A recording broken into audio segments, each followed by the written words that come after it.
Well, wonderful Wednesday afternoon. How are you? Welcome to the Jason Gregor Show on Sports 1440. Sports1440.ca, as well as Oilers Nation, YouTube and Facebook and X, Instagram. You're on the app, iHeartRadio, Radio Player. Stingray, thank you very much for tuning into the show. Happy to have you. Busy day. It's always brought to you by PlayAlberta.ca, Alberta's only regulated online gambling website where 100% of the revenue stays right here in the province of Alberta. PlayAlberta.ca, where it is Lotto 649 Wednesday, and you can get your tickets, $16 million, or a guaranteed $1 million in the gold ball jackpot at PlayAlberta.ca for Lotto 649.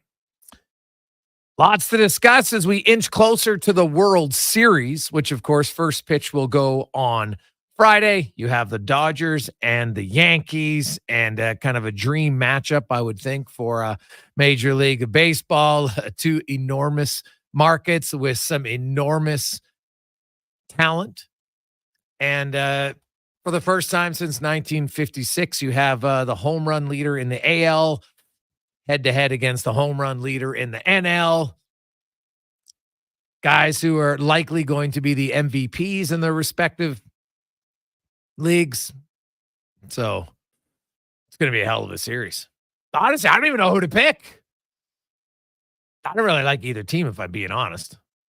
So it just comes down to which one do I dislike the least? Right? It's more so like I'm cheering for this team to lose, not necessarily one to win, but it should be good. It should be very good as we get set to see what happens there. NHL, it was a massive evening in the NHL last night. All 32 teams played, and there was a few blowouts, some tight games. That Edmonton game, the Oilers, that was one of the more entertaining games you've seen all year. That was not a 3-2 game in overtime. That could have been a 6-6 game. Anderson and Skinner were both outstanding in that game. You know what? There's a lot of speed on both sides. Both sides created a lot. Both sides gave up a lot. The Oilers had 15 inner slot shots. 15! But they only scored one, Connor McDavid, on his second goal of the game. You got to find a way to bury some of those chances. And the thing is, it's Jeff Skinner, Hyman, Draisaitl. Go down the list of their top guys with really good chances. So if you're an optimist, you'll look and say, well, they're getting chances, right? That's what the coach always says. Well, I'm getting the chances. Eventually they'll go in. And for the most part, you're probably right. If it's guys with a track record of scoring. If it's players without a track record of scoring, well, that's a little bit different. You got a guy who's like a 6-goal scorer and he keeps getting tons of chances. I'm like, well, there's probably a reason he's a 6-goal scorer. He's not going to finish, right? Scoring's a skill. I've always argued that. Scoring is a skill. And, hey, it's difficult. Don't get me wrong, but you got to find a ways to produce. And the Oilers right now are in a little bit of a funk around the net. Good news for the Oilers. They did score a power play goal last night. Went 25%, 1 for 4. I thought their best power play was their first one. Now, they didn't score, but, man, they created a lot of chances. Now, Stahl did break his stick. And, you know, that allowed them to go through the seam a little bit easier. I might have wanted to see them adjust and try to go through the seam so the shots on the side where Stahl was. Especially on the 2 occasions where Stahl moved down low. God, that's where I would have wanted to attack him. But either way, they had lots of chances. They were just unable to score. So we'll see. But they are now 2-4-1. They practice today. They'll practice again tomorrow. And then they'll take on the Pittsburgh Penguins, a team that they have absolutely owned for the last 3 seasons. The Oilers have outscored them 36-9? 33-9. Sorry. They've been dominating them. So that's 32-9. So almost 4 goals a game. That's good news, but that's the past. They got to live in the present, and they need to find a way to get a victory. The Penguins themselves won't be happy as they blew a lead in Calgary last night. Calgary came back and won in a shootout.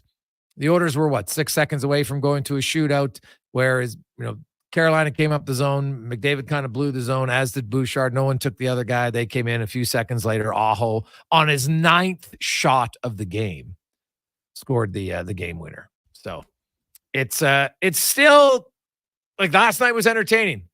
And like I've said, if you take away Stuart Skinner's 30 minutes against Winnipeg, I have no issue with his game. None.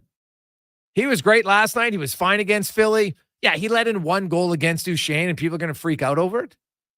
I'm sorry. The lack of offense has been the most consistent issue for the Edmonton Oilers this season. They're not finishing. They're 31st in goals per game.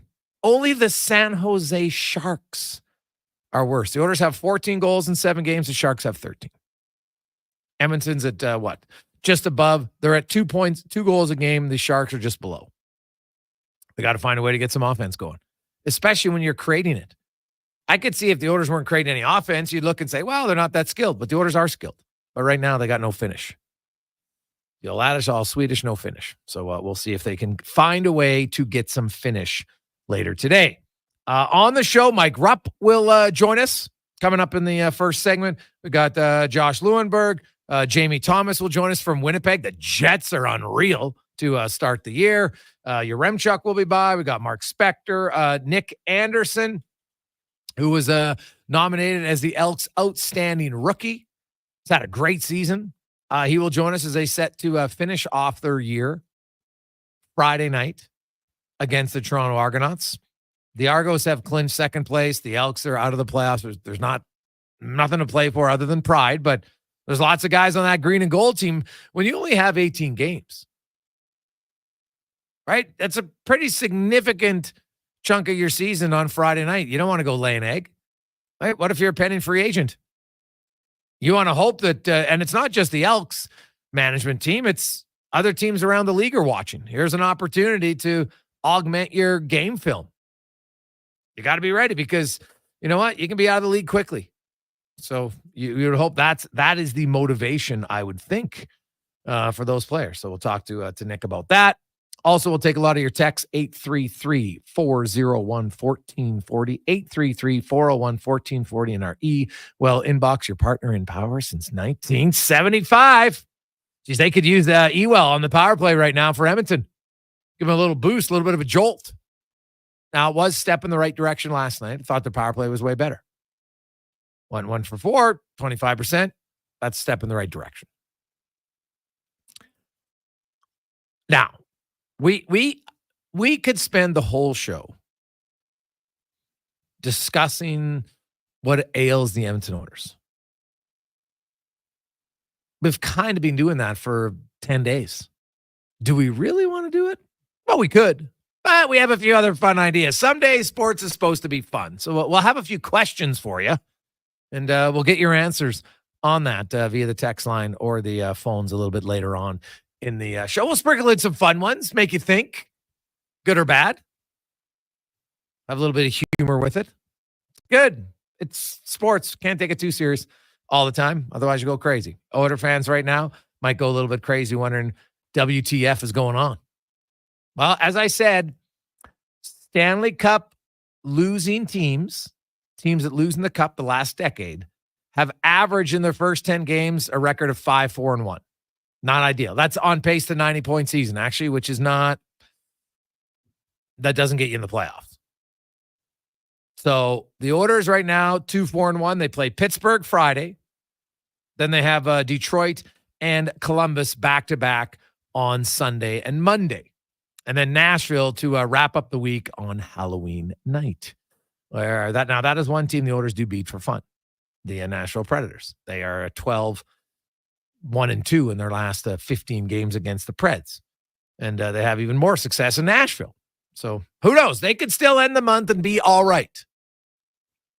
But they got to find a way to get some offense going. There's no question about it in my mind. So also today, I know many of you are coming down to West Edmonton Mall because the Oilers annual signing is here in the mall.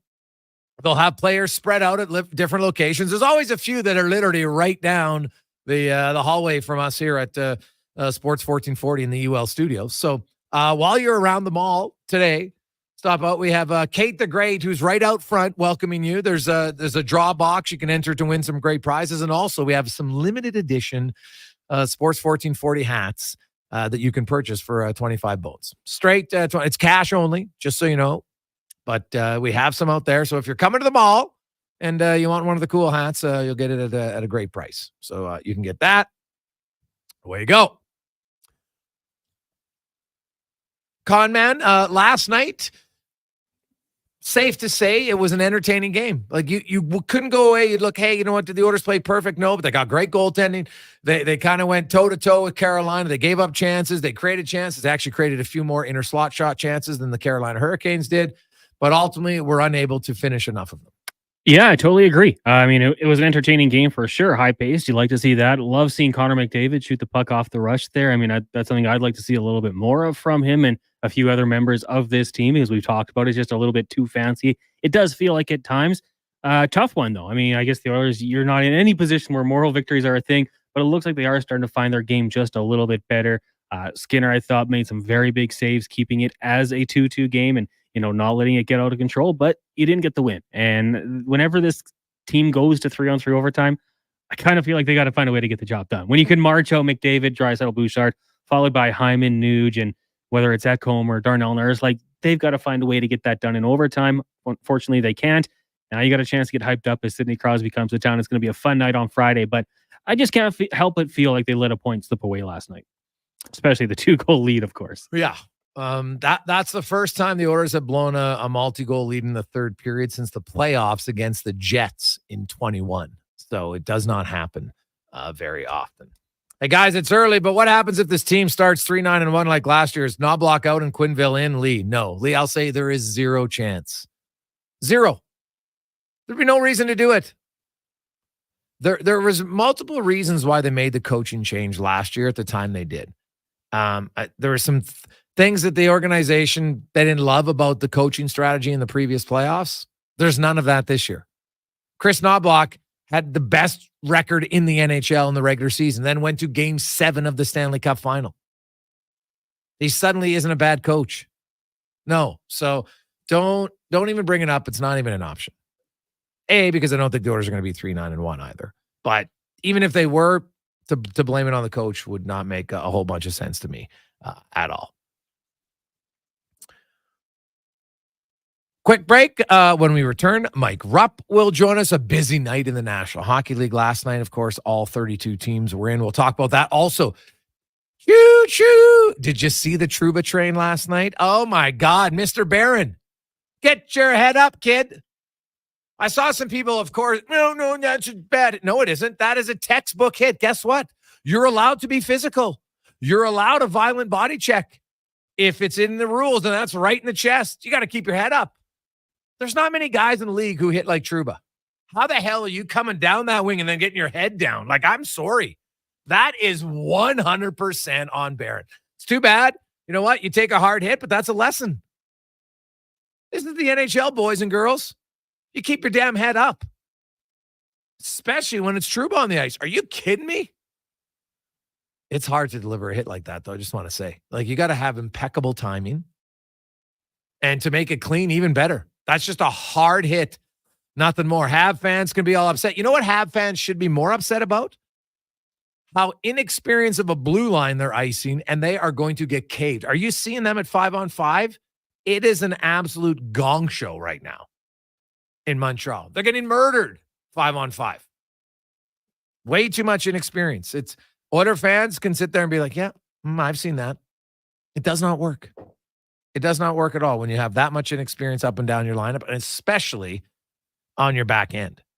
And I understand people get really excited about the head fakes of Lane Hudson and everything like that. He's a dynamic skater and everything, but does he know how to defend yet at the NHL level? And it'll be good for him, but it's going to be a tough learning curve. And here's my only concern about Lane Hudson is that they're going to overplay him. He's a small guy. He's $160. I don't care what he's listed at. There's no chance that guy's taller than 5'9" in real life. 5'9", $160, he's a defender, and you're going to play him 23 minutes a night?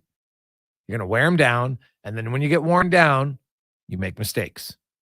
maybe you put yourself in a vulnerable position. They need to be very careful in the minutes that they play young Lane Hudson, because it'll catch up to him. And I don't think it'll end pretty. Quick break. We'll return to the Gregor Show presented by PlayAlberta.ca. Ain't it beautiful? What does excellence mean to you, and how does it impact your decisions? Friends, it's Carrie Dahl, and I know that at Volvo Cars Edmonton, excellence isn't an option, it's their everything. From customer satisfaction in sales, service, inventory, and retention, they excel in all. Congratulations, Volvo Cars Edmonton, Canada's only 12-time Volvo Excellence Award winners. Volvo of Edmonton. We've finished construction of our gamma radiation containment facility. Is it up to code? Is it going to be safe? Sounds like a job for the men and women of Action Electrical. Testing team reporting. We test your commercial operations using tools like infrared to ensure safe operation. Trust us to prevent potential calamity before it strikes. Facing an electrical menace? Call the men and women of Action. Operating throughout Alberta at actionelectrical.net. The Junior Prospects Hockey League is entering its third season of gameplay. The JPHL now offers academic and athletic opportunities in the 14U, 15, 17, and 18U age divisions. All JPHL games are broadcast live on Silent Ice TV with a showcase-style game schedule and high level of travel and accommodations for its team, staff, and players. To learn more about why the JPHL is the fastest growing elite hockey academy stream in Western Canada, visit juniorprospectshockeyleague.com. Sports 1440 is ready to talk hockey with you after every game this season. The post-game show with Andrew Walker is brought to you by the Ridge Social Eatery in St. Albert. Tune in after the next game.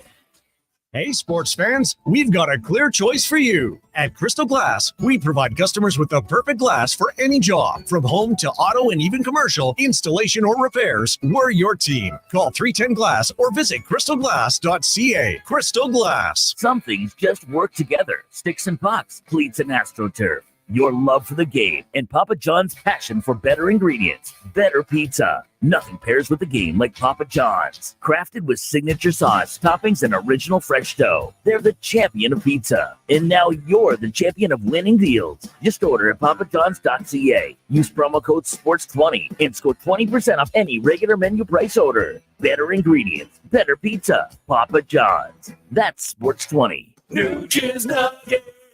This is Nooch's Nuggets, brought to you by Legacy Heating and Cooling. What nugget of heating and cooling advice does Nooch have today? You can save a lot of money by bundling your new furnace and AC with Legacy. It's kind of like saving money on an endorsement by bundling me, Ryan Nugent-Hopkins, with someone like, Zachary Martin Hyman. Thanks for suggesting me, Nooch. Get no payments and no interest for 1 year on your new AC and furnace from Legacy Heating and Cooling. Proud sponsor of Nooch's Nuggets.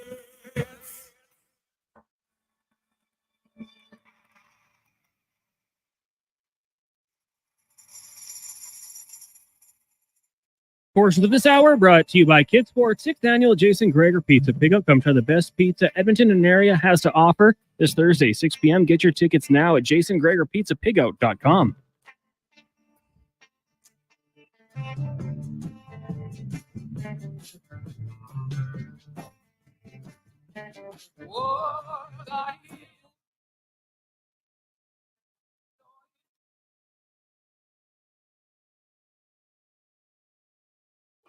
.220, welcome back. Gregor Halley with you. And remember, today's the last day if you want to get tickets for the pizza pickout. There are a few left, not many. It's going to be great tomorrow night. Oof.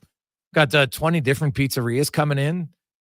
And, if you love pizza, so many different kinds. What I love about it is each year, there's always a few pizzerias. They come up with something special, something different just for the pickout. And, so good. So, you can get your tickets. Go to Jason Gregor Pizza Pickout, but they end today at 6 o'clock. So you'll want to get your tickets before then. And if you love pizza and you like getting kids playing sports, it's a great combination. We'll be down at the Ice House tomorrow night for that. Let's go around the NHL now, brought to you by McDonald's. And we've had a few. Gregor, did I hear you correctly say yesterday that if I buy something at McDonald's, a portion of that goes to the Ronald McDonald House? Yes, indeed, it does. That's how because all the local McDonald's, they're the ones who help fund Ronald McDonald House. And you know what? There's an expansion coming here in the near future for them, just because demand, sadly, keeps going up. And there's more families that need Ronald McDonald House than ever before. So you can help out in your small way, right? Also, you can play Monopoly for the rest of the month. So help the kids, maybe help yourself. Play Monopoly right now at McDonald's, all locally owned and operated. As we welcome in from the NHL Network, Mike Rupp joins us once again. Of course, Rupp, are you doing the Pens games again this year? I am. I've been doing a few of them, and some of them have been kind of rough. I'm not going to lie. Well, I saw it last night. They won't be happy with blowing that lead in Calgary. Yeah, you know what? Because I actually thought they've had a nasty little stretch here, right? They went Carolina. I was calling that game. The game against Carolina last week was really bad. Carolina just kind of showed really what a different level that they're at. And I think the big thing with the Penguins has been just not playing smart brand of hockey. I don't think it's an effort thing. I mean, they're trying. They're trying to do the right things. They're just making some mistakes at the wrong time, and they're giving up a boatload of odd man rushes. Then they go to Winnipeg. Might be the best team in the league. It was a better effort, but they still shot themselves in the foot. And kind of the same thing last night. I mean, I thought last night's game against Calgary was good. I mean, the first 10 minutes, Calgary could have been up 5-0. To be honest with you, Alex Nedeljkovic was awesome. Yeah. And kind of kept them in it. And then I thought they played really well in a lot of ways, but they're still just having those mishaps that just are absolute backbreakers. And it happened with 42 seconds left, where Naz Kadri ties the thing up and sends it to overtime shootout. They lose, and Calgary gets 2 points. So it's better, but it's still not where they need it to be. Yeah, no. And, Edmonton's in the exact same boat. Them and Carolina, that was a hell of a game last night. Highly entertaining. Both goalies. The only reason that game was 2-2 going into overtime was because Skinner and Anderson put on a show. They were both unreal. It was a little bit of, open-ended fire wagon hockey. The Oilers had 15 inner slot shots last night. 15! But they only scored one. McDavid's second goal. And I found it interesting that his first goal went top shelf, and the Oilers right now, Rupper, they struggle scoring, and they just seem hell-bent on trying to just slide the puck on the ice all the time. They got to raise the puck a little bit more often, especially today's game. Like, goalies go down. Like, they're great on the ice. They're more susceptible over the shoulder. But, if you recall, that was the narrative in the finals too, right? Like, that was the thing with Bobrovsky. You're talking about a goalie that's really good down low, and for whatever reason, it seems like this Oilers team, like, I don't know, it's catch-22, because sometimes you see teams and players try to pick corners and then they're missing the net, right? So part of me is like, just get the shot on net, just battle in front and try to get those second chance opportunities. But, if that's what's going on, I mean, last night's game, like you're saying, I mean, that was kind of the thing in the finals as well. So I just think right now it's just tough when you're a team that is coming off the season they had last year. There's a lot of promise. I picked them. Most people probably picked them to come out of the West, and things aren't going your way. You don't feel like yourself. It's hard not to press. Like, you're trying to, you're thinking too much. And I think it's just about getting back to it. And at least from where I've seen, they're getting better. Kind of like the Penguins. They're not where they want to be, but they're certainly moving in the right direction. And I think Carolina's been playing a really strong brand of hockey, and they haven't played that many games up to this point, comparatively speaking. So, to have a decent showing against them, I think that's a step in the right direction for Edmonton. It was a step in the right direction. Their power play scored a goal, but, and they created chances. And I know that, hey, if we keep creating, eventually it'll go in. And there is some truth to that, but there's also, truth to the longer you go for some guys and don't score, that stick starts to splinter a little bit, Rupper. And I'm sure you've been in one of those stretches in your career where it's just like, the net looked like a miniature goal and you felt like you'd never score again. Yeah, and I think the big thing, even for a guy like me that didn't really score that much and played a depth role, where you're still trying to convince yourself to keep shooting through it, right? You got to keep putting pucks in that. You want to simplify things. While you talk about that, I'm thinking of Edmonton, like, Zach Hyman, like what happened last year. I don't know if many think that he's going to get to that number again as far as goals scored, but he's certainly a heck of a player. He's a better player than having 0 right now. And it's about simplifying it. And really where his strengths are and where his game is, he plays that simple game that should kind of lend him to having those things. But getting that first one, I mean, it's so true as a player, whether you're a superstar or a role player, you got to get the first one out of the way. That to me, honestly, every season, that was probably one of the most stressful things for me, because once it kind of gets going in your games 2, 3, you're not really thinking about it. When you get 4, 5, 6, and then you get talking about double digits, you're like, oh, okay, now, can we get this goal out of the way? And it's such a relief when you do. So hopefully that can fall here for Zach Hyman soon. Mike Rupp joined us talking all things NHL. Well, Zach Hyman, Elias Pettersson, Jake DeBrusk, Carter Verhaeghe, Quentin Byfield, Pierre-Luc Dubois, Victor Arvidsson, Nugent Hopkins, Brad Marchand, lots of guys who are 20, 25, 30 goal scorers in their career, and they're all still looking for that elusive number 1. And when you get it, usually they'll be fine. But some of those guys are not going to get to 20 goals this year. It's just how the league works.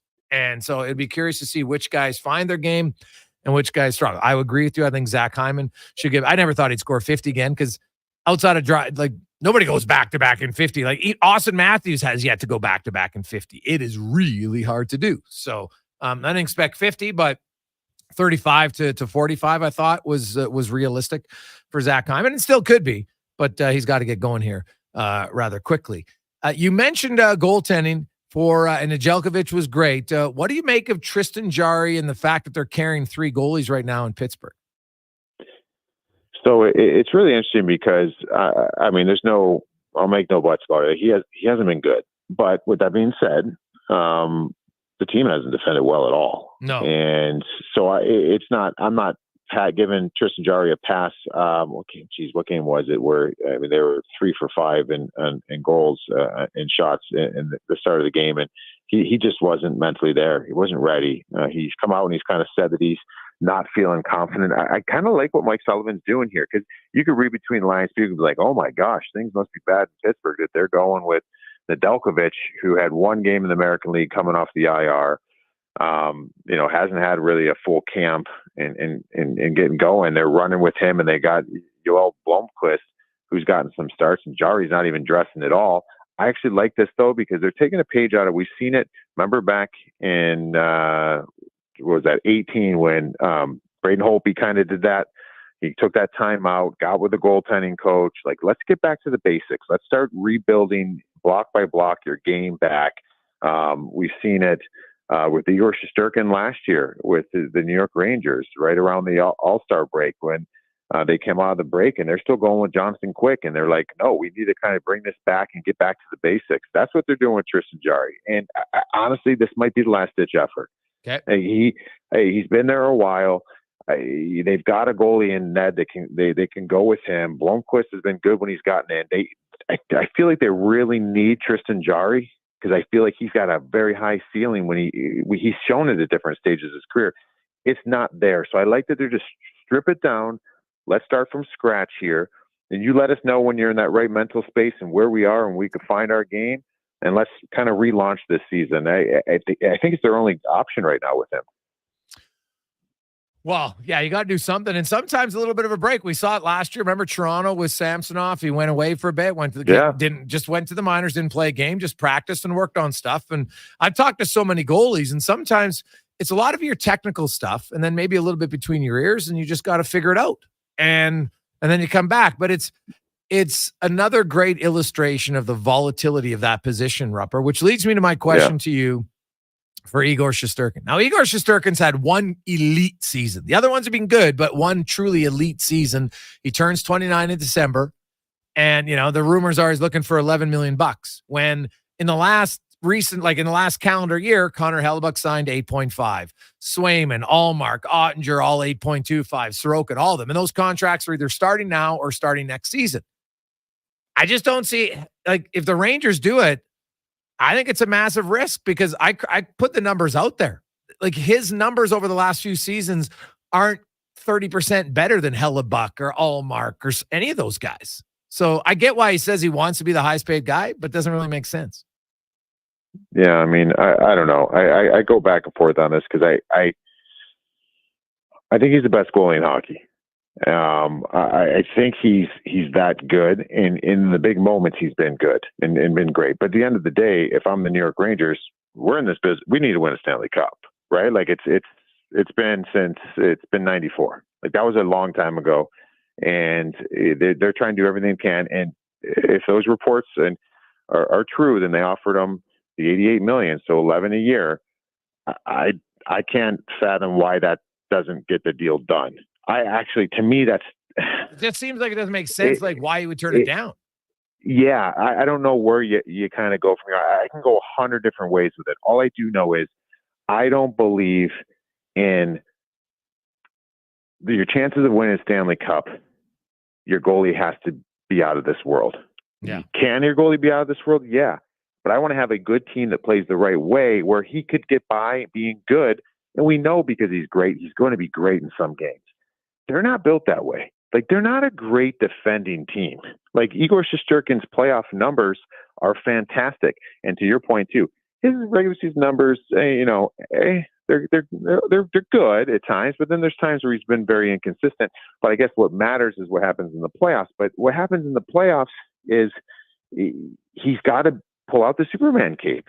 And at the end of the day, like, if you want to win a Stanley Cup, like, you need some resources to build around Igor Shesterkin. I don't believe you're basically, if you're going to sign Igor to, if he's seeking the 12-5 that some people are saying that he's looking for, you're basically, he's going to have to be Vezina caliber every year and pretty much Conn Smythe caliber every playoff for that team to win a Stanley Cup. Like that's what I believe. And that's not even to go there. Like, who's your backup goalie? It's great right now. You've got an awesome one in Jonathan Quick, but you're talking about signing an 8-year deal and you got one guy that's going to be at $12 million. What's your backup goalie? If you want a decent backup goalie, for heaven forbid something happens, you're going to have to pay $4 million. You're going to spend $16 million on goaltending. You know what I'm saying? Like, it's not the recipe to win in this league right now. And I think it's a really tough spot for the New York Rangers. Yeah. 100% it is. And I think he's really good. The market is what the market is. And I think the Rangers would err in doing it. And especially to your point though, and I think that was a great way of looking at it. And it is apples and oranges because some guys are restricted. Igor would be unrestricted. For just argument's sake, a very blanketing statement. Are you telling me that a Jeremy Swayman at 8'5" or 8'25" or Jake Ottinger at 8'25", you're telling me that there's a $4 million difference with Igor Shesterkin? I'm not buying it. Yeah, well, you know what I mean? Like, what about Hellebuck at 8.5? Yeah, right, Hellebuck, 100%. Yeah. Is he better? Yes, he is better. He's not that much better. And I'm not saying that Igor should take 8, but like at some point, enough's enough, man. Do you want to win, or are you just looking to be the highest paid player on the New York Rangers right now? Yeah, and that's where now, speaking of the Rangers, Mike Rupp joins us. I don't know if now when you played, and you did play with Scott Stevens, but when you played against a guy that could hit like that, like, guys, are they yelling the entire time? Because when the Trouba train's on the ice, how the hell is Barron coming down and letting himself get lit up like that? Like, I'm sorry, I put 100. That's a clean hit all day long. I love that there was no penalty. I love that no one overreacted. They're just like, yeah, it's a hard hit. It's a tough result to see, unfortunately, for Barron. But it's a clean hit, man. Hockey, body contact is allowed. It doesn't say you can only hit kind of hard. You can hit hard if it's clean. And it's a stunning play to me to get lit up like that for Barron. Yeah, I thought it was a beautiful hit. Yeah. Well executed, very disciplined hit. I mean, almost catastrophic results. I mean, but that's where kind of I think what you're alluding to here is like, all right, well, so when Scotty Stevens was doing it, you certainly knew when Scotty Stevens was on the ice. Mm-hmm. I mean, I played with guys like Jay Pandolfo used to always talk about when he was on the ice back checking. You know, he played with Scotty, the same team. When he's back checking in the neutral zone, he knew when he got near his own blue line to look out because weak side Scotty's coming across, right? Like, and he would know as a teammate to get out of the way because you don't know if you're going to get hit. I think back in those days, though, yes, Scotty's probably the hardest hitter in my opinion in NHL history. But a lot of hits were happening then. I think the problem now is we don't see many guys that do it consistently. We don't see these big hits. So players let their guard down, man. And I don't understand how. Like, there used to be a time, I remember even in practice playing against Scotty, where in practice he'd finish his checks, maybe not to the level he would in a game, we still finished his checks. You know what I would do? I'd maybe get rid of the puck a little bit earlier. You know what I mean? I don't really want to. You know what I'm saying though? In a game, like if you have the puck down the wall, shouldn't you kind of be ready to make a quicker decision with Jacob Trouba on the ice? The lack of recognition that he's out there is kind of alarming to me. Yeah, well, it does go to now. The game's not as physical now, and I think there's some players who come up and you kind of get comfortable thinking, "Well, I'm not going to get lit up like that," and it's okay because 95% of defensemen don't deliver hits like that, and frankly, aren't capable of. Like, it's a skill to time it as well as Trouba does, right? To have that lateral mobility, Mike, to step sideways up and perfectly time it, not get exposed. Like it's a skill that I wish more players had, but it's obviously hard. Yeah, it's extremely hard. I mean, you have certain guys that can get that, eat that lateral, distance real quick. And that's what makes it tough is you think you have room along the wall. You think you're almost protected a little bit by the wall. And then all of a sudden that thing's gone. And when Trouba hits, like he doesn't hit to just rub you out. Like he's hit, right? So he's coming across. It's an art. I mean, it really is an art. I will say, he's had some borderline. Well, hold on. He's had a couple dirty ones. Sure. Like, let's be honest. Yeah. He's had some dirty ones. I think he's had far more clean ones than people would like to admit. Yep. And this was probably the cleanest one I've seen of all of them. And at some point, at that part of the ice, he's going to be coming. Yeah, 100%. Mike Rupp joins us, NHL network analyst, former NHLer, Stanley Cup winner. Rupper, you look at some teams like the Edmonton Oilers, not as similar as last season, where, they're in games that they eat. Like Dallas, they played great for 40 minutes. Carolina, they were right in that game. Like, they're not playing awful, but what's funny is their best guys aren't scoring. Now, I know McDavid did score 2 goals last game, but his first 6 games might have been the quietest 6 points I've ever seen him get. Hyman has no goals. Nugent Hopkins, Arvidsson, none. Draisaitl has no goals 5-on-5. So Bouchard has, done nothing 5-on-5 and really offensively at all. So I know that the odds say eventually they'll get going, but when does it become a concern to you? Like game 15 for the Oilers? Yeah, I don't know if I could put like a game on it. I think the biggest thing is trying to just find ways to get points right now in the standings.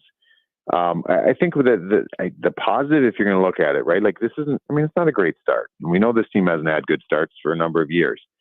They're always really good finishers though. So you hope that that's still something that's going to happen this year. And, but I will say this, look I would be more concerned if it was like, if the big guys were scoring and you were getting by, or maybe you're dropping some points and then like the depth guys weren't scoring, or you didn't have lines, kind of 2 through 4 doing really anything, I'd actually be a little more concerned because that's something that could last longer. I mean, how long is, Leon Draisaitl not going to be scoring goals consistently? He's going to. Like, this guy he's one of the best players in the world. And Connor is the best player in the world. Like Zach Hyman, we talked about him before, like the way he plays lends him to consistent opportunities.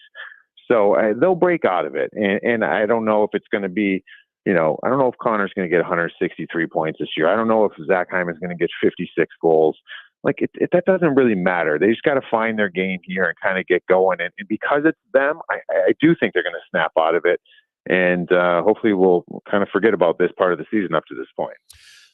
Yeah, possibly. And the other thing is I went back and looked at the last decade of Stanley Cup final losing teams, and they averaged 5-4-1 in their first 10 games. And a lot of those teams were just that, average. And now Boston was the one exception after they lost in 2019. But a lot of these teams are up. Right? Like, I just think it's an emotional letdown. I had a player tell me that, the offseason was hard, but he said, it really became hard when he came back to the team and saw the guys again. And that's when, the pain almost came there. And you get back to playing, the games aren't nearly as intense as you remember. And you kind of go through a fog for a bit. And, sometimes it takes 10, 12, 15 games to really get out of it. And some of the older players right now seem to be going through that.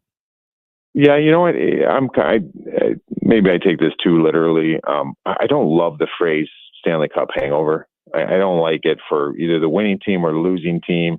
I think it's more, that mindset that you're kind of talking about, like everything that went into last year, like just think about the storylines. And I'm not in that room. I know there's so many storylines surrounding that Edmonton team last year. Inside that room, there's got to be a million different storylines we don't even know about. But what I do know is when it's all said and done and you lose in a game 7 and everything that went into that season, now you start from scratch again. None of that matters. Like you're coming into camp here and it's like, we've got to do that all over again. You know what I mean? And it kind of, you know, I played on a team that won a cup and came back the next year, and it's kind of, it takes you a second.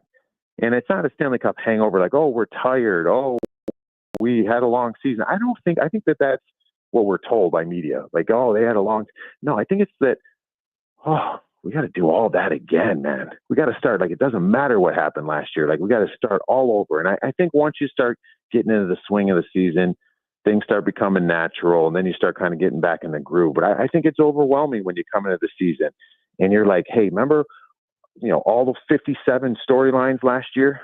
We're probably going to have all 57 more. And we got to start that today. It's exhausting to think about. And I think that kind of gives you a little bit of a mental block to start your season. Rupper, one last one for you. Now it's super early, so maybe your opinion hasn't changed at all on any of these teams. But now that you've seen a few weeks and you look at Detroit and you look at Ottawa and you look at Buffalo, if you had to pick today, which of those three do you give the best chance to make the playoffs? And has your opinion changed at all from who you thought would be the best at the start of the year? I'm Ottawa, no hesitation. I would say Ottawa, and that doesn't mean that I'm like overly impressed with Ottawa. Okay. I think I've actually been a little more disappointed in what I've seen with some of the other teams. Okay. So I like Ottawa. I probably thought I'd pick Ottawa the last few years to be with that when we were talking about those Atlantic teams, Atlantic Division teams. I think that that's a dangerous team, and it's going to be a work in progress all year. But if they can just defend and get some goaltending, I think that they'll be in it. That they have the best chance out of those teams to make the playoffs. Rupper, as always, great stuff, man. We appreciate it. We will chat with you next Wednesday. Have a good week. Hey, quick little shout out here for tomorrow. I'm doing the coast to coast in Canada. Right. I'm excited, and we got Sidney Crosby coming on as a guest. Okay. So tune in. It'll be good. Myself, Michael Delzato, and Andy Petrillo. It's going to be exciting. So now, Rupper, when you have Crosby on, are you going to be talking about the time that you were on his line? He don't even remember that. That's why you got to break. Oh, I bet he does. I bet you. Hey, Dregs, you come into my house, you'll know I was on his line. So I got pictures everywhere of me and Sid for celebrating a couple goals together. Oh, you got to have. You should bring one of those pictures. You should bring one of those pictures to the studio tomorrow. That's what you should do. That's a good idea. Hey, I might do that. I'm going to give you a shout out for that. Yeah, hey, right, 100%, buddy. Yeah, that'll be great. I'll be watching. I look forward to it. All right, buddy. There you go. Thank you. You betcha. That's Mike. Are you kidding me? The guy's got 1,600 points. What's crazy about those elite players? Oh, trust me. They remember the guys they played with. He'd probably be Rupper could ask him about a goal, and Crosby would probably remember it. Because they're so dialed into things. I've had conversations with McDavid. I just try to some random stuff. Now, if it comes to himself, not so much. But if it involves like a teammate of this guy, that he knows it. So, trust me, those guys are they're on the ball, and you have a little bit of fun with it, especially because sometimes you got to look at it. To me, from an interview perspective, is how can you loosen the guys up and have some fun? Obviously, the Penguins aren't off to the start they wanted, right? They just had a tough loss, and especially if you're somebody who has a connection to them, it should make it even easier, right? But bringing that pitcher, I think Crosby, who's not going to like it when you say, "Hey, man, one of the highlights of my life was playing with you." Trust me, it's not going to make him feel bad at all. 2:45, we'll come back. We'll get to the O report. And I mentioned on the show, we got a few questions. Do you have the answers?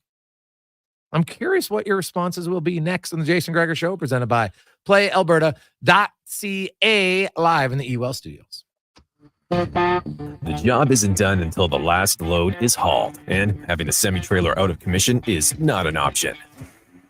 Whether replacing or adding to your convoy, Edmonton Trailer has a huge inventory of new and used semi-trailers, trusted by the gravel, logging, oil field, fluids, and freight industries. Find a trailer right for you online or at one of their 3 locations. for sales, service, parts, rental, and finance. When you're in it for the long haul, Edmonton Trailer. Need a truck? Want a great deal on a truck? Get into Wolf GMC Buick. It's GMC's Canada-wide clearance. Take advantage of 0% financing on Sierra half-tons. Oh, and guess what? GMC employee pricing is back on all in-stock 2024 Sierra HDs and Yukons. That means thousands of dollars in savings on GMC Sierra 3/4 ton and 1 ton. Also thousands off the industry-leading SUV, the GMC Yukon. Get to Wolf GMC Buick now and drive away with money off and a smile on. Just off the Anthony Henday. My utility bills are going through the roof. How can I take advantage of the sun and put my lazy roof to work? Sounds like a job for the men and women of Action Electrical. Energy team reporting. When you're ready to make your home or business more efficient, Action Electrical has the power to install solar panel systems and EV chargers. Facing an electrical menace? Call on the men and women of Action.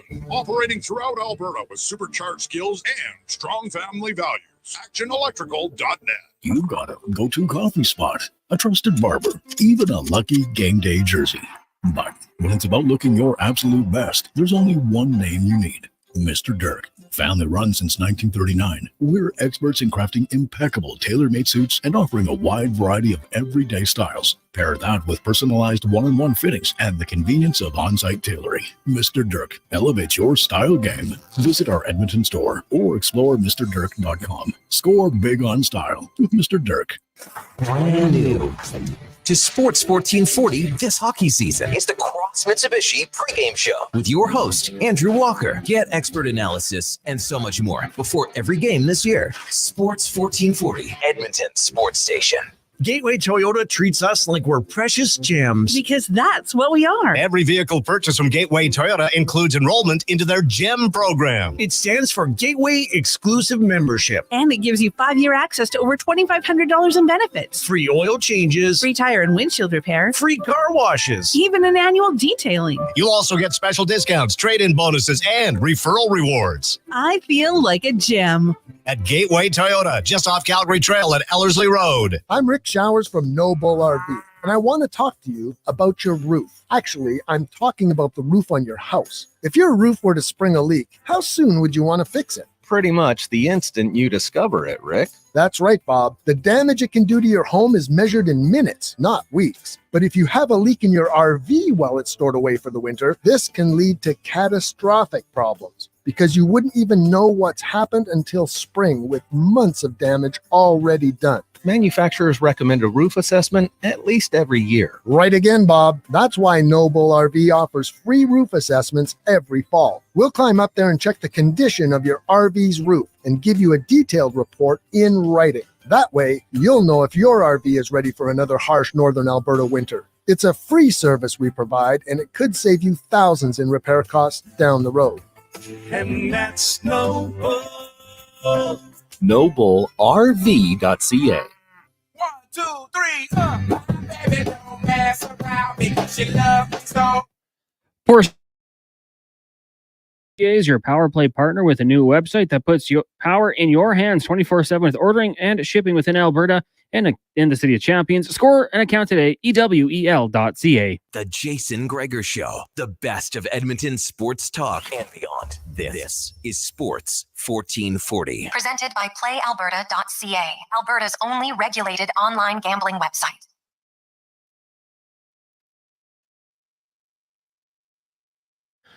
$250. Welcome back, Jason Gregor. Connor Halley with you on Sports 1440, Oilers Nation, YouTube and Facebook and X. Thanks for watching. We got a lot of questions for you to get to today. Have a little bit of fun because you know what? Hey, don't worry. We can get back to the orders and the details. We've talked a lot about the details, but every now and then you need a reprieve. Having gone through this many times as a sports host in the decade of darkness and other times, you can pile on with the negativity, but it gets a little tiresome for everybody. Do I think the orders are the decade of darkness? People are no. Pump the brakes. That might be a little bit of your, Oiler fan trauma coming to you, right? You got to let that go. Exhale, breathe. The Oilers aren't going to be a team near the bottom of the standings all season long. They'll find their way. Now, the longer the slump goes, the harder it is to finish higher. That's just the truth. So they will want to nip this in the bud as quick as they can. And when you look at their next 3 opponents, 3 teams who all missed the playoffs last year, 3 teams who nobody's an easy victory by any stretch of the imagination. But if you can dominate Dallas to the extent you did, there's no reason you can't dominate Pittsburgh for 40 minutes. The only difference is you should be able to score some more goals. Same against Detroit. Columbus, same thing. So you still got to show up and play. And there's lots of guys like Leon Draisaitl. Got to stop trying to force passes. He's trying to thread the needle all the time. And I get it. You got to believe in yourself, right? When you make as many good passes as he does, you're going to try some that don't work, and that's fine. But right now, it just seems to be more that aren't working than are working. Right now, he still did make a great pass to McDavid that led to a goal. So, and that's a good thing about Draisaitl. He'll never loses his confidence. He'll still try anything at any time. But he's allowed his frustrations to get the best of him in too many situations this year. Last night again, there's a play at the blue line, takes the penalty afterwards. No need to take that penalty. You can't do it. You want to take a penalty, then take a damn aggressive penalty. Not a little lazy cross-check. Take an aggressive penalty. Right? Run somebody. Want to get 2 minutes of roughing? History will tell us those penalties are much easier to kill off, historically. They just are. So I get that you're frustrated. I get that you're angry. But that's an element of his game that probably can clean up. No question about it. So we'll look at that.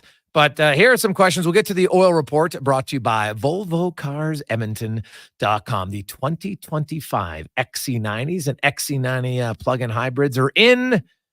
Drive one away right now because they're not going to last, man. They are hard to come by. Great vehicle, great service. VolvoCarsEdmonton.com. The Oilers, good news, power play scored a goal.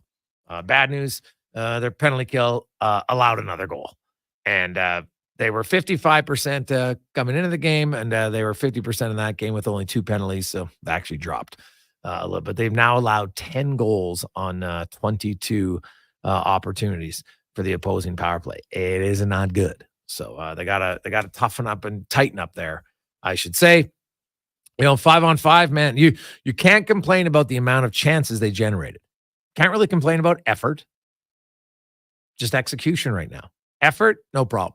Execution, offensive execution needs to be much, much better from my vantage point. But we'll have a little fun with some questions. Feel free to join in. So on Friday, Craig McTavish, Randy Gregg will be inducted into the Edmonton Oilers Hall of Fame after the Oilers Penguins game. So a little bit different than previous years. We're going to do it after. Don't worry, concessions will remain open. Just allows them a little bit longer time. Probably about from the time the game ends, it'll be about 7 or 8 minutes. So you have time if you want to go to the washroom, do whatever, get another piece of pizza, feel free. And then they'll have the ceremony. And of course, there'll be some other Oilers alumni in attendance for those guys tomorrow night. So my one question for you is, you get one person only. Who would be the next person that you would put in the Edmonton Oilers Hall of Fame? 833-401-1440. Who and why is one question. So we'll ask a few, and then we'll see what your answer are. This one I like because this is a really good question if you like predicting the future. Which of these 4 players do you think is going to reach 500 career goals first? Now, keep in mind, if Jenny Malkin just became only the 48th player in NHL history to score 500 goals in a season. In history, there's not many that do it. It's pretty impressive. And when you look amongst active guys, like who are next, I would think that it's going to be Patrick Kane that will get there. Glenn Anderson was very close. He finished his career with 498. Never got to 500. Jean Rattel, also Hall of Famer, 491. He's not in. The next closest active player is Patrick Kane. He needs 28 goals. I think there's a pretty good chance he's going to score that. John Tavares needs 42. So then you'd get, and I think, over the next few seasons he'll probably score 42 more goals. So he should get to 500 goals in his career. After that, though, then it goes a little bit of a ways down for guys who are active players who are going to score. Now, Corey Perry's at 430, but Corey Perry's not going to play long enough to score 70 more goals. I don't think he's going to finish, but he's going to be in the top 80. Right? He's currently at 430. He's tied with Kovalev and Joe Thornton. His next goal ties him with Dave Taylor for 80th overall. If he scores 5 more goals this season, he moves ahead of Vincent Damphousse and Zach Parise. Not bad career for Mr. Corey Perry.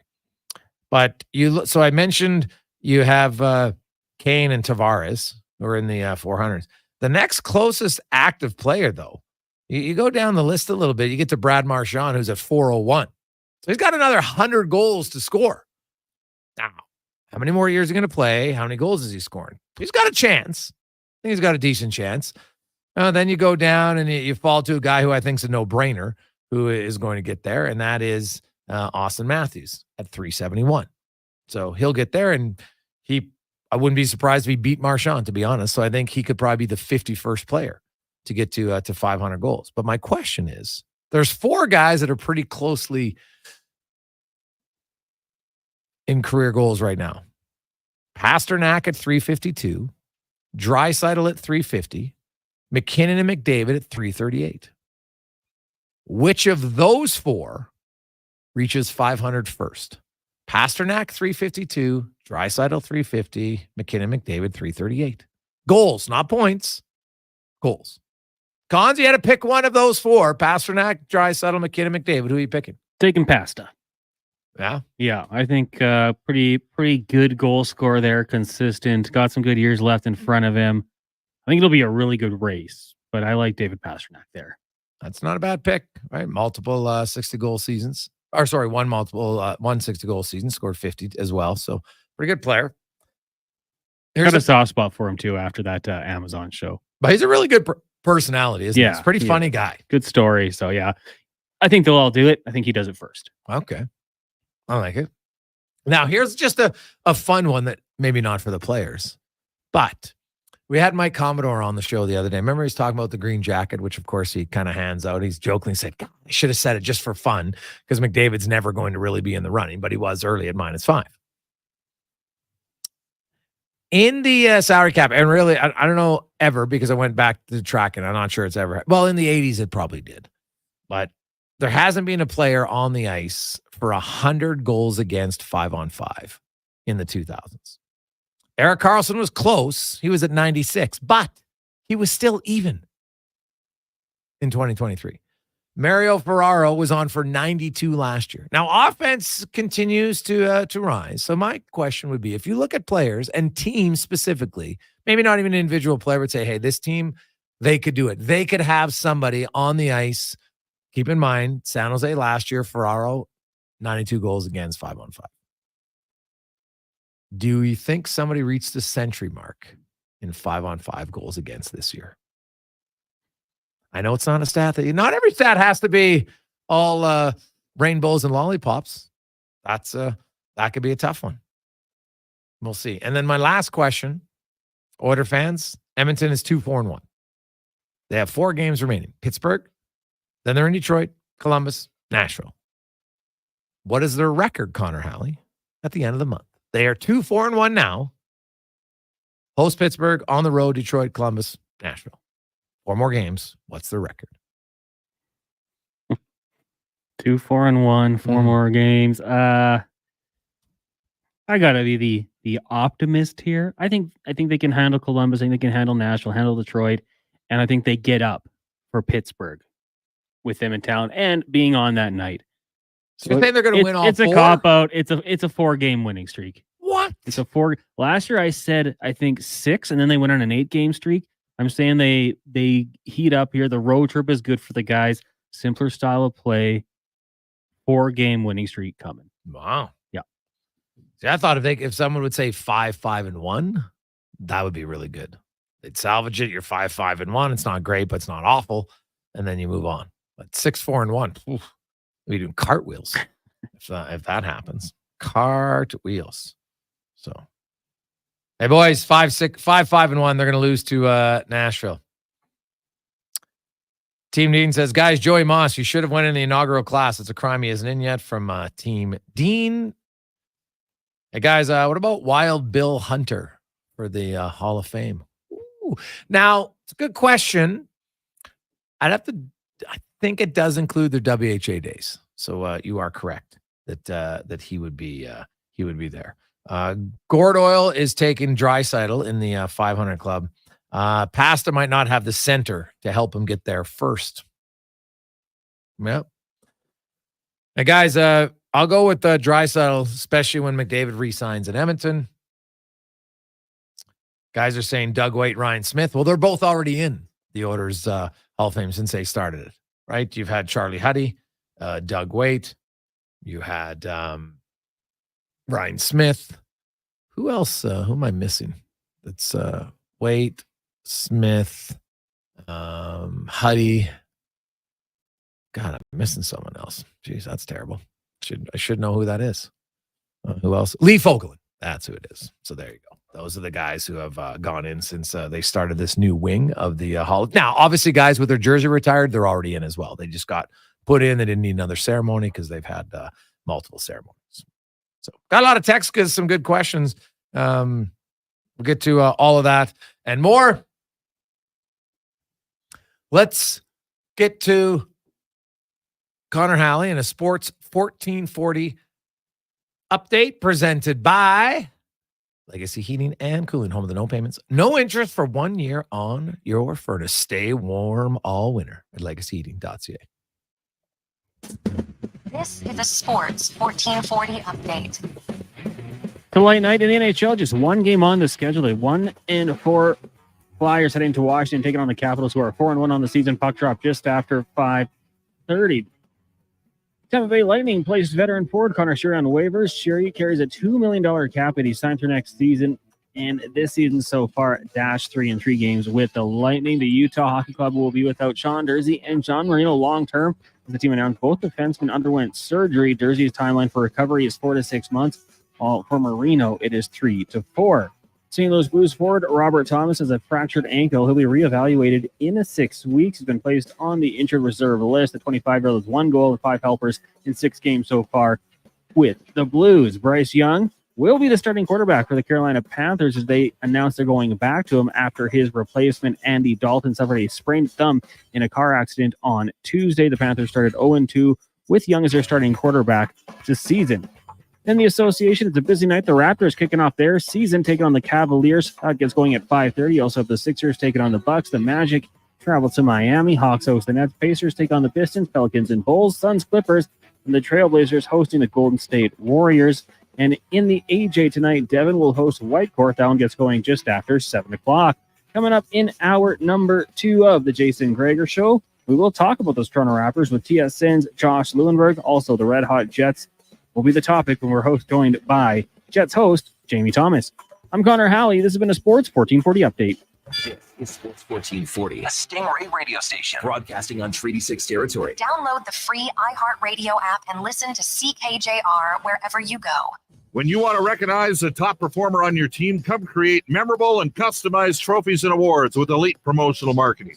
Elite's in-house design team will help you achieve your corporate award goals. Head to ElitePromoMarketing.com. Some things just work together. Sticks and pucks, cleats and AstroTurf. Your love for the game and Papa John's passion for better ingredients, better pizza. Nothing pairs with the game like Papa John's. Crafted with signature sauce, toppings, and original fresh dough. They're the champion of pizza. And now you're the champion of winning deals. Just order at papajohns.ca. Use promo code SPORTS20 and score 20% off any regular menu price order. Better ingredients, better pizza. Papa John's. That's Sports20. For 5 days only, the President's Sale is on at the Brick. We've got the best offers of the season, like up to 50% off mattresses, up to $800 off sectionals, and up to 65% off sofas when you buy the matching love seat or chair. Also, when you buy more, you save more, up to an additional $1,000 when you buy 2 or more select major kitchen appliances. Plus, prepare for the holidays with our price protection guarantee. Some exclusions apply. See in-store for details. The Brick, saving you more. Sports 1440 is ready to talk hockey with you after every game this season. The post-game show with Andrew Walker is brought to you by the Ridge Social Eatery in St. Albert. Tune in after the next game. Ain't it beautiful? The inventory is unprecedented. Volvo Cars Edmonton is proud to boast an amazing selection of in-stock Volvo XC40s, 60s, and 90s. Visit Volvo Cars Edmonton today and experience the exemplary service you've come to expect and the affordable luxury only found with Volvo Cars Edmonton, Canada's only 12-time Volvo Excellence Award winners. Experience the difference. Volvo of Edmonton. Mr. Rooter meets a ghost. 1 plunge, 2, and 3. A toilet clogged with a ghost? Man, I love plumbing. You're free now. I will never find peace. The clog is fixed, yes, but I have never trusted the sump pump. No problemo. I can fix that. Now go to the light, you little scamp. Thank you, Mr. Rooter. To resolve your unfinished plumbing business, trust one plumber, Mr. Rooter. You got a go-to coffee spot, a trusted barber, even a lucky game day jersey.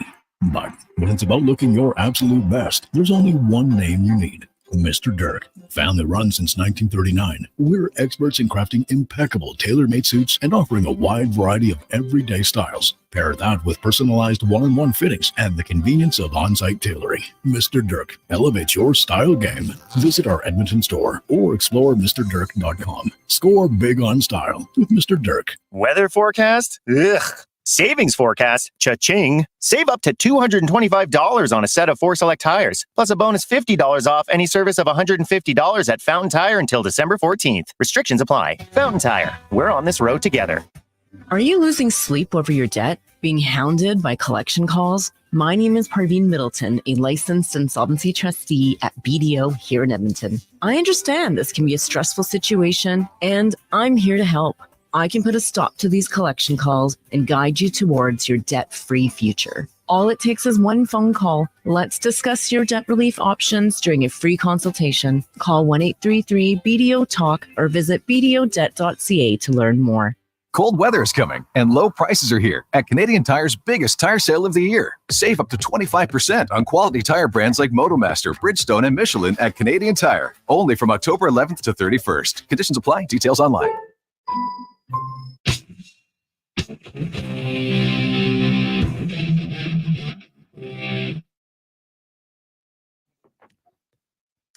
Portions of this hour brought to you by Crystal Glass, your clear choice for residential windows, locally manufactured and installed. Crystal Glass provides a beautiful product and incredible customer services for all of your residential needs. Call 310 Glass or visit crystalglass.ca for a quote. Look good, feel good, play good. It's the Jason Gregor Show. Thanks for listening to Sports 1440. Presented by PlayAlberta.ca, Alberta's only regulated online gambling website. True. Wednesday afternoon. Welcome back. Jason Gregor, Connor Halley, Sports 1440, Oilers Nation, YouTube, and Facebook. Some other things to discuss on the show is always presented by PlayAlberta.ca. Get in the game, and while you're there, use the promo code Gregor50, and you'll get a free $50 play. Wager, good luck. Don't waste it. Use it wisely. PlayAlberta.ca. Just put in the code Gregor and then 50. We'll get you a $50 wager. Ooh, nice. We got a few questions. Hey, Gregor, what do you make of the Oilers' new power play formation? Do you think they use it in a game? It's a very good second part of the question because I think that's very important. Yes, for those who are just joining us, they did have some different units today. They had McDavid, Draisaitl. They had Skinner and Arvidsson in place of Hyman and Nugent-Hopkins, and then had Ekholm and Bouchard kind of rotating on the back. So looking for different looks. Then you had Henrique, Nugent-Hopkins, and Hyman with Nurse and either Ekholm and Bouchard. Corey Perry wasn't on the ice today. So, he's on the second unit. I could see them putting Henrique there. I think you practice this because at some point, if the power play continues to struggle, it is an option for you. Their power play did go 1 for 4 last game. And actually, their first power play might have been their best one of the year. They're moving it around. Now, granted, Stahl had his stick broken, so maybe that plays into it. I think that's fair. and then they scored. I didn't. I thought their third power play was the worst. It didn't, forcing some passes. So, but if you're the coach, sometimes just just changing something up in practice, just as the orders, they practice a few days now. They'll practice tomorrow again. So that this just kind of, some days you just want to change up. Anybody out there who's coached at any level, I don't care what level it is. You get to a time where you're doing something. You want to inject something new that excites your players. So it's just not boredom. And when your team's 2-4-1, there's lots of frustration. You know what? If you go and work on your number one power play unit that's been struggling, maybe it just continues to struggle. So I get why they're doing it, and we'll kind of see what happens in the game on Friday. If they run it, good question. I wouldn't be opposed to it. But the funny thing is, like you take out Hyman and you put in Arvidsson. Okay, we're going to take out a guy with no goals for a guy with no goals. At least Skinner has some goals in place of Nugent Hopkins. So I guess there's that if you're looking at for a positive in it. But I think the fact because they scored last game, then maybe they're a little bit more patient in that. Hey guys, maybe you should put Eric Belanger just to have a triangle up there. From Jordan. Oh, you know what? Like there's certain things in your life that you're proud of. I'm going to tell you the Belanger triangle might be the greatest. And I've come up with a lot of nicknames for my friends, but Belanger triangle, and he didn't like it. Didn't like it at all. But it was legit. That and the shin pad assassin. Like those two, the human rake's another good one I liked. But the Belanger triangle might have been my fave. Because he was, you know what? I was not a big Eric Belanger fan. I didn't like him. I'll be bluntly honest as a person. Didn't have great interaction. That's fine. Like cover that many guys over the years. There's very few. Didn't really have a lot of time for he was one. I'm sure he didn't like me either. Totally fine. Doesn't bother me. But the Belanger triangle, that was shin pad assassin.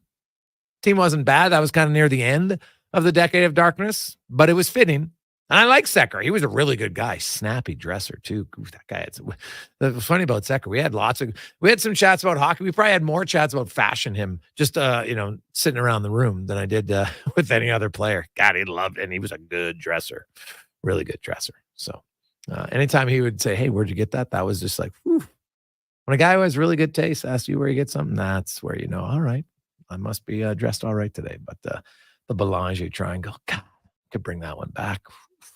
Be hard though. Like you need a good one.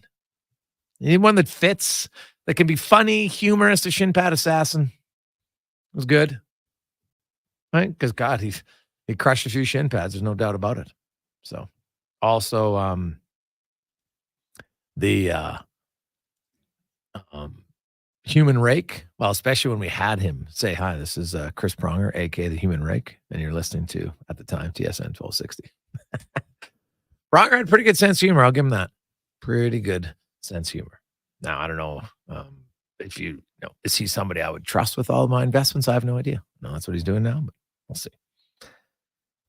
Hey, guys, what about just changing up the lines more and a complete blender? Do you think Knobloch would do that, or is that too desperate? I think it's probably too desperate, Frank. That would be my... To just change up everything, like you just created a boatload of chances last game. Like they had, I don't think anyone who watched that game last night could go away and say, geez, the offense, they didn't create anything. They created a ton. They just didn't finish anything. So if you're a believer in that, if you keep creating chances, then the goals will come. Now would seem like an odd time to switch up the lines. That doesn't say he won't.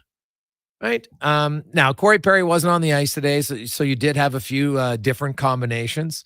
You had Skinner and Podkolzin swap today in practice, but we've seen that before from Knobloch. Sometimes he just switches something in practice for a day just to see what will happen. Now, the one thing about yesterday's game that I do want to talk about that I don't understand, I thought Ty Amberson has played well. To put Dermot in and then play Darnell Nurse on the right side, I don't understand it. I don't understand why you would do that. I get that Darnell Nurse is a great skater, but It's not like Dermot's giving you way more than Amberson to put Nurse on his offside. I don't understand that one. Nurse and Stetcher, I thought were fine. So, and I can see to a point, we got to rotate guys in. Okay. But I kind of know what Travis Dermott, I know this is selfish of me. I kind of know what Travis Dermott is. I have no idea what Ty Amberson's going to be. And also, there's one little caveat. Did you know, Connor Halley? Ty Amberson needs to play 50 games this year. If he doesn't, he becomes an unrestricted free agent, a Group 6 free agent, if he doesn't sign a contract.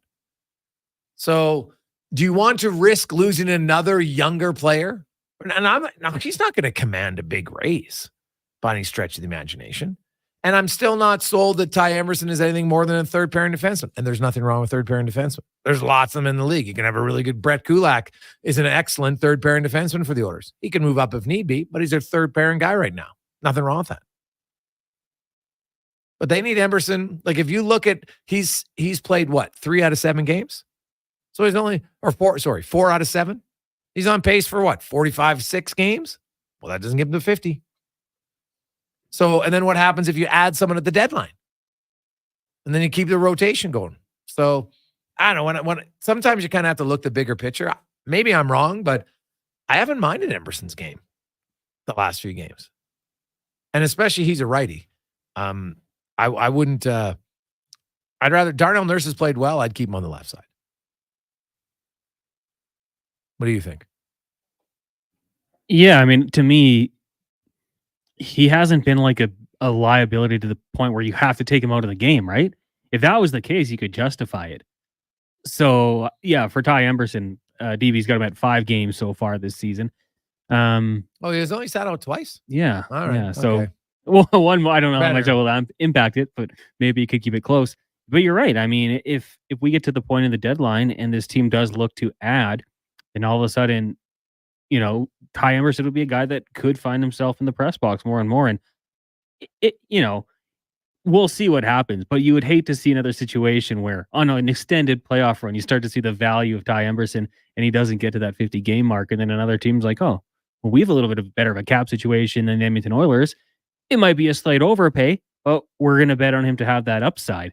Would hate to see that happen back-to-back years. So yeah, I wonder if that does become a factor where down the stretch you're trying to get him into games and one, get him more reps so you can see what he is, but also try to ensure that he can't leave via free agency. Yeah. So it's just it's a small thing inside. I didn't really get that decision for me. And the other thing is when you have Stetcher and Dermot in the lineup, your defense is quite small. And when you're smaller, that means you have less of a reach. It means you take up less space. I don't think it's ideal. I really don't. I think we've seen that, especially in the postseason. Right now, if you have an elite guy, different. No offense to Stetcher and Dermot, neither is elite. So we'll see. But the good news was the Oilers, they had long stretches where they were very good last night against a Carolina team that can skate. So now there were some stretches where Edmonton gave up a lot, but it was that type of game where both teams, like what's funny is Edmonton and Carolina came into the game first and second in shots against per game. Carolina had allowed the fewest. The Oilers were the second fewest. And they both, at 20, it was 23 and 25 for the Oilers heading into that game. And they both got over 30 plus shots. So both teams were able to, and not just shots. Edmonton generated a lot of quality chances, as did Carolina. Now, I didn't even stick around. I didn't even see who the 3 stars were, but it should have been both goalies and someone else. It had to be. They were the 2 best players on the ice, in my opinion, last night. So we'll see. 320, Jason Gregor, Connor Halley with you on Sports 1440, Oilers Nation, YouTube and Facebook. We'll talk about the start of another season next on The Gregor Show, presented by PlayAlberta.ca.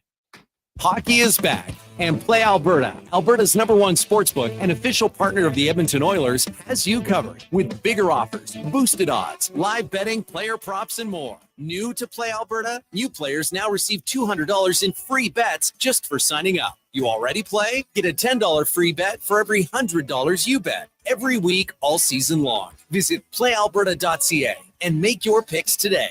Bonus terms and conditions apply. I'm Colin Livingston, president of Cantork. Since 2016, we've been at the forefront of hydraulic torque wrenches in Canada. I'm delighted to share our latest venture, in-house production for quicker turnaround, superior quality, and heightened versatility. Experience excellence at cantork.com. Get ready to revolutionize your job site with Edmonton Kubota's game-changing compact construction equipment. From mini excavators and skid steers to track loaders, carriers, and utility vehicles, they have a model to fit every need, all powered by legendary Kubota diesel engines. These machines are built for performance and reliability. Transform your work with Edmonton Kubota's top-of-the-line compact equipment. Visit them today and see why they're the name you can trust for power and precision. When interest rates are low, that's a good time to buy a vehicle. And 0% means it's a great time to buy. Right now, St. Albert Dodge can set you up with 0% financing on hundreds of vehicles. Virtually all new 2024 models. Jeep Compass, Wrangler, Grand Cherokee, and Wagoneer. 0%. Dodge Durango and Hornet. 0%. Ram 1500, 2500, and 3500 trucks, all as low as 0%. Why pay interest? Head up the trail and see how easy it is to do business at St. Albert Dodge. You'll see us digging holes. No, we're not looking for buried treasure. You'll see us digging trenches as well. And no, we're not building a fort. We're GS Construction, and you'll see us in neighborhoods throughout the Edmonton area. So what are we doing? GS Construction provides rehabilitation and upgrade services to Edmonton and surrounding communities. Some of our underground utilities have served us for years and are past their useful lives. We replace them, so they're around for years to come.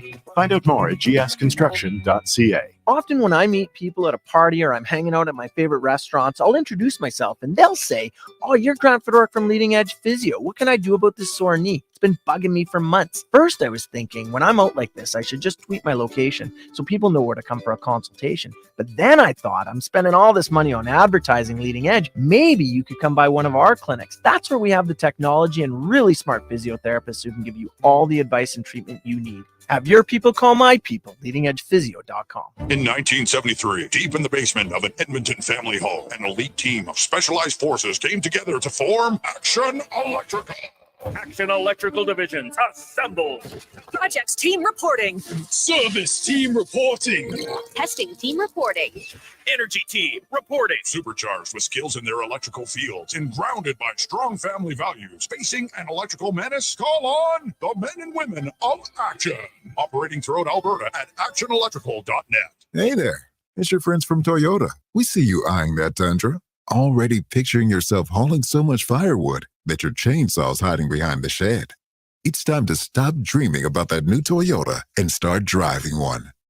Lease a 2024 Tundra 4x4 Double Cab SR5 from $146 weekly for 64 months at 4.39% with $6,299 down. Visit shoptoyota.ca or your local Prairie Toyota dealer today. Portions of this hour brought to you by Papa John's. This is one big deal for one big pizza. Get an extra large New York style one topping pizza for only $17.99. Order today at papajohns.ca. The Jason Gregor Show, the best of Edmonton sports talk and beyond. This is Sports 1440. Presented by PlayAlberta.ca, Alberta's only regulated online gambling website.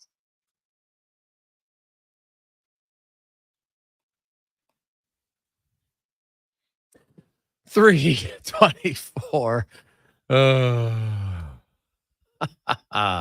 I'd never heard those lyrics of that song until right then. Well, nice. I like it. Jason Gregor, Connor Halley with you on Sports 1440, Orders Nation, YouTube and Facebook. God, that's cocky. I love it. Oh. How you doing? Happy Wednesday. Of course, a light night in the NHL after all the teams played yesterday. Only Washington and Philly have the honors of playing again tonight, as they will just change venues. As last night it was in Philly. Tonight they are in Washington. Correct? I'm pretty sure that's what it is. So away you go. Then Thursday, be back at they're in Washington tonight. The Caps are 4-1, baby. Thought they'd be pretty good. We'll see if they can improve to 5-1. Now let's go in the room, brought to you by Action Electrical, where I always remind you, if you're thinking about savings, you've been on the fence, well, don't wait anymore. Get the splinters out. Go to actionelectrical.net and they can help you make that wise decision if you want to get solar on your home or your commercial building. Actionelectrical.net. As we welcome back Josh Lewenberg from TSN, Raptors reporter, as the NBA tipped off last night. The Knicks got pounded. The Celtics look really good. And Josh, there's lots of questions surrounding the Raptors. How good will this team be this season? Do you have any idea before the season begins? We have some idea. Now, the good news is this team has finally chosen a direction, and that in and of itself, I think, makes things feel a little bit differently going into this year, because the last couple of years, this was a team in limbo. We didn't really know, were they going to keep the veteran core together and try to be competitive, and in which case, the ceiling on those teams, as we know, wasn't very high, sort of topped out as a play-in tournament type of team. So the other possibility is the one that they ultimately chose to do, is pivoting in another direction, going younger and rebuilding. And they've made no secret of it. That's where they are now. When they tip off the season tonight, they're going to be doing it as a self-proclaimed rebuilding team. Mm-hmm. So I say good news there, because there's also some bad news in that this is a direction that's not likely to lead to a lot of short-term success, or at least we have to recalibrate how we view success. Right. I think this is a fan base that has kind of been spoiled, and I say that in a good way, over the last decade, where there's been a lot of good seasons, obviously a championship season, and that's been the expectation here. Now, success, at least in the short term, is not going to be judged by wins and losses.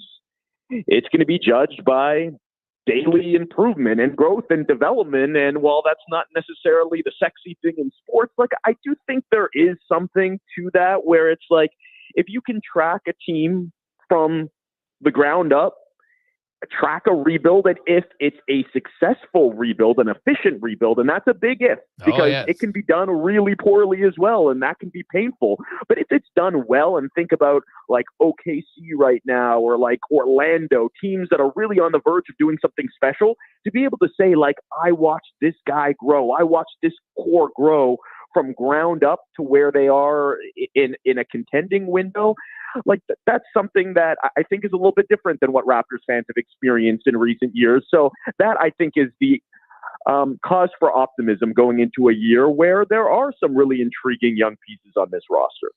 Well, the real key about a rebuild is, you got to make your draft picks count. Now, they've made some trades to get some younger guys, but they're drafting the lot, hasn't been out of this world. Right now, Barnes is looking like he's a pretty good player, but some of their other draft picks, Josh.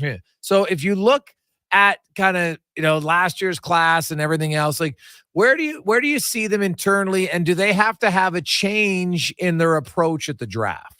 Yeah, well, if you're going to lose your first round pick in any draft, and ideally you don't lose them in any draft, but they made the Pirtle trade, they gave up their first round pick, they lost it last year, and it turned out to be a decent draft to not have your first round pick in, because it wasn't very good.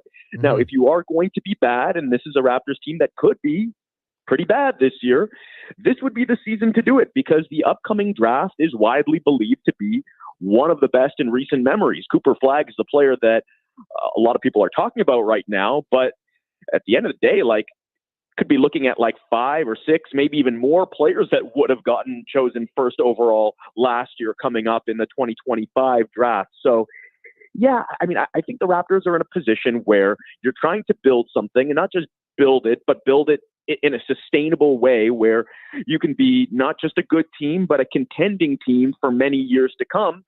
They've got a good piece in Scotty Barnes. You mentioned him. And I think compared to other rebuilding teams in the league right now who are trying to be bad in order to go out and get that guy, they've already got that guy, but it's not enough.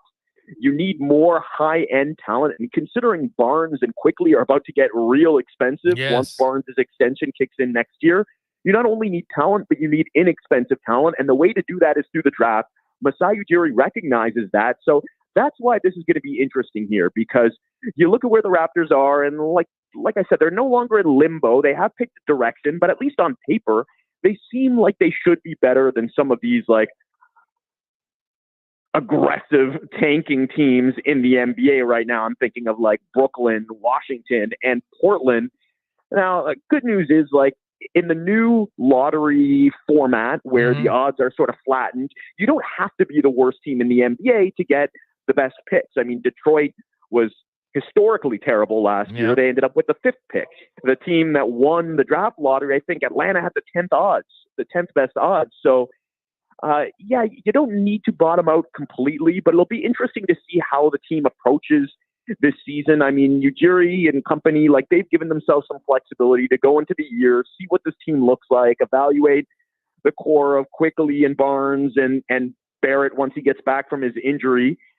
But if things don't go well to start the year, and there's good reason to believe that they won't, just given how brutal the schedule is over the first couple months of the season, then they've got some important decisions to make leading up to the trade deadline. And I'm not suggesting that there's going to be a fire sale or anything like that. We already saw that happen last year. They don't have a ton of tradable assets here, but even just in terms of like, how do you approach these last couple months of the season when the schedule gets much softer and you're playing teams that are in the same boat as you are and probably looking at the bottom of the standings instead of the top?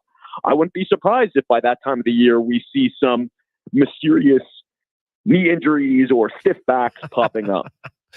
Josh Lewenberg joins us. So when you look at, I saw Michael Grange, right, that he goes, well, I think they got 4 starters. I don't even know if they have 5 starters. Do you agree with that?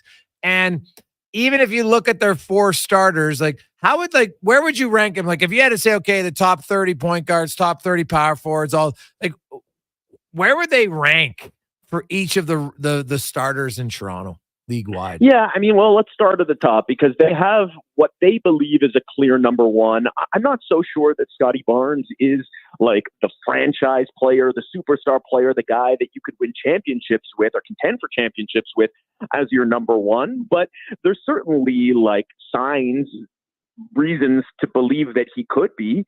I think we'll find out a lot more about his development and whether or not he can get to that place this year just based on his continued growth. Certainly took a big step forward last year. He needs to become a better 3-point shooter and improve even just in terms of his leadership. And that's something that I know that he's really focused on. They're paying Emmanuel Quickly as though he's the number 2. And again, like we don't know a whole lot about whether or not he's suited for that role just based on the fact that it is very new to him. When they traded for him last year, he had never been in that role in the NBA before as a starting point guard. He looked good in a small sample size last year. But again, like those are 2 guys in Barnes and Quickly. We haven't seen them play together, at least not in a regular season game, since March 1st because of that season-ending injury to Barnes. You add in Barrett, and I guess Jakob Poeltl would be the 4th guy. Like those guys looked good when they played together last year. They just didn't play together very much. So that's why I say like these first few months here, especially against some really tough competition, like that's going to be your opportunity to really evaluate. The 5th starter, again, once Barrett is healthy, because he's not playing tonight, it'll probably be Ochai Agbaji in for him. But the 5th starter is Grady Dick. I like what I saw from him in the preseason. He really looks like he's poised to take a leap in his sophomore year. He's put on some weight. He's gotten stronger. He looks a lot more comfortable in terms of putting the ball on the floor, and he could be a really good fit with those other 4 guys. I say could because, again, that group, those 5 guys played 4 minutes together last year. So it is very new, and outside of that, there isn't a whole lot of depth here. And that's why I say, like, well, the top end of this team is better than those other rebuilding teams in the NBA. I mentioned Washington and Brooklyn and Portland, but like you go down the list, there are a lot of bad teams, and most of them are in the Eastern Conference. Atlanta, Chicago. The top end of this roster is pretty good for a rebuilding team, but outside of that, it gets pretty thin. And then when you really break it down, like we saw the Celtics hit what felt like 100 threes last night. This is a Raptors team that was bottom 5 in the NBA in 3-point shooting last year. They lost one of their best 3-point shooters in Gary Trent Jr. They didn't really add anyone. I'm excited about what Davion Mitchell and Jamal Shead could bring from a defensive standpoint, but those guys aren't known as 3-point shooters. So they're going to struggle to shoot, this team is. And I think they might struggle to defend too, just when you look at like the lack of big physical perimeter defenders on this roster, something that this team used to be known for. Outside of Barnes, they don't really have that guy now. Outside of Poeltl, they don't have much rim protection. So in that sense, like they're maybe a little bit further ahead than most of these rebuilding teams are, but they still have a lot of work to do in terms of adding talent, surrounding Barnes and Quickly with the right pieces in order to truly turn the corner, which is probably at least a year away, probably 2 or 3 years away. Josh Lewenberg joins us from TSN, Raptors reporter. So, Josh, give me your thoughts then on the East. Like Toronto, what are they, 12th or they 13th? And their first opponent tonight, Cleveland. What do you make of them? Yeah, Cleveland's interesting. I mean, they're a team that sort of reminds me a little bit of like the DeRozan, Lowry, Toronto Raptors, like not in roster construction, but just basically like spiritually where they are in their development, where they've been knocking on the door for the last few years. They've been good, but not great in a conference with the NBA champions, the Celtics, and a few other really good teams. So they're in a position this year where I think they've really got to show that there is some progression there, that they can enter that conversation with Boston and Milwaukee and Philadelphia, because if they don't, like, I'm not sure how long they keep this group together. They've already changed the head coach, Kenny Atkinson, going to be coaching his first game with Cleveland tonight. And yeah, if they can't finally get over the hump in the playoffs, this experiment of the two bigs with Allen and Mobley up front and then the smaller guards in the backcourt, I'm just not sure that it works from a roster construction standpoint in a kind of pace and space type of NBA where most rosters don't look like this. Rather than having the small guards and a couple bigs, most teams are really loading up on those big physical wings that I mentioned earlier, and Cleveland doesn't really have any. Like, they could really use, I know there were a lot of teams that were in the mix for OG Anunoby last year when the Raptors made him available, but to me, like, Cleveland is an OG Anunoby player away from really being interesting. Yeah, lastly, who do you like outside of Boston in the East? Well, the East is interesting this year. I mean, the West, as we know, is super loaded. The East is a little bit more top heavy, I would say, in the sense that once you get past Boston, like, you could poke holes in just about anybody. I mean, Milwaukee, obviously, as long as they've got Giannis, they're going to be interesting. And Damian Lillard, of course, although those two didn't look great together through stretches last year. Outside of that, like, they don't have great depth. Chris Middleton hasn't been healthy in a while, so there are certainly some questions there. Doc Rivers.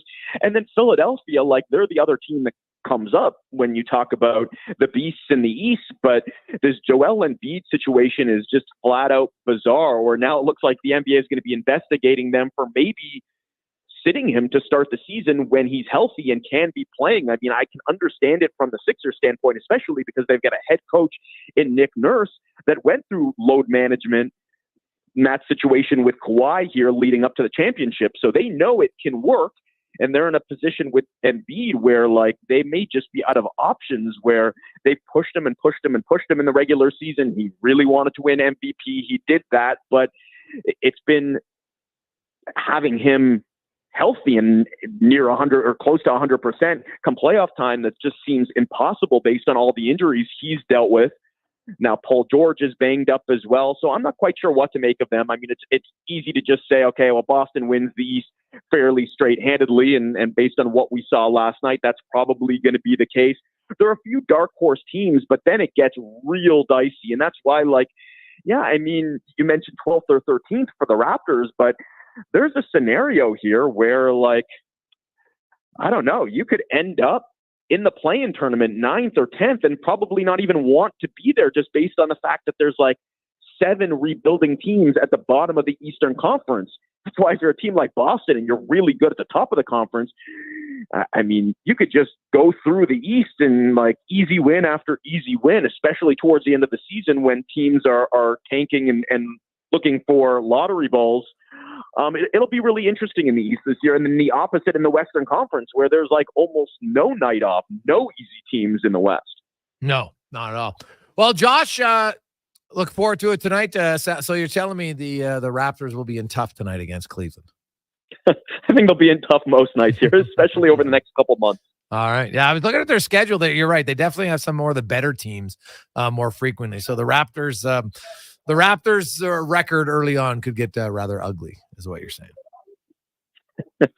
Yeah, I mean, like, we might be looking at something like 8-20 10-22 or something like that by Christmas. And yeah, like I said, the decisions will have to be made by that point. Awesome stuff, Josh. Appreciate your time. All right, guys. Talk soon. There you go. That's Josh Lewenberg from TSN. Yeah, the Raptors. I know we've got some Raptor fans out there, but this will probably be a quiet year for Raptor fans. Connor Halley could give you some advice.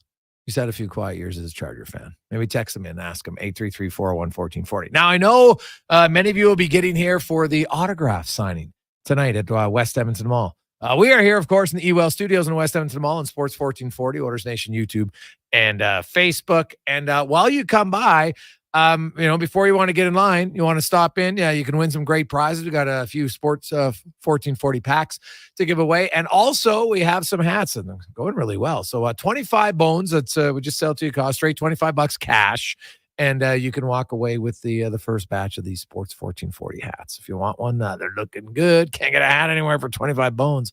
I'll tell you that. So come by. Kate the Great is outside the studios at their table, so you can enter the draw. And if you want to get yourself a hat at the same time, you can. So we're here on the second level at West Edmonton Mall, just above the Lego store. We are just down from the boat for those of you who, and right below the theaters. The gun range is right beside us too. If you're trying to get a visual, I know people used to tell me stuff in the mall and be like, I have no idea. Just tell me where you were from the Bourbon Street entrance. That was kind of it. Now I know them all back of my hand, having been here now for a year. So I know all the best entrances and, more importantly, the best places to park. So, although I won't share it because then it won't be that good anymore. Quick break. We'll come back. We got a lot of texts to get to. 833-401-1440. In our email inbox, it's the Gregor Show presented by PlayAlberta.ca. Noodle, noodle, noodle, noodle, noodle, noodle, noodle, noodle, noodle, noodle. Noodle, noodle, noodle, noodle, noodle, noodle, noodle, noodle, noodle, noodle,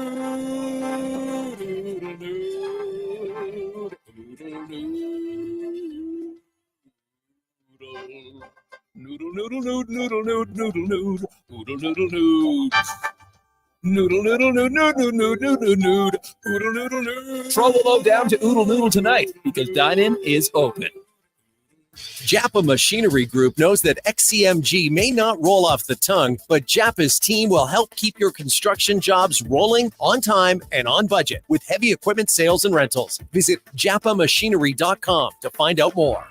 Ain't it beautiful? There's electricity in the air. Carrie Dahl here for Volvo of Edmonton, where the Volvo XC40 and C40 fully electric vehicle is now in stock, along with a great selection of Volvo T8 hybrid models. Experience the trusted Volvo quality and technology to power into tomorrow at Volvo Cars Edmonton, Canada's only 12-time Volvo Excellence Award winners. Experience the difference. Volvo of Edmonton.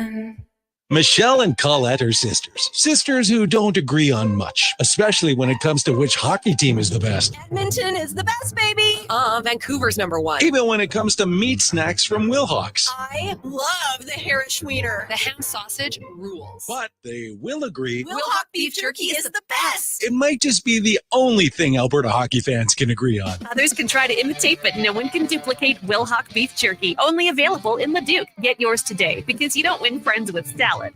Edmonton's premium live music and party venue is On the Rocks. Check out Bingo Tunes on Monday. Perform on the best stage in town with karaoke on Wednesdays. Learn how to salsa with Salsa Rocks on Thursdays. And every weekend, OTR goes live. With your favorite bands on the OTR stage and DJ Kenny K. For everything that's going on at On the Rocks, give us a follow. Facebook, Instagram, or Twitter. At On the Rocks, EDM. Eat well, party hard. On the Rocks. On the Rocks. On the Rocks. Open every day till 2 a.m.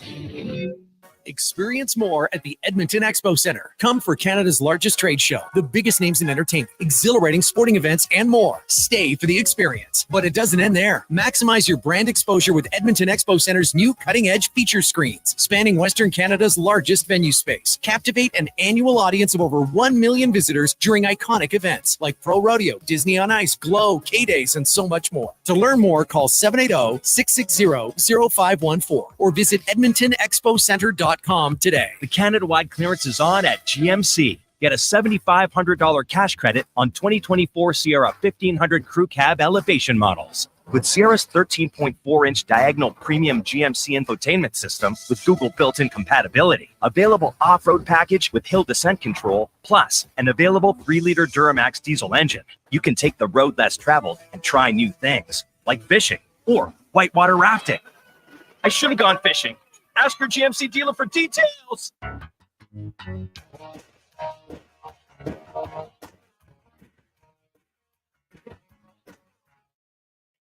Portions of this hour brought to you by Cantork. We offer sale, rental, repair, and calibration of hydraulic, pneumatic, and battery-powered torque wrenches, stud tensioners, and flange maintenance equipment. Order today at cantork.com. Hat tricks, touchdowns, and home runs. Get it all with the Jason Gregor Show on Sports 1440. Presented by PlayAlberta.ca, Alberta's only regulated online gambling website.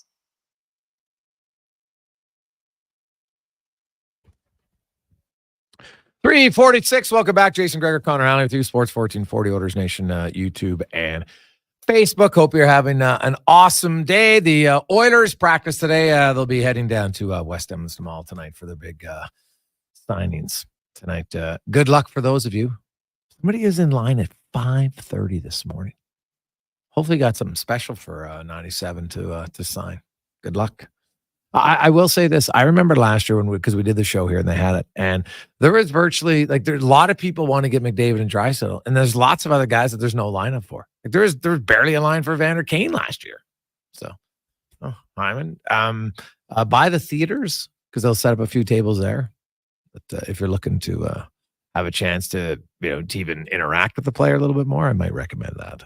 Just so you know. That was what we noticed last year, Connor Halley. Let's go around the NHL. Actually, no, we'll get to our big guest of the day, brought to you by Silent Eye Sports and Entertainment, innovative market leader with properties, the Seattle Thunderbirds, the Spruce Grove Saints, the Female Super League, the Junior Prospects Hockey League, and more. That's Silent Eye Sports and Entertainment. As we are joined by Jamie Thomas, host for the Winnipeg Jets. And oh my God, break up the Jets, Jets, Jets. They are unreal. Might as well just give them the Stanley Cup right now. But seriously, they've looked very good. We saw them come in Edmonton and spank the Oilers on opening night. The Jets are 6-0. I got to think that's best start in franchise history.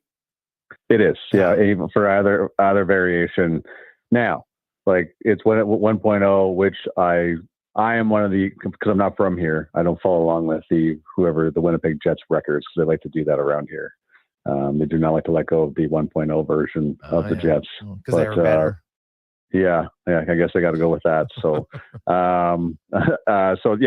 it's been impressive. It's amazing the rumblings through the local people here because the Kevin Cheveldayoff and company didn't big splashes in free agency during the off season, and nope. People were upset they weren't going to get younger, and a bunch of stuff like that. So it's just funny how sometimes these things work out where it seems like the management and coaching staff know what they're talking about. But there's been a lot of different reasons why they're off to a 6-0 start. But they haven't dominated teams, but they sure have figured out ways to beat them within the game. And I think last night in St. Louis they came out a little slower, and the Blues got out to a 1-0 lead, and then they just took over the third period. And you get some great goaltending from Connor Halley, and the usual story. You win 3-2 in St. Louis. So, and then on Sunday they were down 2-0 to Pittsburgh. It looked like it was the win streak was going to come to a close, and then they just took over at that game as well. So Pittsburgh tied up in the third, and then the Adam Lowry line, which Oilers fans will remember quite well from the visit to Edmonton on opening night. They took over the third period. So it's the Scheifele line one night, it's the Lowry line another night, the second line, Nemesnikov and company take over here and there, and then you get good goaltending from both Connor Hellebuyck and Eric Comrie so far, and you're off to a 6-0 start. And hey, goaltending and defense hasn't been the issue at all in Winnipeg, except in the playoffs. What do you feel? What did they learn about last year in the playoffs? What went wrong? Because at times, it literally looked like Colorado was skating on ice and the Jets looked like they were in their sand. Yeah, I think there's a lot of lessons to be learned from that. I think that first game with the shootout win, I think a lot of bad habits crept in where they were probably like, okay, we can first off, you thought you were running into a bad goaltender and they could just, outscore Colorado. That's where I think the problems happened. And structurally they broke down and then they just couldn't get it back. On top of that, Connor Halley usually is as reliable as he is, just didn't make that one save that they needed here and there. And he had said, in the media availability that he was going to trust his teammates a little bit more going forward instead of trying to do it all himself, which I found very interesting.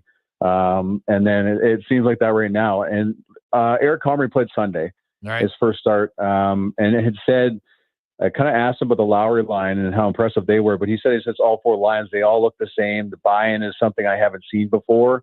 And it's quite impressive. So I think you learn when you get gelled like you did in the 4 games after you win game 1. I think that you better learn a lesson that you have to stay within structure and not try to, look for goals. And because it's never been about the inability to score goals here. It's just about defending.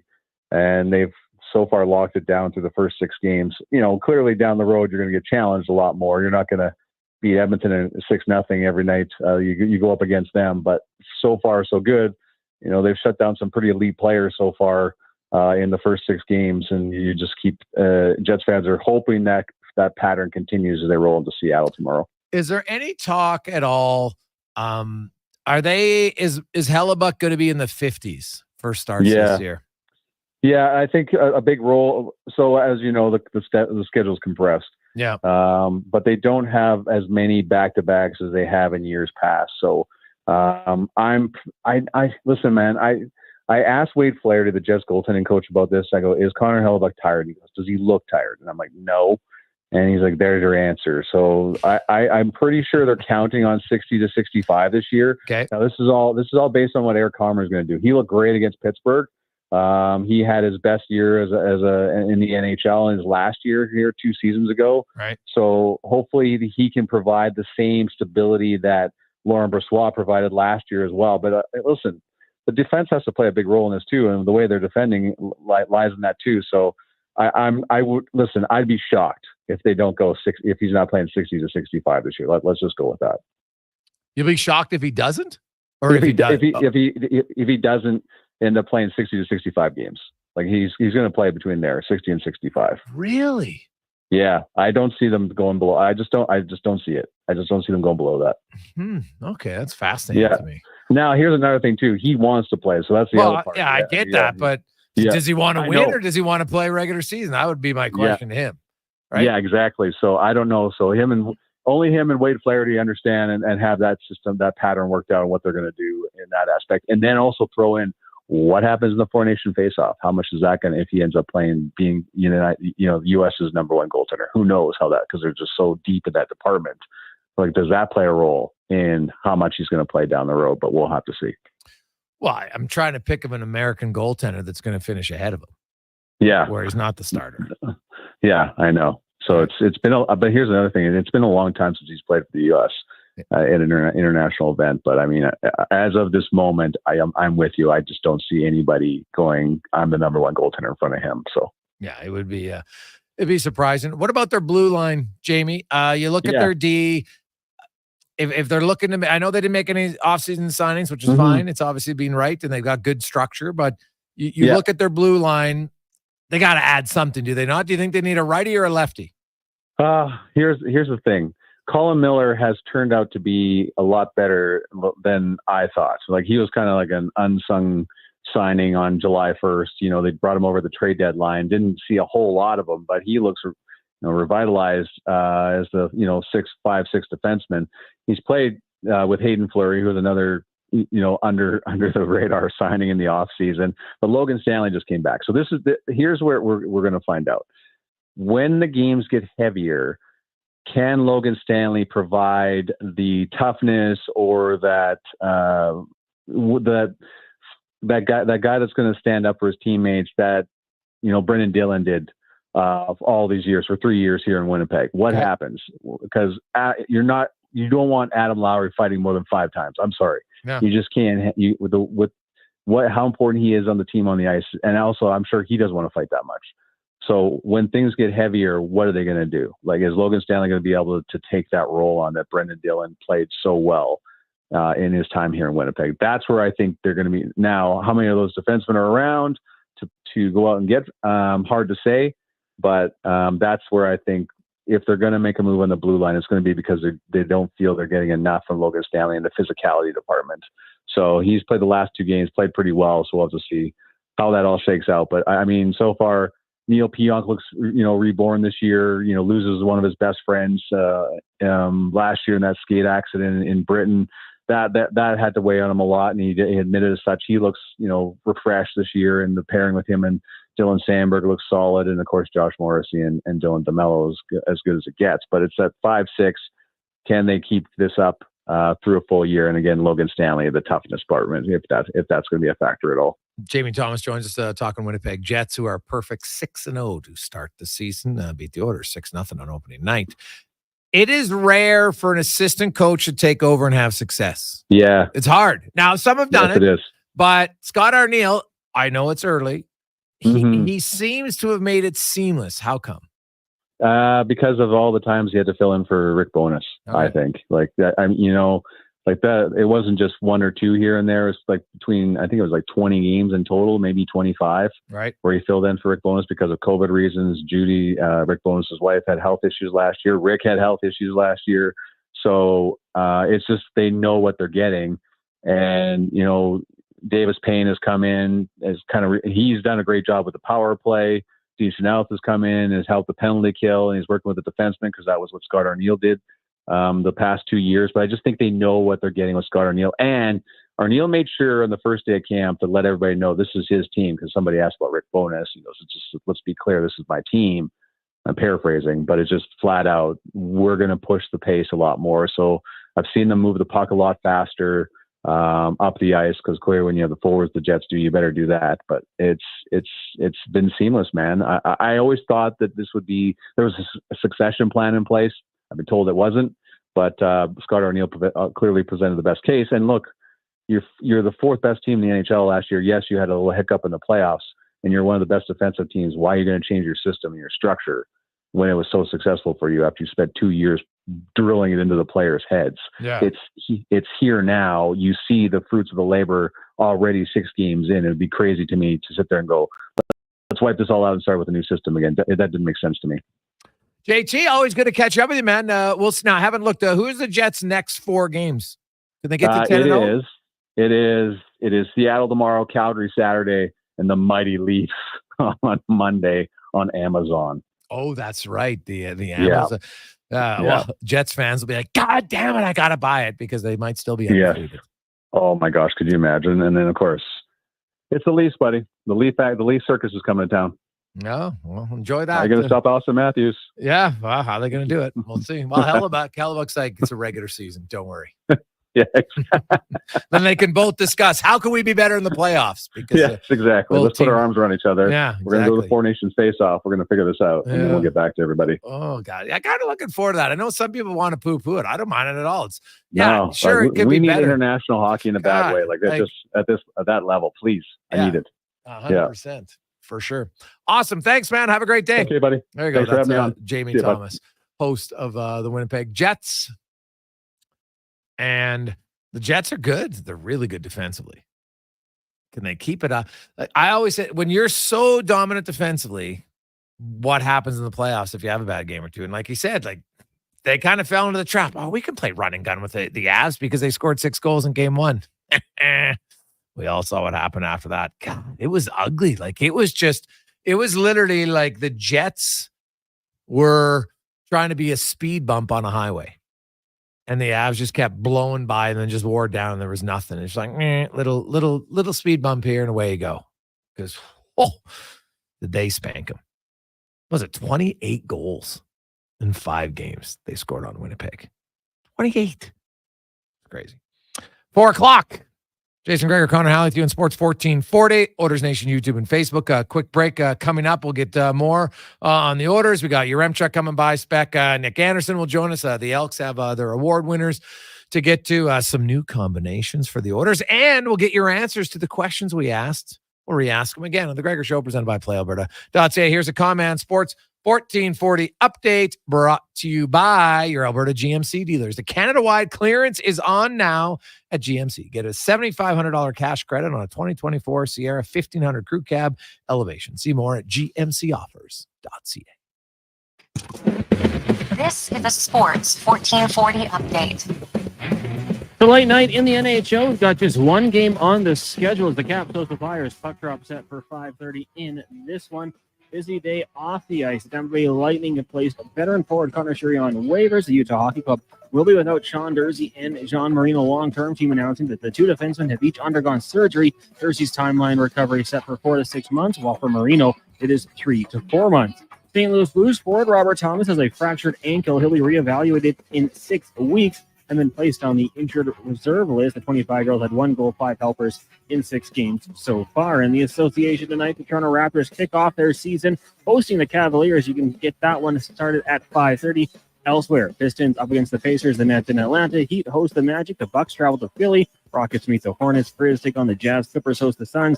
And the Warriors in Portland to meet the Trailblazers in the AJ1 game tonight. The Devon Extreme hosting White Court. Puck drop just after 7 o'clock.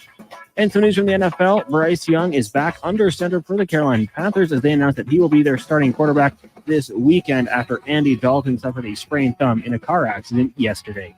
Coming up in hour 3 of the Jason Gregor Show, we'll be joined by Tyler Yaremchuk of Oilers Nation and ask 5 questions. I'm Connor Halley. This has been a Sports 1440 update. Sports 1440, Stingray Radio Station. CKJR broadcasts from West Edmonton Mall and Wetaskiwin. Download the free Stingray music app and listen wherever you go. Raise a smoothie to any friend you've had since 1999. That's a good friend. And Booster Juice was there, now celebrating 25 years in Canada and more than 450 locations from coast to coast. A silver anniversary splashed with lots of oranges. Celebrate 25 years of Booster Juice with the return of OG favorite smoothies like the Marathon, the Original, and the Orangesicle, made with oranges, orange sorbet, and vanilla frozen yogurt. Happy 25th Booster Juice. Download the Booster Rewards app today. The job isn't done until the last load is hauled, and having a semi-trailer out of commission is not an option.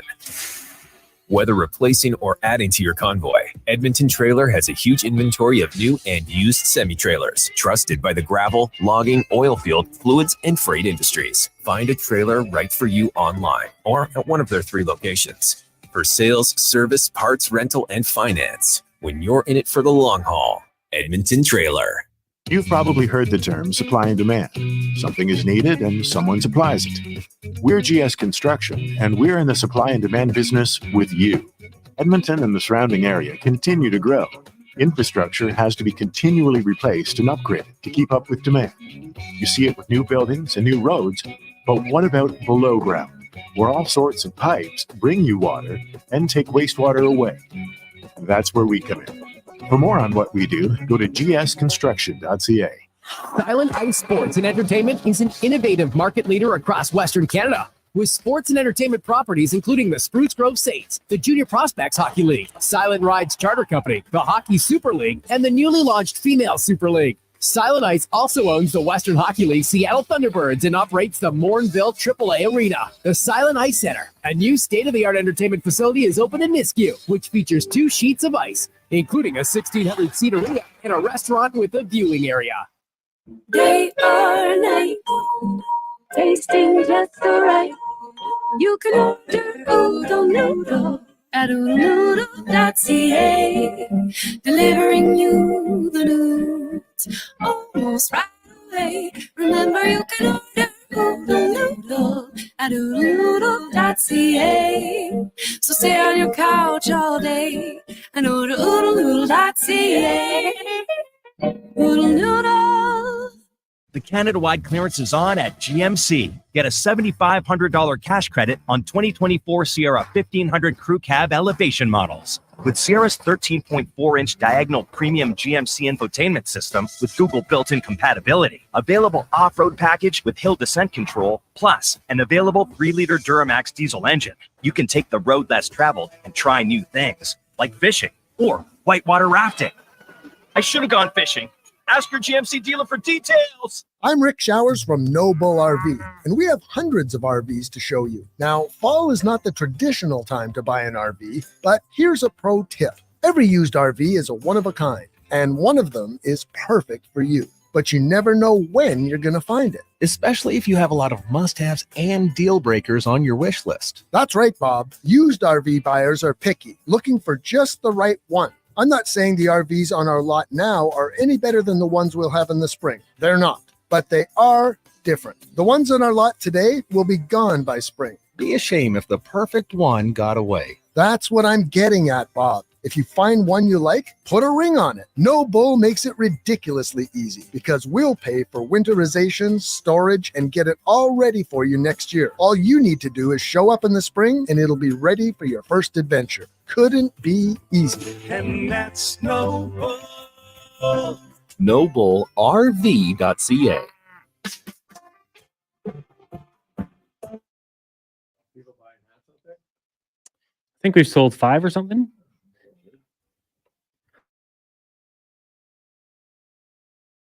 They have special training dedicated to reducing the impact of cancer care before, during, and after your diagnosis. From lymphedema to the management of fatigue and side effects of chemotherapy and radiation, they can help. Learn more at leadingedgephysio.com. Pro sports, local sports, minor leagues, you got it all. It's the Jason Gregor Show on Sports 1440. Presented by PlayAlberta.ca, Alberta's only regulated online gambling website. Just after 4 o'clock. Welcome back, Jason Gregor Show at Sports 1440, Oilers Nation, YouTube and Facebook. You can see people waiting in line behind us here at the Ewell Studios in West Edmonton Mall, getting set for the autograph signing tonight. As the order players will be John Henry in multiple things. There's the Hyman Kulak line behind us. So they spread guys out all over the mall. If you come around, you got some time to kill, stop in. Kate the Great's out there. You can enter in a draw, win some great prizes. Also, if you want to purchase yourself a hat, going well. Good sales. It's nice. We only had about, I think, 40 for sale. So, because they're limited, we got to get some more. There's a backlog, to be honest. No joke. So we have some in the queue, and hopefully we'll have some more for you. For anybody out there, if you're looking for a very affordable gift for someone at Christmas who's a big Sports 1440 fan, $25 hat, not bad at all. Not bad at all. Did I say John Henry? It's John Hancock. I think I might have said John Henry, didn't I? There you go. So maybe not. I'm correcting myself, but I might not even be correcting myself. But that's what I thought afterwards. I'm like, did I just say John Henry? I think I might have. So we'll see. Cat Dad says John Henry was a steel driving man. Mm-hmm. Did I say? I think I did say John Henry, though. Yeah. So there you go. You got it, though. Yeah, nice. Self-improvement. That's what we're here for, Cons. That's what we're here for. We got a lot of areas to improve. It's like could be Festivus right now. A lot of things to complain about. Order fans, if it was Festivus, could you imagine if it was Festivus right now? Ooh, yowzer. But you know what? You know what is good? Your odds at PlayAlberta.ca. NBA tonight. We always have our $20 play at PlayAlberta.ca, and we're going with a little a 3-game play tonight as we have the going. We'll get not a huge surprise, but have the Pacers defeating the Pistons, the Cavs defeating the Raptors, and with all the injuries to the 76ers, we're going with the Bucks tonight. So there you have it, a little parlay action. Alberta.ca. Well, let's do the 20 bones. If we win, we just piles to our number. Last month we did quite well, actually. Donated. We always pick a smaller charity, give them a donation, which is nice. So there you go. In conjunction with PlayAlberta.ca. Now, we got lots more texts coming in because we had a lot of questions that we asked earlier. Hey guys, do you think Hyman's slow start and Bouchard's will impact their chances of making the 4 Nations Cup team for Canada?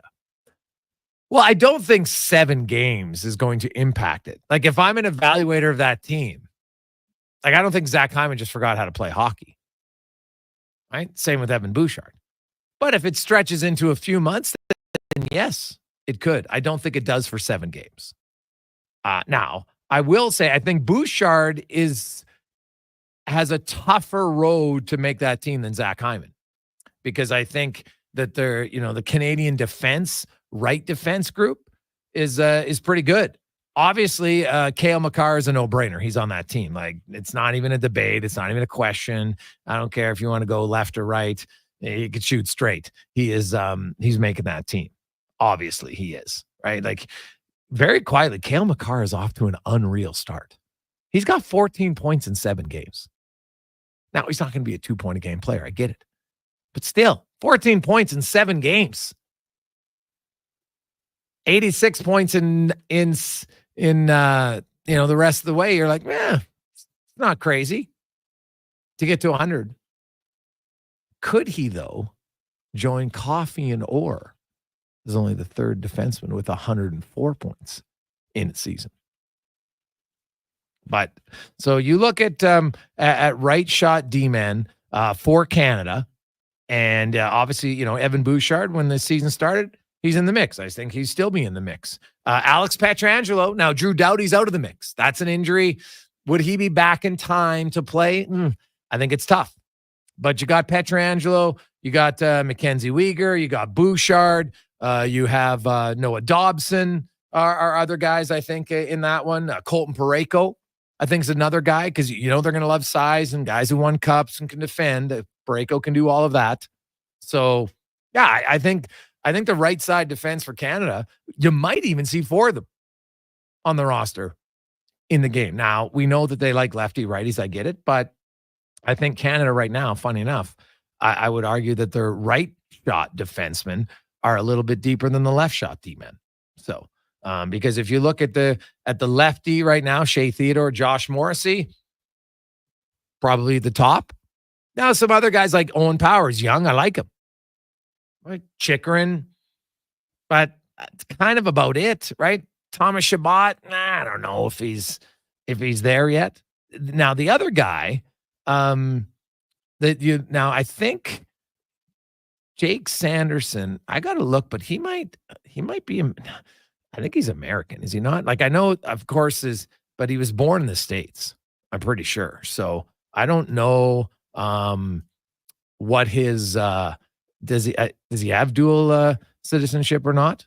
I don't know where he played. I'm trying to remember. Did Sanderson play for the U.S. or Canada at the World Juniors? U.S. He did. That's what I thought. So he's a really good player. And I just saw his dad, Jeff, actually, of course.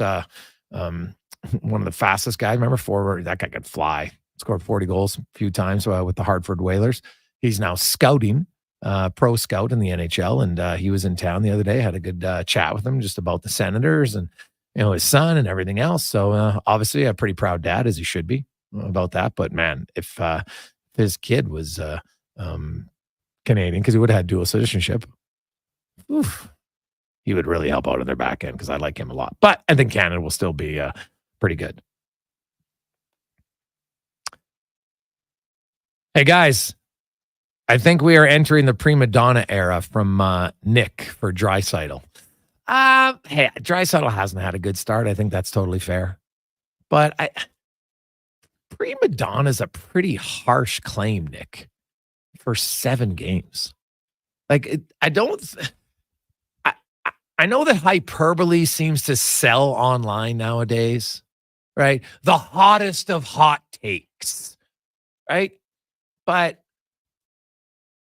frustration is high for players, for fans, for the slow start. I get it. But I think it's a pretty harsh statement to claim that it's entering Draisaitl's prima donna era because of 7 games. Like, come on now. Do we need to do that? You can. It's your choice. But I think it's a tad premature, and it's very hyperbolic is how I would say it. So I'm not there. Hey guys, at what point do you think they'll switch the lines? Well, McDavid's line, look how much they created last night. And so I always ask this question for people that talk about line juggling. Have you ever coached, even at, I don't care, it could be tier 3 or tier 4. How often do you change your lines? Realistically.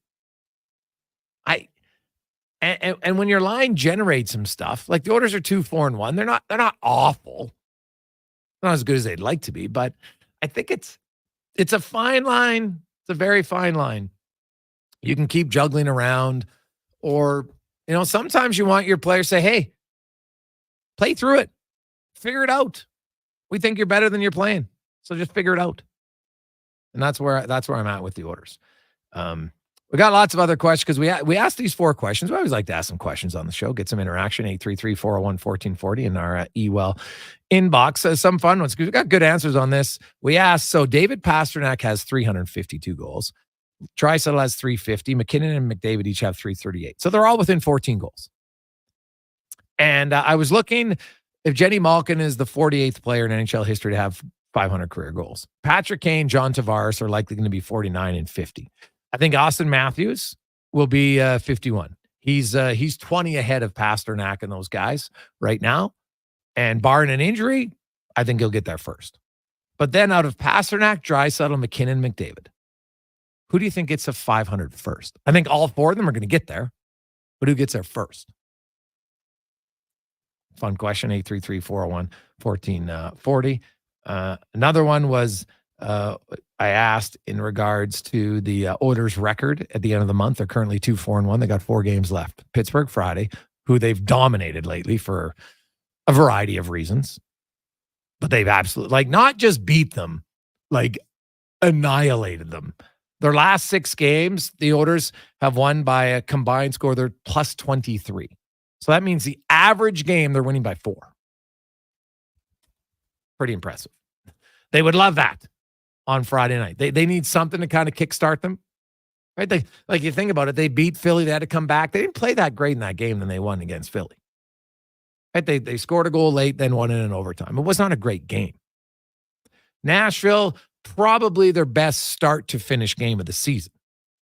I thought they played quite well against Carolina last night. Gave up some stuff, yes, but your goaltender played great. Created a lot. No finish. Their goalie played great. Had some chances. I'd still like to see the Oilers shooting the upper half of the net a little bit more often, but we'll see if that comes. But Pittsburgh, hey, you get a good effort because then you're on the road for 4 games. You have Columbus, Detroit, Nashville. So you start Sunday, Monday, back-to-back. Then you have 2 days off. You play Thursday in Nashville. Then you have 2 days off, and you play Sunday in Calgary. And that's another back-to-back, Sunday in Calgary, and then they play the Monday at home for the Edmonton Oilers, and they're back at home in November. So it's not a crazy schedule. It's, Detroit, Columbus, Pittsburgh, all teams that missed the playoffs last year. Nashville's a team that, for whatever reason, the Oilers are dominating right now. They are 12-1-2 in their last 15 games against the Preds. So, and in Nashville, they feel even better. So, it's plausible they could go on a run. I don't know if they can win all 4 like Conman things, but we'll see. But you look at the Oilers record, 5-5-1 is doable at the end of the month. That means they'd have to go 3-1.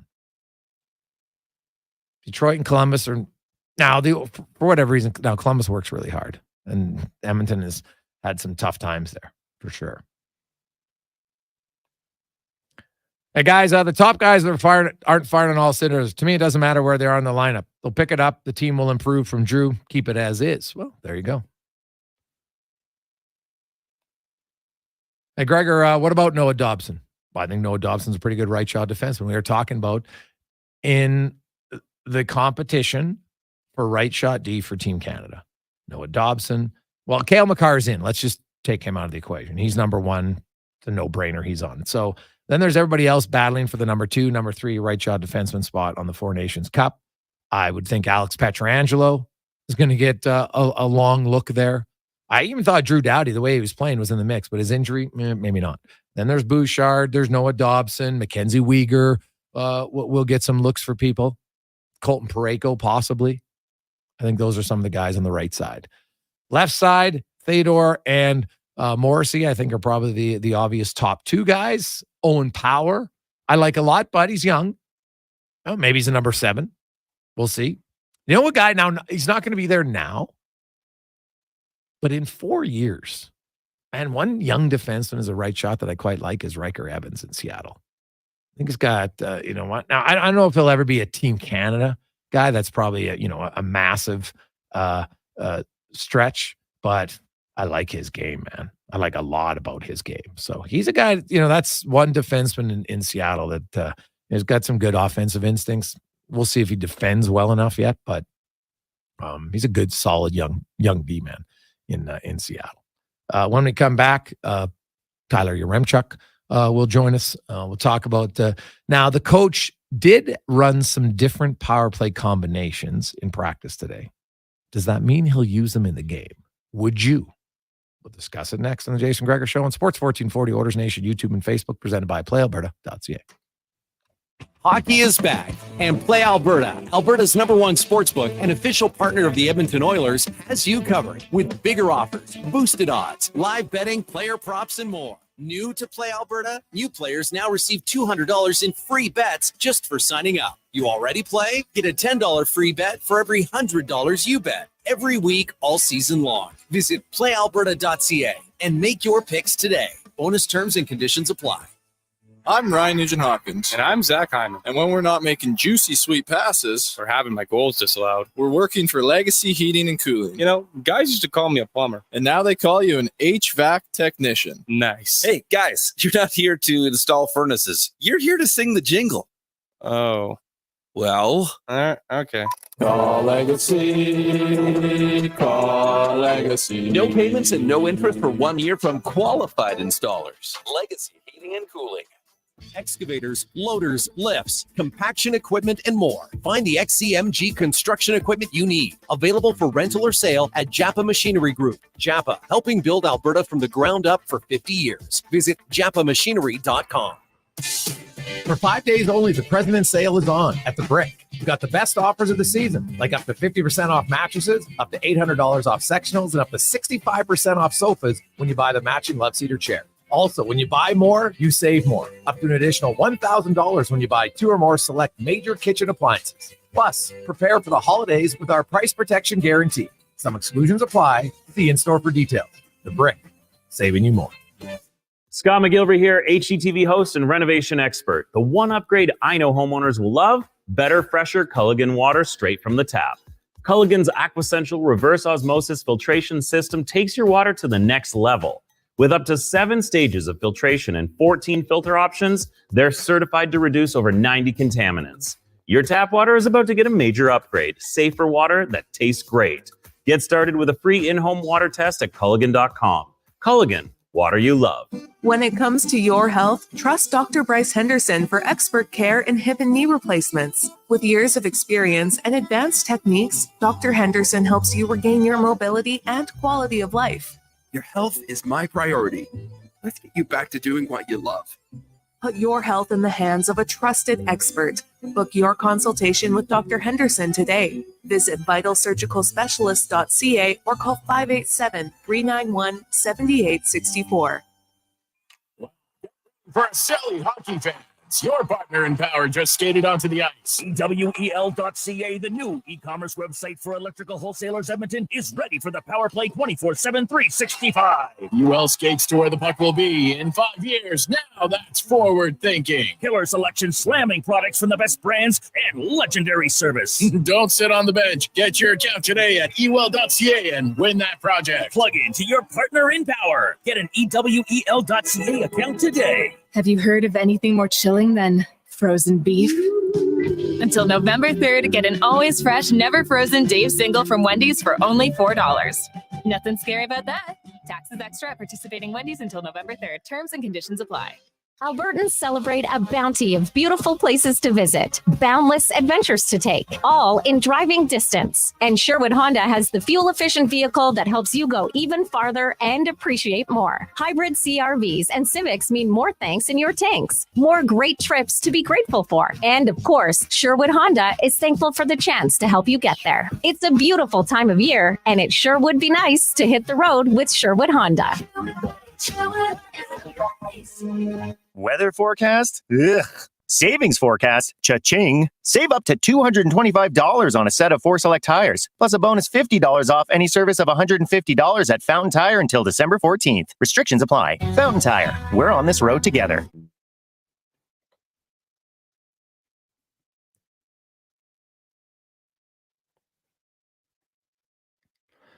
Portions of this hour brought to you by On the Rocks. Watch every Oilers game at OTR with $5.25 Molson Canadian, $5 Pink Whitney shots, and 60-cent wings. Plus, play Oilers Score and Win for your chance to win On the Rocks gift cards. Oilers hockey at OTR. Book your table today. Jasper Ave in 118th. The Jason Gregor Show, the best of Edmonton sports talk and beyond. This is Sports 1440. Presented by PlayAlberta.ca, Alberta's only regulated online gambling website.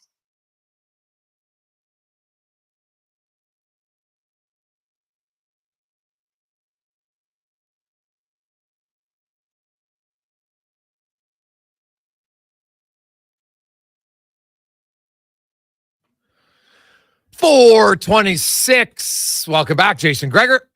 Connor Halley with you on Sports 1440, sports1440.ca, Oilers Nation, YouTube, and Facebook. Hope you're having yourselves a wonderful Wednesday. If you're on your way to West Edmonton Mall, feel free to stop in. We're here in the Ewell Studios. Kate the Great is outside. You can enter in the prize pack, win lots of great prizes. Hey, maybe you're thirsty while you wait in line. We got some water for you. And also, we have a few of our select Sports 1440 hats for sale at a great price at only 25 bones. So if you're looking for a new hat, first of its kind in the city, you can get them. We are on the second level here in West Edmonton Mall. Also, you got a few hours left. We got minimal tickets available for the Pizza Pig Out tomorrow. It's going to be 20 different pizzerias there. And man, it's going to be awesome. If you love pizza, it is great. And you can help kids with kids sport get playing, which is fantastic. And so we'll have loads of fun there. Some prizes to be won. I think we got one auction item. That's it. So try to keep it quick and clean. And the doors open at 5:30. And then the pizza starts being served at 6 o'clock. So if you want, you can get your tickets at Jason Gregor PizzaPigOut.com. Is pretty easy. Now, let's get to the Oil Report, brought to you by Volvo Cars Edmonton. Stop in if you're looking for a great deal at Canada's the number one Volvo dealership in Canada. VolvoCarsEdmonton.com. Tyler Yaremchuk from Oilers Nation and Daily Face-Off joins us again. Ty, how you doing? I'm doing good, Greg. How are you? Did you just get a haircut? I did. I got it cleaned up nicely yesterday. Oh, nice. Oh, there, looking all high and tight, eh? Oh, you got some engagement photos you're doing? No, I am going away this weekend. I didn't want to have straggly hair for that, but. Oh, okay. Nice. You and Connor both big haircuts of last week. See, I pay attention to things like this, the very meaningful stuff. We're paying attention at practice. The Edmonton Oilers did have Arvidsson and Skinner in place of Nugent Hopkins and Hyman, and even Ekholm and Bouchard were rotating in at times on the first unit. Now, what you run in practice, we've learned from Knobloch, doesn't always mean they'll do it in the game. Their power play yesterday, I thought their first one, that was probably the best power play they had all year, and then they scored on another one. Do you think he moves them in to that game, or does he stick with his number one unit and he's just doing practice just to see if that maybe lights the lamp of some guy's fire? I'm so torn on how to read this. And you're right. Sometimes Knobloch does do this where whatever we see in practice is nowhere close to what we see in the game. The only reason I'm hesitant on this is because of what they were doing with Bouchard and Ekholm flipping. And I find it hard to believe that they would take Bouchard off the unit with McDavid and Draisaitl, because to me, that signals you're really trying to create two even units if you pull Bouchard away from those guys. But then I'm like, well, wait.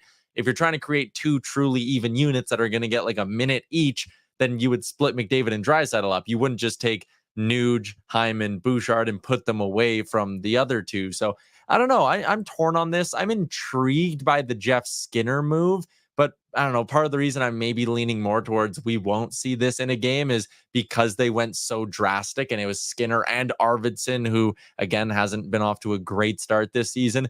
Both of those guys, and with the Bouchard flip-flopping, I think it's too major for us to see it in a game already.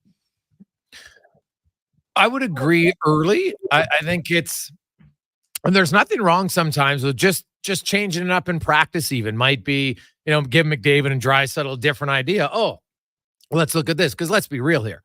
You're putting Arvidsson at the net front presence for a guy who has no goals and replacing with a guy who has no goals. Now, Skinner's more of a shooter than Nugent Hopkins, right? So maybe, that changes things a tad. I think if Skinner was a right shot, it'd be even better. I could see the argument for a right shot on Nugent Hopkins' side because, like last night when Stahl didn't have this broken stick, the Oilers couldn't take advantage of a one-timer from that side because they didn't have a right shot. Yeah, I think that's a good point. Skinner isn't that right shot, and he shoots the puck better than Nuge. I remember when we had a conversation once about having Evander Kane on the top unit, and it was like, he's viewed as a good offensive player, but he doesn't actually move the puck all that well. I do think Skinner's a bit of a better playmaker than Evander Kane in that regard, but he's still not Nugent Hopkins, but he's also the hot hand right now. So again, like if I were to make a change to it, I think doing just Skinner for Nuge might give that top unit a bit of a jolt and just get them out of their old routine and maybe spark some creativity. This is a bit too drastic for me. And the other thing too is just swapping Skinner for Nuge. There's no one that even says it has to be permanent. I mean, you could start running a rotation and say, hey, every second power play, we're changing up which guy's on the top unit just to keep the other team on their toes a little bit. Because right now, to game plan for the Edmonton Oilers power play, as much as it's beyond difficult to stop their all-world skill, every team does now have 3 seasons worth of tape on these guys. So maybe just swapping Skinner for Nuge, I think that's a better play because it might just zip or force the Oilers out of some tendencies that maybe they rely on too much. Yeah, possibly. I think they're, at times what's frustrating is their passing, which is normally the best part, is just off, right? And I don't, sometimes they're trying to force a pass through legs, and they're a confident group in themselves. Bouchard, yes, they said, hey, we believe we can figure it out. And so, there's some of that for sure. But yesterday they did move it better. When you go 25%, you'll take that most games. And obviously their penalty kill would like to get to 75% after a 50% night. And God, they're hovering around, 54% on the season, which is not great. But that was a hell of a game last night, right? Like the Oilers, they had 15 inner slot shots, and the only one that scored was McDavid. Like normally when you produce that many high quality chances, like that move. And the one move that might have impressed me the most was the Jeff Skinner coming from behind the net when he squeezed by the defenseman and tried the wraparound. Like that was an unreal save by Anderson, but an unreal play by Jeff Skinner. Oh, yeah. Again, like anyone who's saying that Jeff Skinner doesn't have the skill to be on that top unit and to help them out, it's crazy. I mean, look at that play. To me, that loss last night, as much as it pains me to kind of say this, it reminded me of some of those losses they were suffering early in the year last year. This wasn't all of them, but there was definitely a few. I think about the game when like Scott Wedgwood stood on his head in early November last year. Like you come away from it and you're like, how do the Oilers not win that hockey game? It's so disappointing that they blew a 2-0 lead. But I think when you go big picture, you look at it and say they generated a ton of chances. Zach Hyman not scoring on that rush in the third period. The Jeff Skinner wraparound, like you mentioned, so many little plays that just didn't go their way. And they were doing a good job creating that. If you play the way you did against Carolina and you're the Oilers, you're going to win more often than you lose with that kind of an effort. And it's tough when you're in the moment of covering the team. And if you're a fan following and cheering for the team game after game through the season, to kind of have that bigger picture view sometimes. But I think their play is actually trending in the right direction, even if the result didn't go their way last night. Yeah, I think it's fair. Right, the Dallas, I thought they had a really good, majority of that game. Third period was obviously a little bit funky. Nashville was probably, their best start to finish. Although last night in Carolina, they gave up maybe more than they would have liked, but they generated a ton. And, they got Pittsburgh coming to town. They'll have a lot of practice time. You get more touches. And, they've dominated Pittsburgh for a variety of different reasons. Now, that's in the past, and so we'll see if it continues. But I think it's clear McDavid gets up to play Crosby. That's obvious.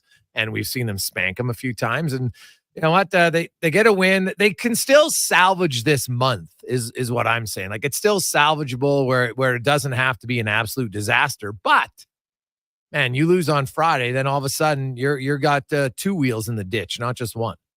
Yeah, and that's fair. Like I was chatting with our guy Frank today about how they haven't had a lot of patience with their line combos with a young defenseman like Ty Amberson. There hasn't been the patience to say, let's just give him 5 straight games and let him learn from his mistakes. And where our conversation went was, yeah, that's the crappy part about starting your season behind the 8 ball like this. Like if you're 4-2-1 right now and maybe your power plays bailed you out and Stuart Skinner's stolen you a game and you're sitting there going, hey, we're feeling pretty good about our record. You know what?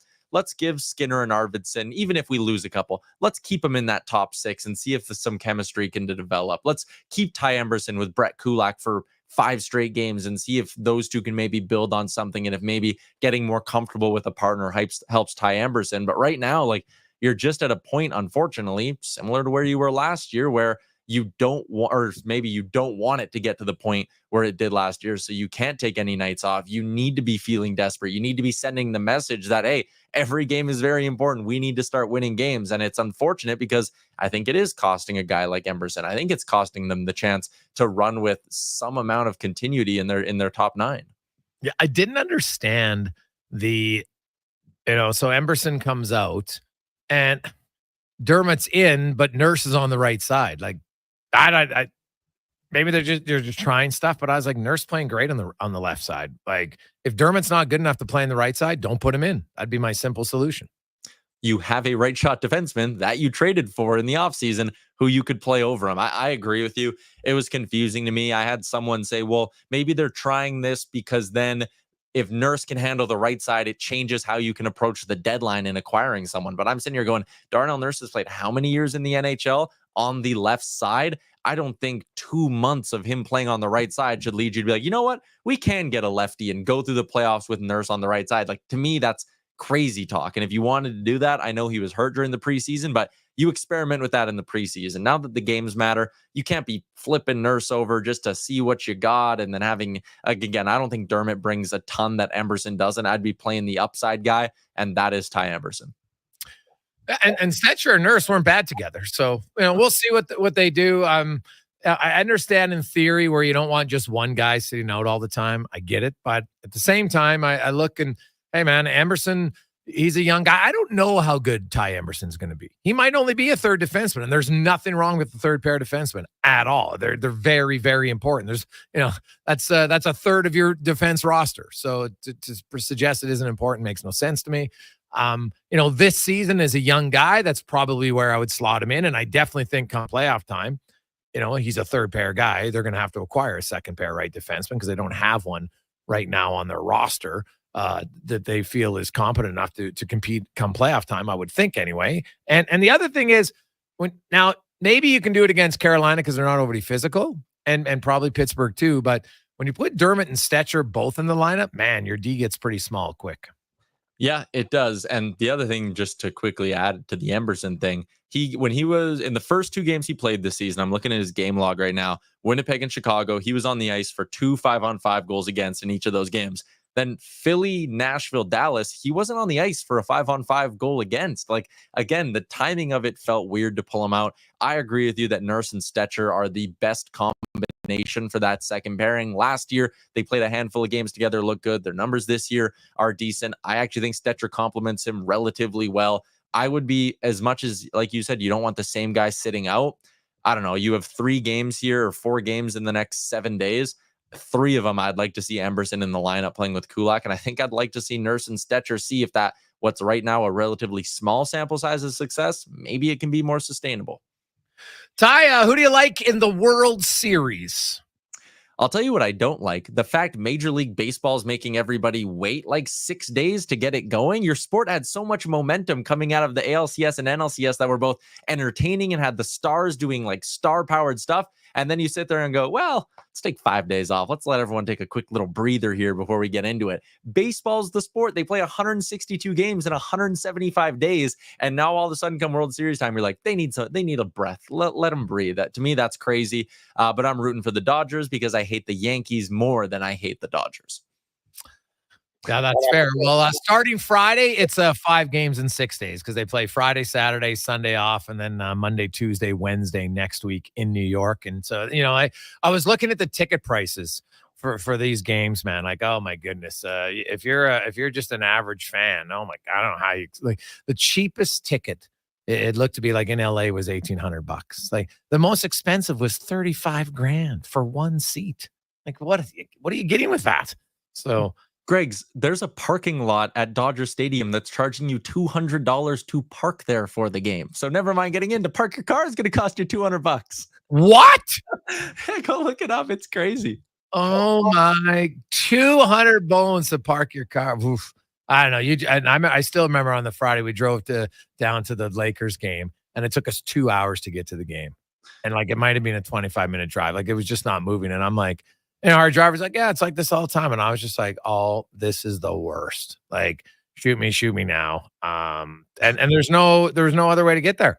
Right? Like it's not like you could go in the carpool lane. It wasn't moving either. It's crazy. Yeah, I don't understand how people live like that. Also, with the way the World Series schedule is worked, it means we are getting only one sports equinox day this year, which is the day where the NFL, NBA, NHL, and MLB are all in action. It'll be Monday. That's it. Yes. I think maybe Sunday. Sunday's the day off, isn't it? Sunday's the day off in MLB. Yeah, that'll be it. Because then Thursday's the other day off, Thursday Night Football. Then by the next Sunday when NFL's back, it's over. So you only get the one this year. Well, there you go. There wasn't anyone earlier in the playoffs? Interesting. No. All right. There you go. Good stuff. We hadn't started yet, right? No, that's true. Yeah. Very good. Ty, we will chat with you tomorrow on the rundown. Have yourself a great day. Thanks, Greg. You too. There you go. That's Tyler Yaremchuk from Oilers Nation and Daily Face-Off. Jason Gregor, Connor Halley, Sports 1440, Oilers Nation YouTube and Facebook. Coming to you live in our Ewell Studios in West Edmonton Mall, where, man, it is packed. People are getting set for the big autograph signings tonight. And if you're walking around the mall waiting, maybe you dropped a friend off, they're waiting in line, you're wheeling around just because you get bored of standing still. Well, come say hi. Kate the Great is out there. She's got some prize packs for you to win, some hats for sale and more on the second level just above the Lego store. If you're listening to this on your phone in the mall, which a few people are because they're giving us a thumbs up. So that's always great. Quick break. We'll come back. We got 5 questions. Spec and more on the Gregor Show presented by PlayAlberta.ca. Weather forecast? Ugh. Savings forecast? Cha-ching. Save up to $225 on a set of 4 select tires, plus a bonus $50 off any service of $150 at Fountain Tire until December 14th. Restrictions apply. Fountain Tire. We're on this road together. The Canada-wide clearance is on at GMC. Get a $7,500 cash credit on 2024 Sierra 1500 Crew Cab elevation models. With Sierra's 13.4-inch diagonal premium GMC infotainment system with Google built-in compatibility, available off-road package with hill descent control, plus an available 3-liter Duramax diesel engine, you can take the road less traveled and try new things, like fishing or whitewater rafting. I should have gone fishing. Ask your GMC dealer for details. Raise a smoothie to any friend you've had since 1999. That's a good friend. And Booster Juice was there. Now celebrating 25 years in Canada and more than 450 locations from coast to coast. A silver anniversary splashed with lots of oranges. Celebrate 25 years of Booster Juice with the return of OG favorite smoothies like the Orangesicle, the Marathon, and the Original, made with oranges, bananas, strawberry sorbet, and probiotic yogurt. Happy 25th, Booster Juice. Download the Booster Rewards app today. Introducing the Female Super League. Female hockey is on the rise with more women playing the game than ever. Join us as we pave the way for the future of women's hockey. The FSL is more than a game. It's a movement and an experience for the motivated female athlete. Teams will compete in a showcase-style format featuring consistent interprovincial competition. Come be part of the journey as the 2024-25 season unveils a 12U division, as well as the launch of a groundbreaking progressive body-checking 14U division. For more information, visit femalesuperleague.com. Ben Stelter's battle with brain cancer was an inspiration for every hockey player in Alberta. This December, your kids can continue the fight with Ben's Cup, featuring U11 and U13 tournaments for AA, Tier 1 and Tier 2 divisions, and an all-star game. You can win amazing prizes, including a signed McDavid jersey. All while raising funds to bring proton radiation therapy to Edmonton. Ben's Cup, December 27th to 29th. Register or become a sponsor at benscup.com. Proudly supported by Sports 1440. Your co-op grow team are your local experts because we live here too. Our agronomic specialists stay up to date with the latest research and technology to help support your entire farm operation. Talk to our team for advice tailored to your farm's needs. We have recommendations to help you optimize your crop yield and quality while enhancing the health of your land. Co-op, we're all growing together. Here for your farm, here for your family. Learn more at coop.crs/farm. The Canada-wide clearance is on at Chevrolet. Get a $7,500 cash credit on 2024 Silverado 1500 Crew Cab RST models. Explore downtown hotspots with standard Chevrolet safety assist, including automatic emergency.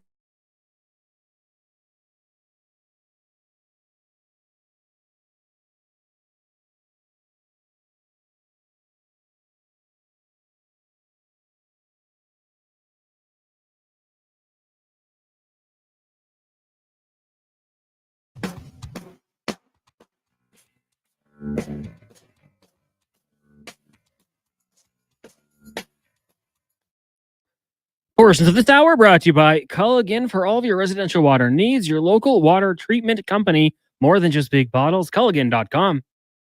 He's not just another pair of glasses. It's the Jason Gregor Show. Thanks for checking out Edmonton Sports 1440. Presented by PlayAlberta.ca, Alberta's only regulated online gambling website.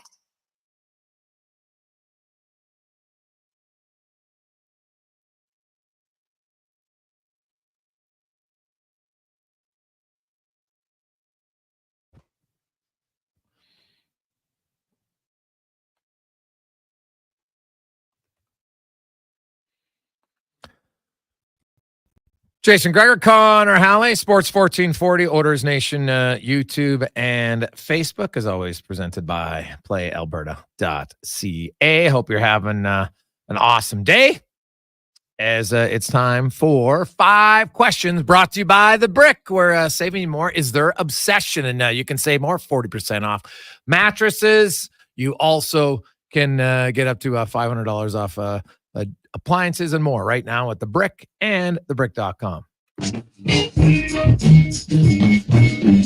It's time for 5 questions on the Jason Gregor Show. All right, Jason, question number 1. The Oilers, of course, falling to the Hurricanes last night in overtime. Was there one aspect that stands out to you that just wasn't good enough in the loss?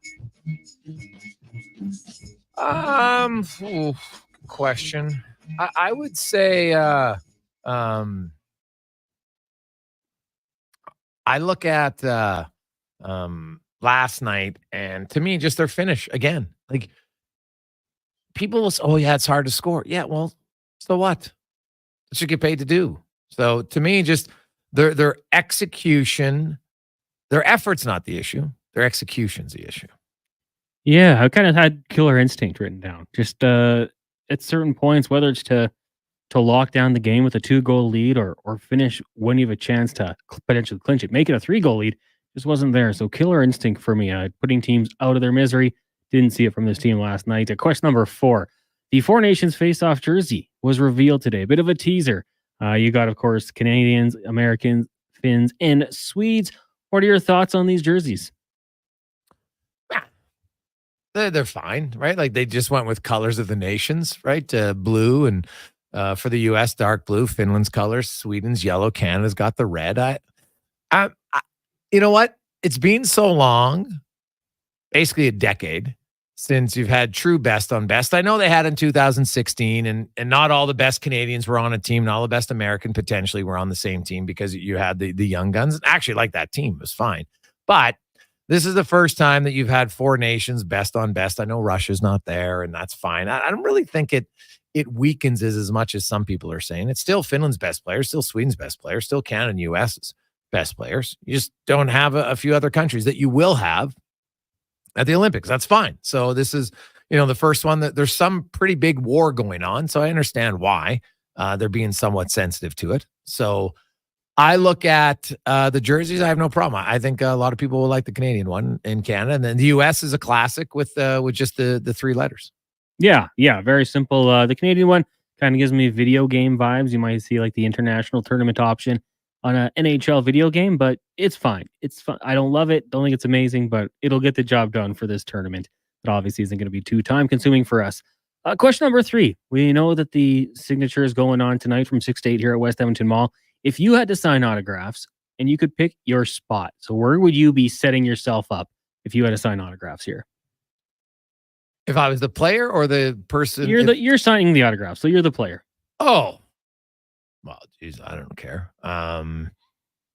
does it really matter? You're sitting at a table, everybody's coming up to you. I guess maybe I would want to be set up, if I could, by the seals, because maybe I'd see them swimming every now and then when they're just frolicking and having fun. So I would go with that.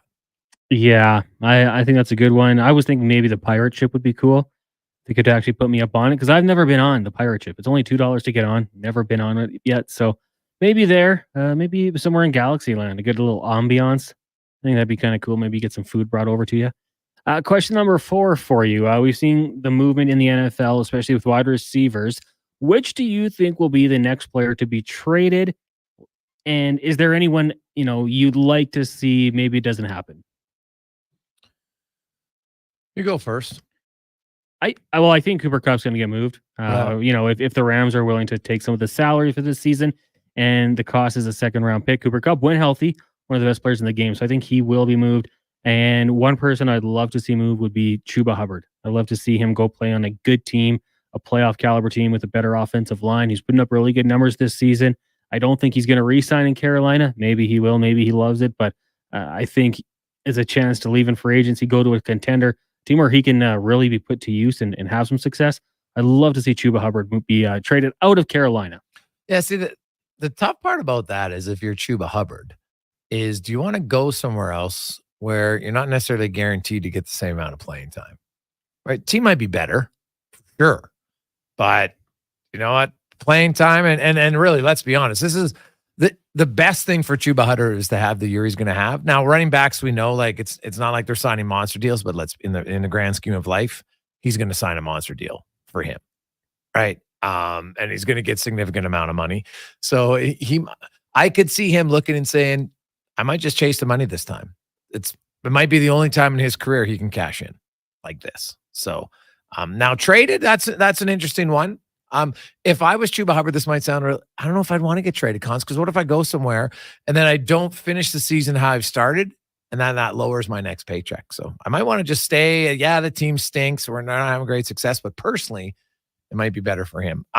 Cooper Kupp is the obvious one to see how much does he have left, and with the Chiefs trade today, and we haven't even got into that. We probably could talk about if you think Hopkins has anything left, right? Like if you were the Chiefs. Now, Hopkins' contract, I think, is less. Maybe the asking price overall was less. But if you had to go straight up today, who do you think is a better receiver moving forward for the offense in Cincinnati? Kupp or Hopkins? Yeah, I mean, I'd take Kupp. Yeah. More recent. I mean, I asked some people in Tennessee what they thought about DeAndre Hopkins, said he's fine. It was more of a product of the quarterback play with Will Levis and Mason Rudolph. Yeah. And then, obviously not getting the opportunity. So I would personally take Cooper Kupp. But injuries, right? That's something I think you got to watch out for. The one thing I would tell you about Chuba Hubbard is they did draft Jonathan Brooks out of Texas. He was the highest or first running back taken off the board. So he's getting healthy. He might be back in the lineup soon, and they might want to go that direction to be cheaper. So, yeah, it's something to monitor what the Carolina Panthers do down the stretch here. My final question for you is, on this day back in 1941, Dumbo was released by Disney. So when it comes to movies based on animals or just animals simply in movies, do you have a favorite? Ooh, animals based in movies. Yeah, that's a good one.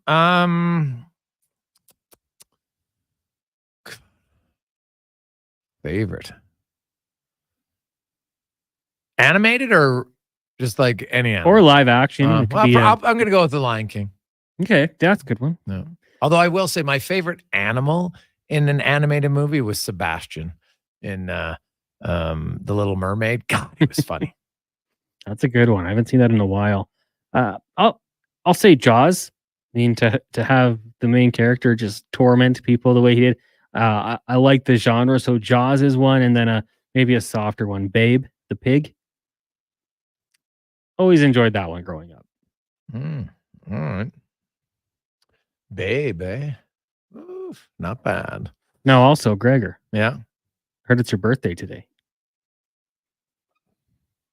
Yeah. So happy birthday. No, I don't know who told you that, but yeah, you know what? It's funny. I kind of try to keep mine on the down low, really. But yeah, you know what? It was nice. My son was all fired up this morning. So obviously super excited when your kid's excited for your birthday. So we had an early morning practice and he got the kids to sing happy birthday to me. So that was quite nice. I hope you have a fantastic day, Jason. Well, you know what? It's all good. All I know is I have the dessert I want. That's I know I'm lucky. I don't really love gifts. I love giving gifts. I'm not great at receiving. This price I don't have to work. I'm not great at receiving them, but I don't really need anything. I'm pretty lucky. But there's always one thing that I want for my birthday, and it's lemon meringue pie. And I know I'm getting it. And that to me is all that matters. And everything else after that is secondary. Is lemon meringue pie. From a specific place? No. Well, my wife, I can't remember the place she bought at last year, but it's really good. So I think she'll buy it from there again. Nice. Yeah. Like it's lots of lemon, which is a little, I don't like it when it's like an inch and a half of meringue. And then no, I want my lemon to be more and then the meringue just a topping. So lemon meringue pie, buddy. It's unreal. Like I'll probably I'll have 2 slices tonight for sure. Yeah. Save some for tomorrow too. Stretch it out if you can. Oh yeah. I got Pete's Pig out tomorrow. Oh yes. Yes. Ooh. So, I guess I could have it later, but it's funny. Now, if I eat dessert, I got to eat it before 8 o'clock. So I'm trying not to eat after 8 o'clock. Did all the reading on it. Say it's better for you if you don't. So I'll have to put in 2 slices before 8 o'clock, which shouldn't be a problem. I might even have a slice first. It's your birthday. You can do whatever you want. So, and I also have an idea in 2025. We'll have a staff meeting, but I have an idea in 2025 that I think our people will like regarding birthdays. So we'll do that next year. I got it from Action Electrical. I'm going to steal their idea for birthdays, actually. So, which I think is really good. Coming up, Mark Spector will join us. Many people here, man. The line is busy behind us. Zach Hyman's fairly popular. Now, I haven't seen. Does anybody have? I think I saw one Zach Hyman book, right? Because if you're Zach Hyman, the other, someone comes up and hey, can you autograph your book? I think like a no-brainer, would it not be? Got a few options in that one. So there you go.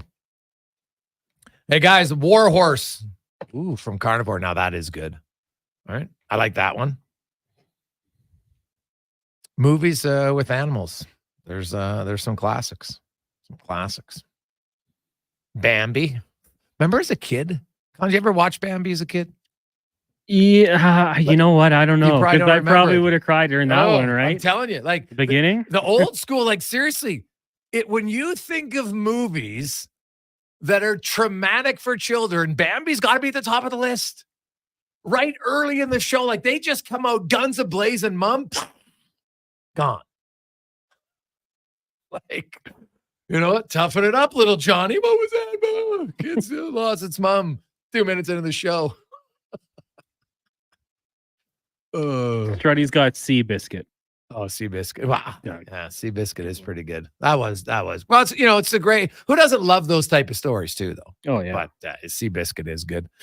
Well, Strutty, he's kind of got the Seabiscuit teeth though, so I could see why. Right. Well, not anymore. Now after Demmer knocked them all out, but. I still think it's so awesome that Mrs. Strudwick thanks Nathan Dempsey for knocking her husband's teeth out. That's such a classic. Let's get to Sports 1440 update brought to you by Fountain Tire. And right now, you know what? When you change over your tires, you're putting your winters on. You're like, God, where do I store it? You know what? Maybe you don't have room. Well, guess what? Fountain Tire, hassle-free, convenient tire storage for you. You bring in, you'll put on your winter tires. They'll keep your summer tires nice and clean, stored. Final location near you, fountaintire.com. This is a Sports 1440 update. The Utah Hockey Club announced that both Sean Durzi and John Marino are going to miss long-term due to undergoing surgery. Durzi's timeline for recovery is set 4 to 6 months. Marino 3 to 4 months. St. Louis Blues forward Robert Thomas has a fractured ankle. He'll be reevaluated in 6 months and has been placed on the injured reserve list. The 25-year-old had 1 goal, 5 assists in 6 games so far with St. Louis, and the Tampa Bay Lightning have placed veteran forward Connor Sheary on waivers. On the ice tonight, just one game. You got the Caps and the Flyers meeting in D.C. That'll get going at 5:30. In the association, the Toronto Raptors kick off their season in about 30 minutes, hosting the Cleveland Cavaliers. They also have the Pacers in Detroit. Hawks host the Nets. Bucks taking on the Sixers. The Heat hosting the Magic. Bulls head to New Orleans. Jazz take on the Grizz, Suns and Clippers, and the Trailblazers taking on the Golden State Warriors. In the AJ tonight, just one game on the schedule. The Devon Extreme hosting Whitecourt. That'll get going just after 7 o'clock. And from the NFL, looks like Bryce Young is going to be back under center for the Carolina Panthers. And starting quarterback Andy Dalton suffered a sprained thumb in a car accident on Tuesday. Coming up in hour number 4 of the Jason Gregor Show, we will be joined by Mark Spector of Rogers Sportsnet. I'm Connor Halley. This has been a Sports 1440 update. Sports 1440 in West Edmonton Mall and Wetaskiwin. CKJR is a Stingray radio station. Download the free radio player app and listen wherever you go. Find the perfect tractor for any job at Edmonton Kubota. Their massive selection of compact tractors has something for everyone, whether you're tackling small tasks or big projects. And right now, take advantage of 0% financing for up to 72 months. It's never been easier to get the power and reliability you need. Come down to Edmonton Kubota today and drive away with the tractor that's just right for you. Edmonton Kubota, where your perfect tractor awaits. For 5 days only, the President's Sale is on at the Brick. We've got the best offers of the season, like up to 50% off mattresses, up to $800 off sectionals, and up to 65% off sofas when you buy the matching love seat or chair. Also, when you buy more, you save more, up to an additional $1,000 when you buy 2 or more select major kitchen appliances. Plus, prepare for the holidays with our price protection guarantee. Some exclusions apply. See in-store for details. The Brick, saving you more. The Canada-wide clearance is on at GMC. Get a $7,500 cash credit on 2024 Sierra 1500 Crew Cab Elevation models. With Sierra's 13.4-inch diagonal premium GMC infotainment system with Google built-in compatibility, available off-road package with hill descent control, plus an available 3-liter Duramax diesel engine. You can take the road less traveled and try new things, like fishing or whitewater rafting. I should have gone fishing. Ask your GMC dealer for details. Before every big interview, every big presentation, every big moment, I've always looked in the mirror and put on my game face. But lately, my eyes look tired, my brow looks old, and I'm starting to think it's game over. Stop thinking and start seeing me, Dr. Vance Elliott, for skin refreshing treatments designed to give you a fresh and natural appearance. He didn't make me look weird. No, he gave me back my game face. Book your consultation today at drvanceelliott.com. Hey, it's Scott from Sherwood and St. Albert Dodge. I think it's safe to say we are all paying attention to interest rates these days. If so, you'll like this. We have 0% financing available on Jeep Compass, Wrangler, Grand Cherokee, and Wagoneer. 0% on the Dodge Durango and the all-new Hornet. And the rates on Ram 1500, Ram 2500, and Ram 3500, you guessed it, 0%. Are you picking up the theme? We have 0% financing on virtually all 2024 new models with hundreds to choose from. Why pay interest? Instead, come get a new vehicle at St. Albert and Sherwood Dodge. The 2025 Honda Civic Hybrid is here, and it may sound too good to be true. With a 2-liter 4-cylinder backed by 2 electric motors, giving a combined 200 horsepower, it's our most powerful and fuel-efficient Civic ever. Plus, with a range of over 800 kilometers and available features like a Bose premium sound system, your crew will love it too. Huh, maybe it should be called the Civic 2.0. Redefine your drive with the 2025 Civic Hybrid. In stock now with rates from 3.49%. Visit prairiehonda.ca for details.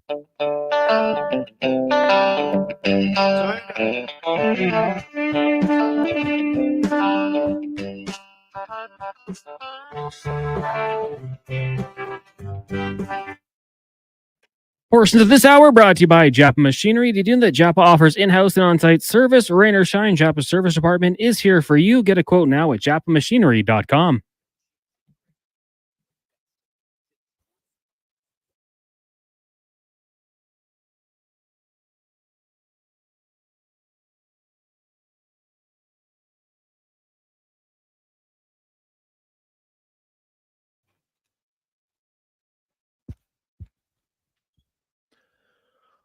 Just after 5 o'clock. Welcome back. Sports 1440, Oilers Nation, YouTube and Facebook. You have an hour if you want to get tickets to the pizza pick out tomorrow. It's going to be great. If you love pizza, man, there's over 20 pizzerias coming in. They all bring different types of pizzas. It's not like they show up with one. They got multiple different kinds. It's all laid out on a table. You can literally try as many as you want. It's amazing. And it's all for help out kids sport. So I got a few tickets left. If you want to get them, go to jasongregorpizzapickout.com. It is the Gregor Show, as always, presented by PlayAlberta.ca. Get in the game. And hey, you know what? I'm giving you a gift. Gregor50. Use the promo code Gregor50 and you'll get a free $50 play here in October.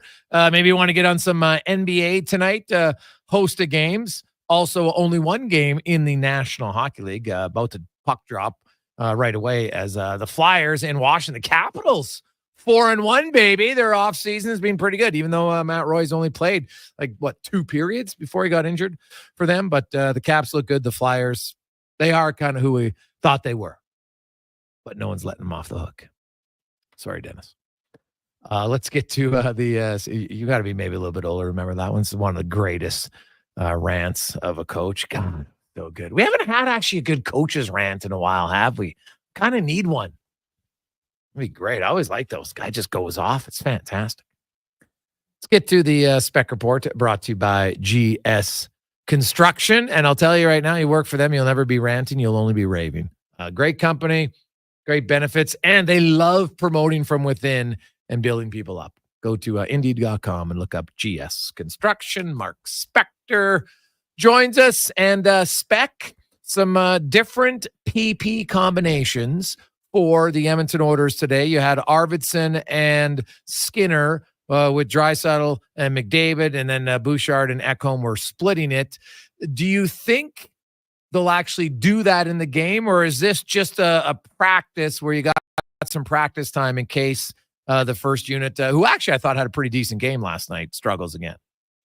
I mean, at what point are you going to make your change? I think if you're going to start practicing with them differently, are you not going to use it in the game? I mean, I don't know. Maybe it's all for funsies here. I don't think so.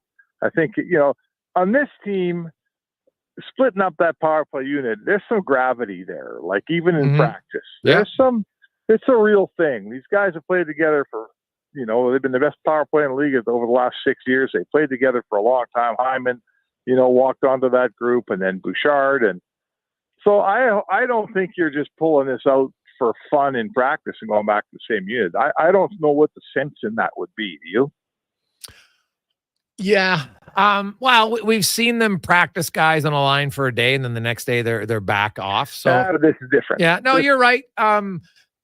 It was interesting because sometimes they said, hey, you take it away, and then when you put them back, all of a sudden they're like, oh, okay, this feels better, right? So who knows? Maybe just one day in practice, it gets guys' attention, right? Knobloch is not afraid of that. We've seen it, but you're right. It wouldn't shock me if they did it.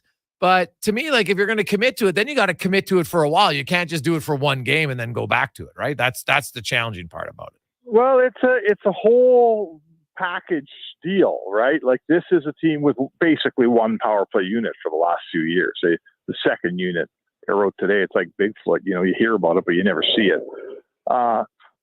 This is so. Yeah. So not only are you switching up your unit from a very, very comfortable group, now you're kind of committing to playing 2 units. You're kind of committing to the first unit only playing a minute. Maybe the second unit plays a minute. They've never done that here either. So, it's really, it's not the same as just changing your forward lines around and saying, oh, well, your coaches always change their forward lines. This power play unit hadn't changed at all since Bouchard took the point and the trade deadline on 2023. It's been the same since then. So, there's some, and I thought I was at practice today, and I talked to Draisaitl and I talked to Hyman, and, I didn't get the sense that they were in love with this. I think they're ready to go along with it because they're team guys, but, this is a bit of a kick in the pants for those guys. They wanted time to solve this thing themselves, and the coach ran out of patience, and, that's not a small thing inside an NHL dressing room. Yeah, you look at their game last night, Spec. Again, well, it's probably their best game as far as creating quality chances. The problem is they still can't finish. And, and that's why I've been saying for a week now, everybody, Stuart Skinner had 31 minutes against Winnipeg, but he's been way more consistent than the offense has been all season long. It's just not good enough. They're averaging 2 goals a game. Their power play is well below expectations. They're 5-on-5 scoring, like Hyman, Nugent Hopkins, Draisaitl, Arvidsson. They're all goose eggs 5-on-5. It's not good enough. And yesterday was better in generating chances. I always say this. You know what? You can generate 10 chances. If you only generate 2 and score twice, I'll take the generating 2 and scoring twice over generating 10. I don't care about the odds of what's going to happen long term. Right now, the Oilers just need to finish, point blank. Yeah, no, they do. It's their biggest guys that are letting them down.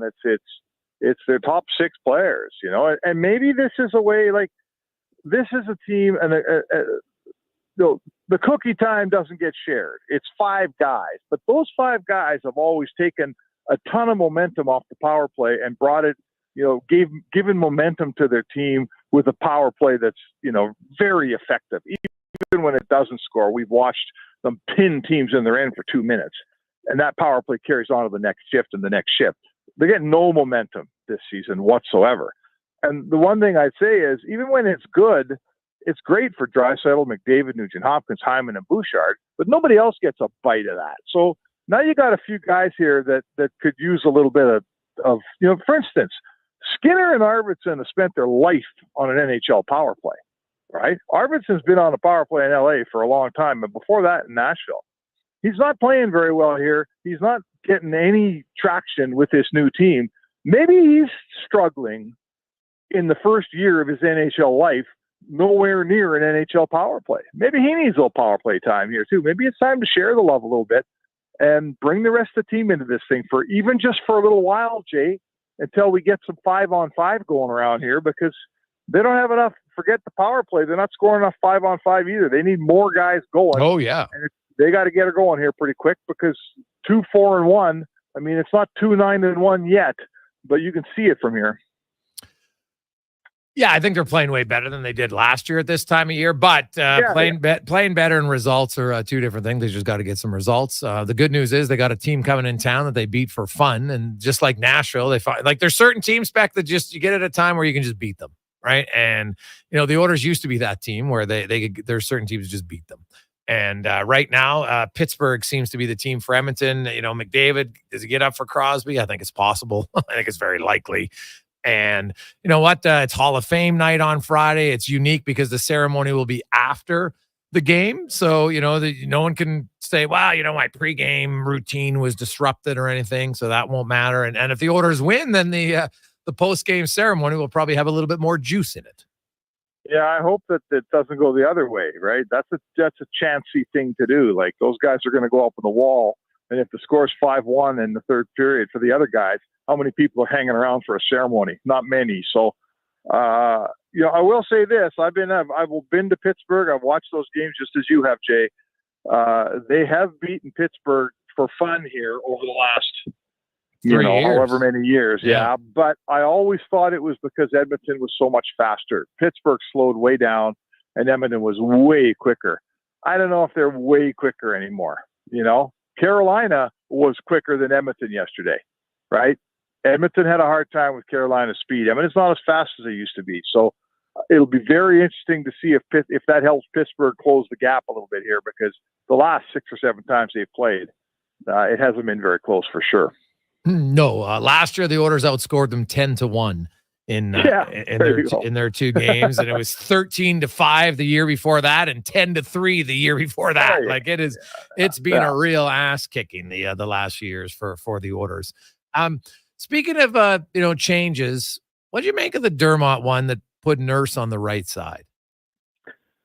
Well, I mean, Nurse a veteran guy. That part doesn't give me any pause. Everyone else they put Kulak on the right side. They've played guys on the wrong side all the time. I don't see why Nurse can't do that. He's a skilled player, like whatever.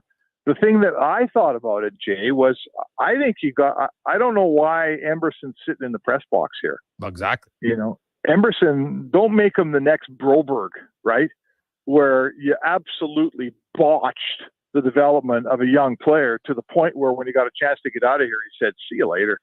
I got no time for this organization. And I don't blame Broberg a bit. You know, I know he took a lot more money too, but Edmonton did a very poor job with a young defenseman named Philip Broberg. And now they got this guy. He's played like 33 or 34 NHL games. You know, you'll think there's a player there. Like, he looks like there might be a player there. But what the hell is he doing in the press box while Dermot's playing? I mean, what are we doing here? Why is Dermot playing ahead of Amberson right now? That's my question. I don't know. So I don't. Yeah. What are you going to make Dermot better? How old's Dermot? He's played 350 NHL games, I think. So, like Dermot's as good as he's ever going to be. He's okay. He's a 7 or an 8, frankly, on a good team. Amberson, like, let's play this guy and figure out what he is and let him make a mistake. Like, remember Woodcroft and Holloway? Every time Holloway made a mistake, Woodcroft sat him down for the rest of the game. Yeah. And it was brutal, right? It was a brutal development for Holloway, and it set him back, and it was no good. Let's hope they're not doing that again with Amberson. So if he has a bad game, you got to run the guy out there. If he has 10 bad games, okay, let's talk. But he hasn't had 10 bad games. He had a bad opener of the season, and so did everybody else. And I don't mind his game ever since. And now he's sitting out. I don't get it. I just don't understand why you're sitting out a young guy with all that promise, and you're playing a guy like Dermot that's just an old veteran in the league that grows on trees.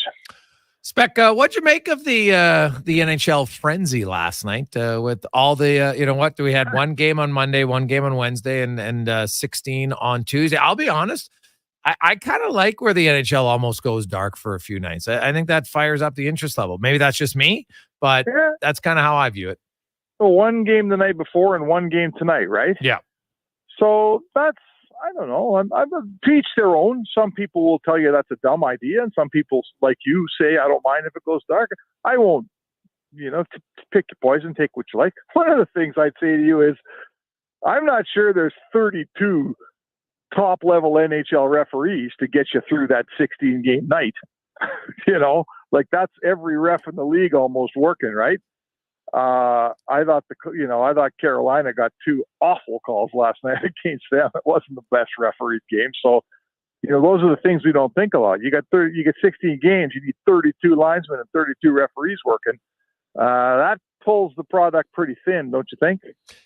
That's a fair point. I hadn't really thought about it. I thought there was the one. Which one did you not like on Carolina? The interference call? There's a call on Hyman. I thought he tripped in the back of the net. I didn't like the Draisaitl.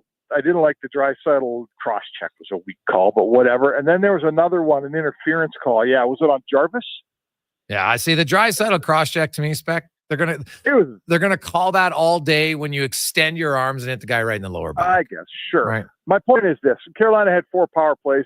Edmonton had 4 power plays. I thought 2 of them were cheap calls. Edmonton, listen. Some nights the Bear gets you. Sometimes you get the Bear. Edmonton got the breaks last night, right? They got the breaks. They got the favorable calls, and they got a Carolina team that missed like 3 open nets that usually an NHL guy scores on 85% of the time or 90%. And they didn't score. Skinner was fantastic, but he also watched Carolina whistle some pucks wide of some wide open nets. So Edmonton got the breaks, and that's fine. There's going to be games where they don't get the breaks. But when you get the breaks, and you get a 2-0 third period lead, and you don't walk out with a win, that's kind of wasteful. Because sometime down the road here, the other team's going to get the calls, and the Oilers are going to miss some empty nets. And let's see if they pull 2 points out of that game. It's probably unlikely. Yeah, I didn't love the play in overtime on the game-winning goal either. They're coming up the wall. McDavid blew the zone with 7 seconds left and just left his man wide open. Yeah, that's fair. Hey, once you get in overtime, everybody, it's freelance a little bit. I'm not saying it's a good play, but to me, what we shouldn't be talking about overtime, Jay, in a game that the Oilers had that many chances to bury in regulation. That game never should have got to overtime. That's fair, Spec. Well, Spec, have a good one. We will chat with you tomorrow. Enjoy the NBA season tonight, Spec. I will for sure. Thanks, Jake. There you go. That's Mark Spector from Rogers Sportsnet. The Spec Report brought to you by GS Construction. We'll talk to a gentleman who burst on the scenes this year and I think has really opened up a lot of eyes. It's coming up next on the Jason Gregor Show. Connor Halley on Sports 1440, Oilers Nation YouTube and Facebook, presented by PlayAlberta.ca. The Canada-wide clearance is on at GMC. Get a $7,500 cash credit on 2024 Sierra 1500 Crew Cab elevation models. With Sierra's 13.4-inch diagonal premium GMC infotainment system with Google built-in compatibility, available off-road package with hill descent control, plus an available 3-liter Duramax diesel engine, you can take the road less traveled and try new things, like fishing or whitewater rafting. I should have gone fishing. Ask your GMC dealer for details. Hockey is back, And Play Alberta, Alberta's #1 sportsbook and official partner of the Edmonton Oilers, has you covered with bigger offers, boosted odds, live betting, player props, and more. New to Play Alberta? New players now receive $200 in free bets just for signing up. You already play? Get a $10 free bet for every $100 you bet. Every week, all season long. Visit playalberta.ca and make your picks today. Bonus terms and conditions apply.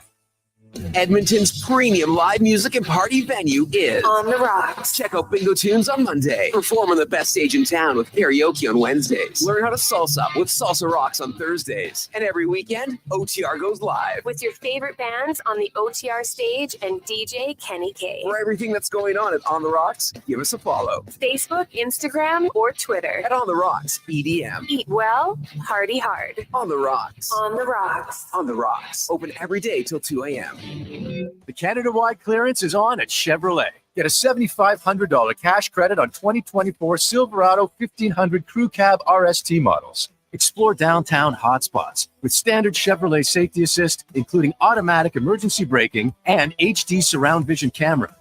Or take on the great outdoors with an available 3-liter Duramax diesel engine and available in-vehicle trailering app. Oh, look, a cute chipmunk.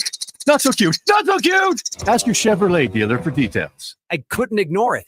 Everyone kept saying, "You look so tired." Are you getting enough sleep, dear? Hon, you look like you need some rest. But I'm not tired. I guess I just look that way. But you don't have to. I'm Dr. Vance Elliott, and I provide skin-refreshing treatments designed to give you a fresh and natural appearance. Don't worry, we won't drastically change how you look, but we will help you look as energetic as you feel.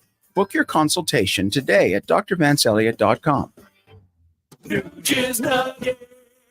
is Nuge's Nuggets, brought to you by Legacy Heating and Cooling. What nugget of heating and cooling advice does Nuge have today? You can save a lot of money by bundling your new furnace and AC with Legacy. It's kind of like saving money on an endorsement by bundling me, Ryan Nugent-Hopkins, with someone like, Zachary Martin Hyman. Thanks for suggesting me, Nuge. Get no payments and no interest for 1 year on your new AC and furnace from Legacy Heating and Cooling. Proud sponsor of Nuge's Nuggets.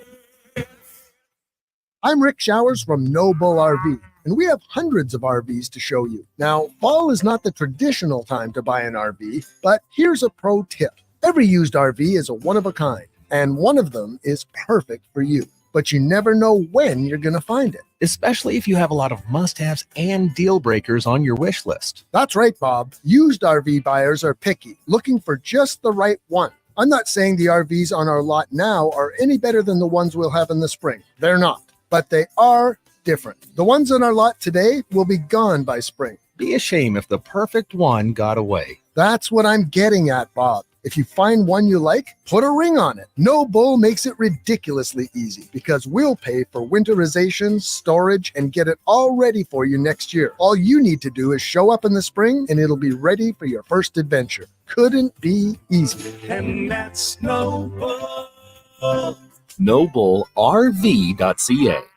Weather forecast? Ugh. Savings forecast? Cha-ching. Save up to $225 on a set of 4 select tires, plus a bonus $50 off any service of $150 at Fountain Tire until December 14th. Restrictions apply. Fountain Tire. We're on this road together.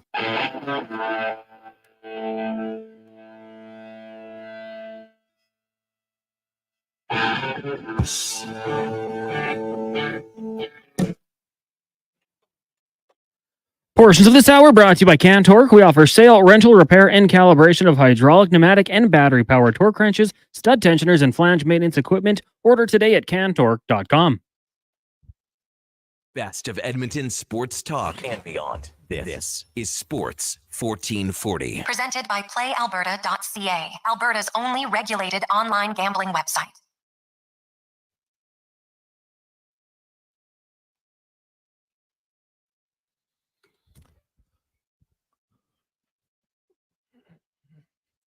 $5:24. Welcome back. Jason Gregor, Connor Halley with you on Sports 1440, Oilers Nation, YouTube and Facebook and X. Thanks for watching, listening to the show. Very much appreciate it. Hope you're having a great day. As time now to get to our football report brought to you by Legacy Heating and Cooling, where the rates never change. If all of a sudden your furnace conks out tonight or on the weekend, give them a call. They'll show up. No overtime charges. That's how you build a legacy at legacyheating.ca. And we are joined now by a gentleman who is the Elks nominee for Rookie of the Year. He's had quite the season. 101 defensive tackles. He has 106 total tackles. He also has a pick, has 3 sacks. That is quite the rookie season for linebacker Nick Anderson. He joins us now. Nick, welcome to the show, man. How you doing? I'm doing well, man. Thank you for the introduction and thank you for having me. Hey, well, I appreciate that. Those are some huge numbers in a rookie season, Nick. I'm always interested when guys come up to the CFL for the first time. Like, how much CFL had you watched prior to coming here, and how confident were you that you could succeed in this league? Oh man, my first CFL game that I watched was a highlight video on YouTube from when the Elks played Saskatchewan last year, and it probably was about 2 to 3 weeks before I reported for training camp. So I wasn't too much familiar with the CFL. I knew about it. I knew that the league was up here, but wasn't very much educated on it, man. But when I say it's been a true blessing to come up here, man, it's a lot of talent up here. A lot of talent from, guys that have played in other leagues to homegrown talent with Canadian players. The CFL is very much slept on, and just coming up here and being a part of it has been a true blessing, and I'm so appreciative of this league.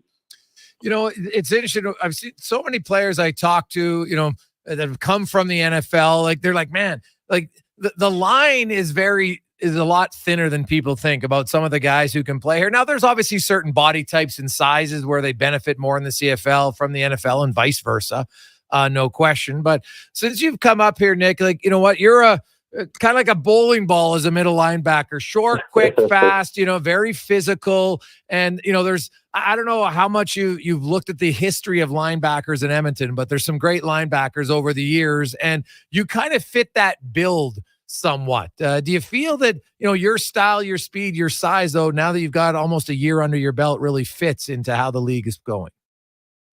Most definitely, man. I mean, coming to the league, I had always played Mike linebacker. I played a little will, here and there due to injuries when I was in college. But for the most part, I was the Mike linebacker, the run stopper, the play caller. That was me. That was my game. So to come up here and have to be able to adapt to being, more of a pass defender, playing in more space, with playing on a bigger field, just getting adjusted, I feel like it has helped my game so much, especially playing will linebacker. In our defense, they ask a lot of the will. Sometimes I have to cover the half field. Sometimes I'm in the post. Sometimes I'm in man on a slot receiver. And so it definitely took some adjusting, but I feel like it's made me such a more athletic and more defined player by coming up here and really just, attacking it and adding things to my tool belt. Well, I think that's great because you mentioned being the middle linebacker. Obviously, you had to cover, but not nearly as much. And you've made it, I'm not going to say easy because that's disrespecting it, but how did you work on it where you're like, okay, you know what? Like, I can cover. Man, it took some time. And I say this all the time, I'm a big criticizer of myself and my game. Starting in the beginning of the season, it was kind of tough in the passing game. I've always been a great run defender, but the first 4 games, I was being attacked a lot. I was one of the only rookies on the starting defense. And so, they came out and they schemed, they came at the rookie. So I really challenged myself after the first bye week to really get better in my pass coverage. And coming after the bye week, I just got better and better. And each week I would sit down and watch the film and see how I was being attacked and just really try to get better as the season went ahead. And, that's really just my mentality. Always trying to get better, always trying to improve my game. And it's been a blessing, man. It really has. You played both ways in high school, like a lot of football guys, and no surprise, I think, for any of our listeners, you were running back as well as a linebacker. Do you miss carrying the rock? I really do. Actually, I talked to Coach J-Jack today, and I talked to him today and asked him, could I get a carry on Friday? And he told me, we're gonna try to see how the game goes. But I definitely miss being on the offensive side of the ball. I don't miss, getting hit. I'd rather, do the hitting than getting hit. But I always say, my career would have been, who knows what my career would have been if I had stayed on the offensive side of the ball. But I'm blessed, man. I'm balling at linebacker. I love, the physicality that I'm able to have in my games. I love my the level of instincts that I'm able to really assess out there on the field. I just feel, every time I step on there, I can really excel in my position being on the defense side of the ball. But I do have my moments where I miss being on offense. Well, get a few more interceptions, then you can carry the rock, right? I guguess that's the key. Yeah, most definitely, man. I need another one. I really do. Now, Nick, I was looking up and when Evan told us you were coming on the show today, that looking through junior, it sounds like football was always very important to you, but your mother was a very strict stickler for education, and that you had to have a certain grade level to play. Did you maintain that all through high school? Is that a true story? Yes, sir. That's a very true story, man. I remember being a kid, and I'll never forget it, man. I remember being in first grade, and my mom sitting me down and kind of explaining to me that I would have to excel in the classroom, because at that time I had not really, I'm playing Pee Wee football, so football wasn't really the case at that time. But she always explained to me that I had to excel in the classroom, because due to her being a young mother, she wouldn't be able to financially put me through school. So academics was mandatory in my household, mandatory all A's. And I was able to do that, all the way through elementary, all the way through middle school. And then I got to my freshman year, my first year of high school, and was slacking up one semester and got a B in Spanish. And so after I got the B in Spanish, I think it was an 87, 3 points from an A. I went to the teacher and I was like, man, what can I do? I don't want to find out what my mom is going to do to me. This is my first B. And the teacher was looking at me perplexed. She was like, you have a B, you're passing my class, you're doing, fairly well, considering it's a foreign language compared to the other students.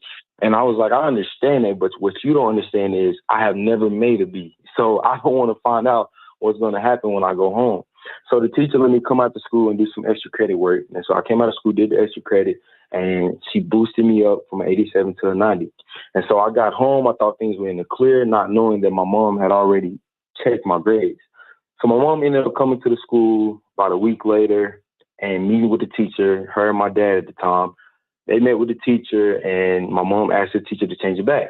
And the teacher was kind of confused why it was such a big deal at the time. But my mom was like, 87 is what he earned, 87 is what he's going to keep.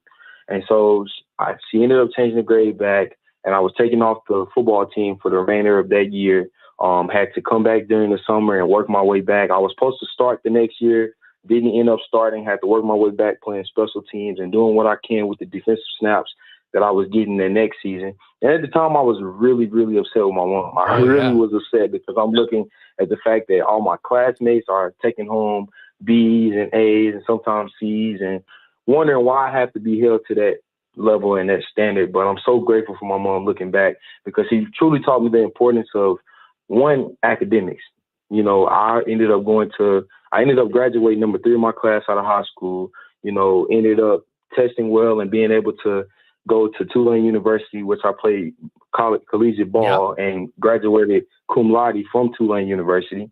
And also she taught me the importance of going out there and earning everything that I'm blessed to be given. Just going out there, not taking anything from anybody, but earn it, knowing that nobody can take it away from me if I go out there and earn it. And so it was some very, very good life lessons that my mom taught me at that age that I didn't understand at the time, but I'm very, very much grateful for. And academics is, like you said, it's always been my thing, always been my number one, aside from God, and family is, handling my academics, because it's going to carry me whenever I hang up the cleats. Nick Anderson, linebacker for the Elks, joins. That's fantastic, Nick. And you know what? There's probably a lot of parents out there like, I'm going to have to follow in his footsteps on that one. That's pretty good. So when you went to Tulane, what did you take in school, and what kind of interests you academically? Most definitely. When I first got to Tulane, I chose business because it was the most rigorous course at Tulane as far as a major. Okay. And then I quickly found out after a semester of struggling, and I made a B, and then I called my mom and I was like, Mom, I just made a B in college. And she was, you're in college now. She was like, you just got to get your degree. So I was struggling a little bit when I first got to Tulane trying to be a business major, because like I said, it's one of the most rigorous courses at Tulane.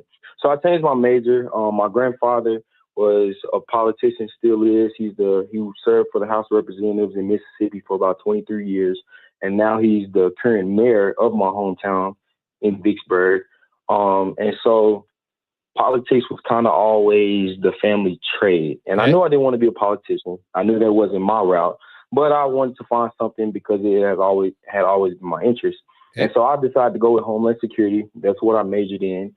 And then for my double minor, I chose health and wellness because of my wanting to be a physical therapist and interest in that with athletic training and things like that. And then my other minor, it was health and wellness and sociology because I've always been curious about, people, been always curious about how I can help people, how I can help in the community.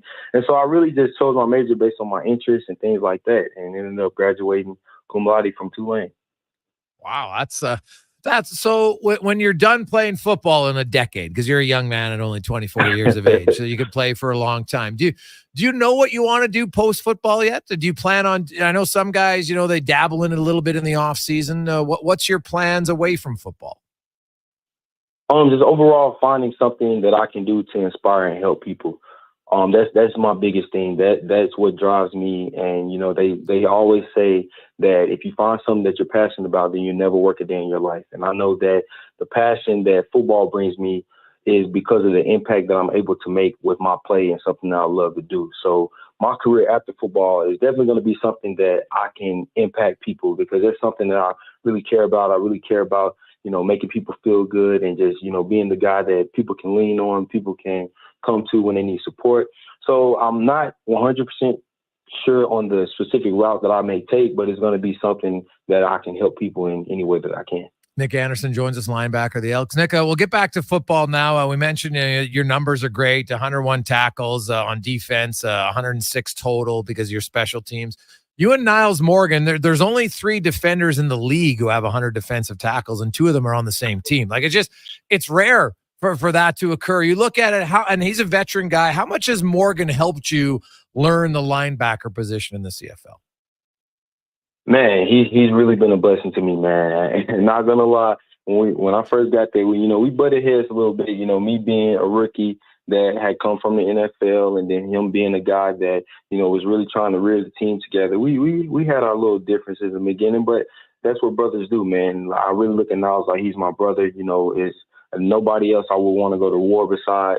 As the course of the season went along, we just got better and better. And, if he's on the tackle, I'm right beside him. If I'm on the tackle, he's right beside me.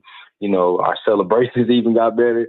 And, he's just been a real motivation and really has helped me and guided me to, being as great as I am now and as great as I will be during my time in this league. And also not even just Niles, but Lucas Purifoy, Chris Moncrief, Sean Oakman, everybody on the Darius Braden. I could thank so many of my teammates on the defensive side of the ball for really just teaching me and guiding me because, yes, the CFL, is football, but it's different. It's not the same as the NFL. It's not the same as United States football. It takes some adjusting. And I just really thank all of the guys around me, my coaches, for, not giving up on me. Because at first it was kind of rough, man. I kept giving up big routes.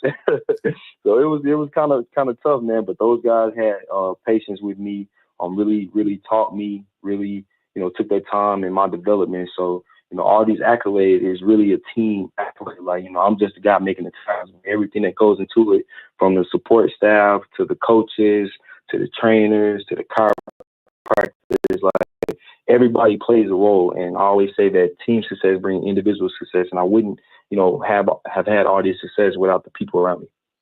Nick Anderson joins. Now, Nick, you mentioned the dig routes you were giving up. So what was it that you had to adjust to allow you to defend those better? Just overall being able to read the waggle and read the release of the receivers. That was something that I had never really seen. For obvious reasons, I've been playing in the South. So having receivers come from the other side of the field on the motion and hit the line of scrimmage running different concepts, it's just something that you got to continue to work at to be able to understand and to be able to just shift to when it comes to the game. And so it took a lot of film study. It took a lot of practicing. Like I said, the scout team this week, we got Jerm the Worm, number 89. He's up this week, and he has been phenomenal the entire season. I'm so glad to see that he's up this week to play because he has did a great job, a fantastic job week in, week out of giving us looks on the practice team. And so, like I said, man, like it takes time to, be able to get adjusted to the passing in this league. And I've been able to do that because of the help of my teammates, my coaches, and everybody that I've named. So, Nick, it's year one for you, and you've taken a lot of steps in learning the position this year. When you look for the offseason and next year, where are the areas that Nick Anderson's going to work on to say, I'm going to come in and be even better next year? Just overall, just continuing to be a better cover, being a leader. I feel like that's one of the things that if I'm blessed with the opportunity to come back to Edmonton next year, I really want to step up in my leadership role and do what I can so that we can be playing in the playoffs. Right now, everything feels good because we have one more opportunity, but come next week, we're going to be a little down, knowing that we would close 1 or 2 games, switch the other way, and we're playing next week. So that's really one of the things that I'm really going to challenge myself, not even my individual game, but how I can be a better leader, a better teammate, a better person in the locker room. That way, if I'm granted the opportunity to come back again next year, we're not at home when November comes. Well, I can tell you right now, Nick, it'd be a no-brainer. Whoever the GM's going to be should be signing Nick Anderson. No question about it. Lastly, the mentality of your group. Friday's game doesn't mean anything in the standings, but I've always been a big believer. There's only 18 games in a season, and so 1 out of 18 is a pretty big number when you look at the opportunity. And guys like yourself and others that are looking for contracts, kind of give us a sense of what the mentality is of your group heading into Friday. It has been an overall positive vibe around the facility, man. Guys are kind of bittersweet because, like I said, every year the team changes. So this is the last game, the last opportunity that this 2024 team will get to play with each other. And that's been the biggest thing that we focused on, not really too much focusing on our opponent or focusing on the fact that we're not going to be in the playoffs next week, but just focused on, enjoying this one last hoorah with everybody. And there's been a focus, there's been the attention all on us and what we have to do to be victorious, what we have to do to send the fans out on a good note with it being the last home game, and just, keeping things positive for the future of the organization. Nick, really enjoyed that interview, man. Really appreciate it. Look forward to talking again, and best of luck in the season. And more importantly, best of luck getting maybe and winning the award. Definitely a guy who would easily be deserving of the Rookie of the Year in the CFL this year. Thanks so much for your time. Yes, sir. Thank you. God bless. Nick Anderson. What a really well-spoken guy. Unbelievable. I got to, I respect his mother. She set the boundary, said, hey, we have A's. No, not even a B. Only A's. And look at him. Very well-spoken young man. Very well-spoken. Knows what he wants to do post-football. Obviously wants to do in football. And what a rookie season, man. 100 tackles. You kidding me? And they still got a week left. He's got 101. There's only 3 guys in the league with 100 tackles. He's been, and even I love this honesty, man. I wasn't really good at the understanding the waggle early on. It's a big adjustment for players. Something you've never seen. And now the guy's coming in motion with speed. It's a big advantage. He's picked it up, and man, he hits hard. Hey, Cons, you watch it? 48 for the Elks. Anderson, like he's 5'11" and he's 240. Like, it's so funny, just the different body types. You look at a 5'11" hockey player. Most of them are like, I want 85, and they're in really good shape. You're 5'11", 240. He's a tank. Yeah, well, the saying in football, low man wins, right? So when you get low at that linebacker position, yeah. And, we were talking about that. The nominees for the awards came out during Fantasy Frenzy. Brandon had asked me, is there any who can realistically win? He popped to mind. He's flying. He's making a name for himself around the league. Like you said, hits hard, gets around, flies around the field.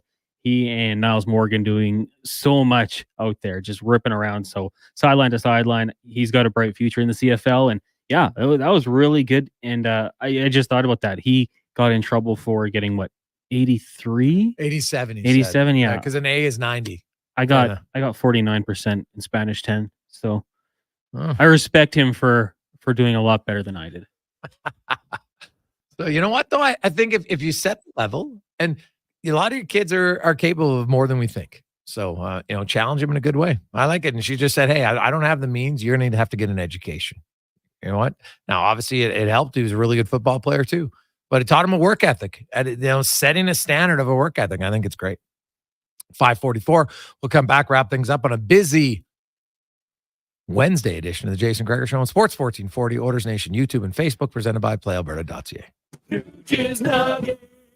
This is Nuge's Nuggets, brought to you by Legacy Heating and Cooling. What nugget of heating and cooling advice does Nuge have today? You can save a lot of money by bundling your new furnace and AC with Legacy. It's kind of like saving money on an endorsement by bundling me, Ryan Nugent-Hopkins, with someone like, Zachary Martin Hyman. Thanks for suggesting me, Nuge. Get no payments and no interest for 1 year on your new AC and furnace from Legacy Heating and Cooling. Proud sponsor of Nuge's Nuggets. For 5 days only, the President's Sale is on at The Brick. We've got the best offers of the season, like up to 50% off mattresses, up to $800 off sectionals, and up to 65% off sofas when you buy the matching Love Seater chair. Also, when you buy more, you save more, up to an additional $1,000 when you buy 2 or more select major kitchen appliances. Plus, prepare for the holidays with our price protection guarantee. Some exclusions apply. See in-store for details. The Brick, saving you more.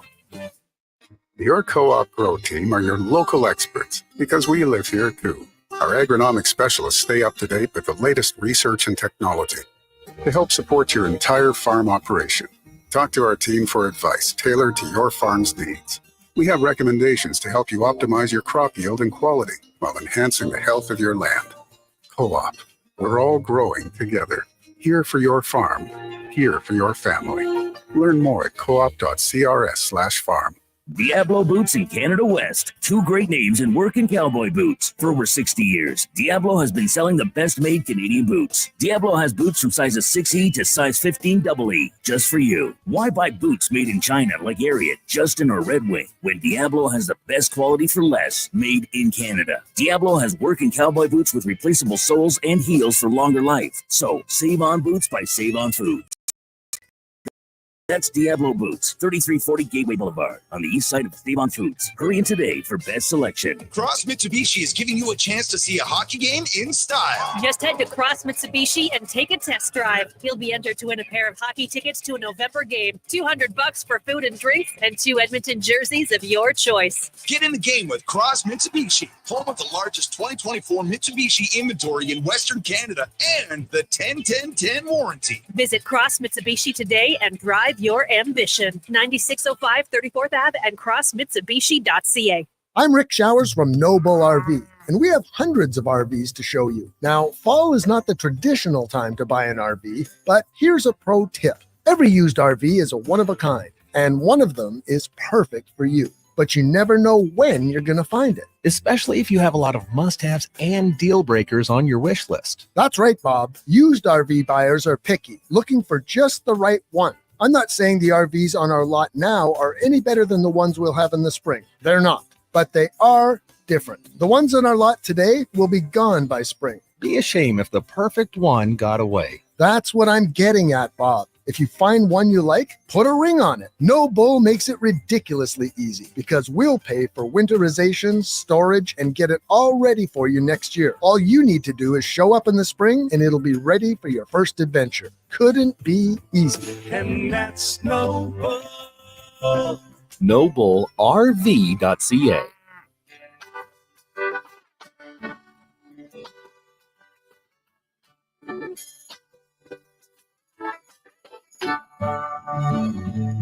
Well, it's all right.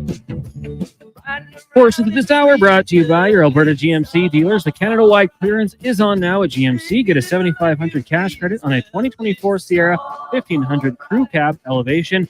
See more at gmcoffers.ca. The Jason Gregor Show, the best of Edmonton sports talk and beyond. This is Sports 1440. Presented by PlayAlberta.ca, Alberta's only regulated online gambling website.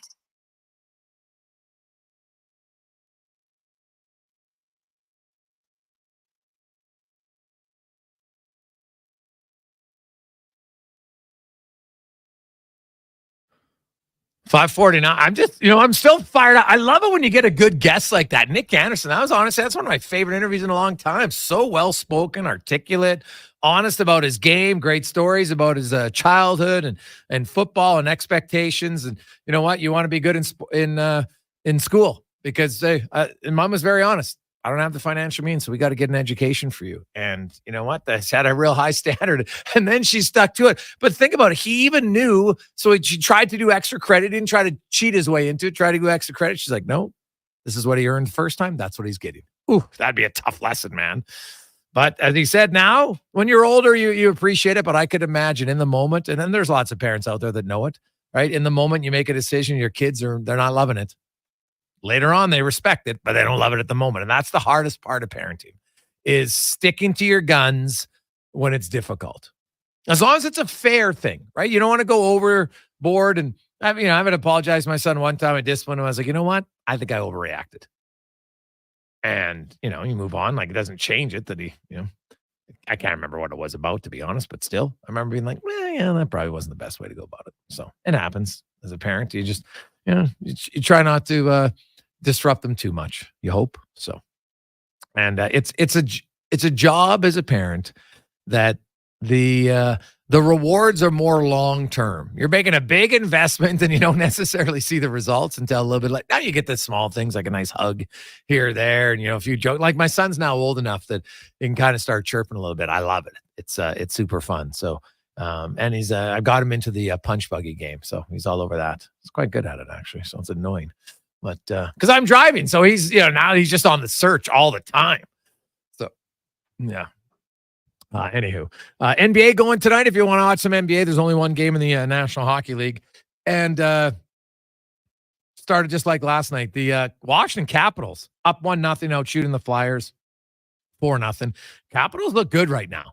The Flyers kind of look like what I expected them to be. I thought it would be a tough year for them, and I expected it to be a tough year for them. Washington, though, I know they made the playoffs last year and they had unreal goaltending, but man, they made a lot of offseason moves that I thought worked out really well. I think it's going to be tough for, those teams on the outside if they thought Washington was the team that was going to be the easiest one to pick off. I don't necessarily think that's going to be the case. So we'll see. Now it's early on and injuries and lots of other things can play into it. But so far, I've liked the Caps. The Oilers, obviously not everybody's loving their start, but everybody is loving up here at West Edmonton Mall, man. The lineups are massive for the autographs. We've had a lot of people coming by saying hi in the glass. So thank you for that. Sold some hats, which is great. We got a big prize pack that Kate is giving away just outside the Sports 1440 studio. So we'll have it all. I think she's there till 6, correct, Cons? And then she put in a good shift. Yeah, she put in work today. So we're going to let her leave at 6. Yeah. So it's nice. Hey, Greggs, I'm curious. You mentioned lemon meringue. You don't have cake on your birthday? Not anymore. But trust me, I'm not opposed to a homemade chocolate cake. I love it.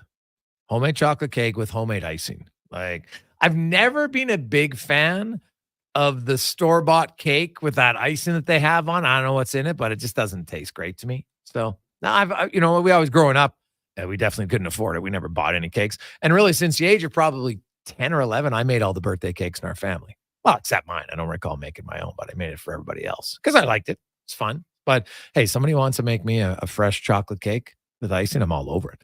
But for my birthday, no, I like lemon meringue pie. It's kind of what I have now. So, it's your birthday. You get to do whatever you want. Well, maybe not whatever you want, but you get to decide a lot of things on your birthday. I'm a big believer in that. When it's your birthday, my son gets up, hey, what do you want?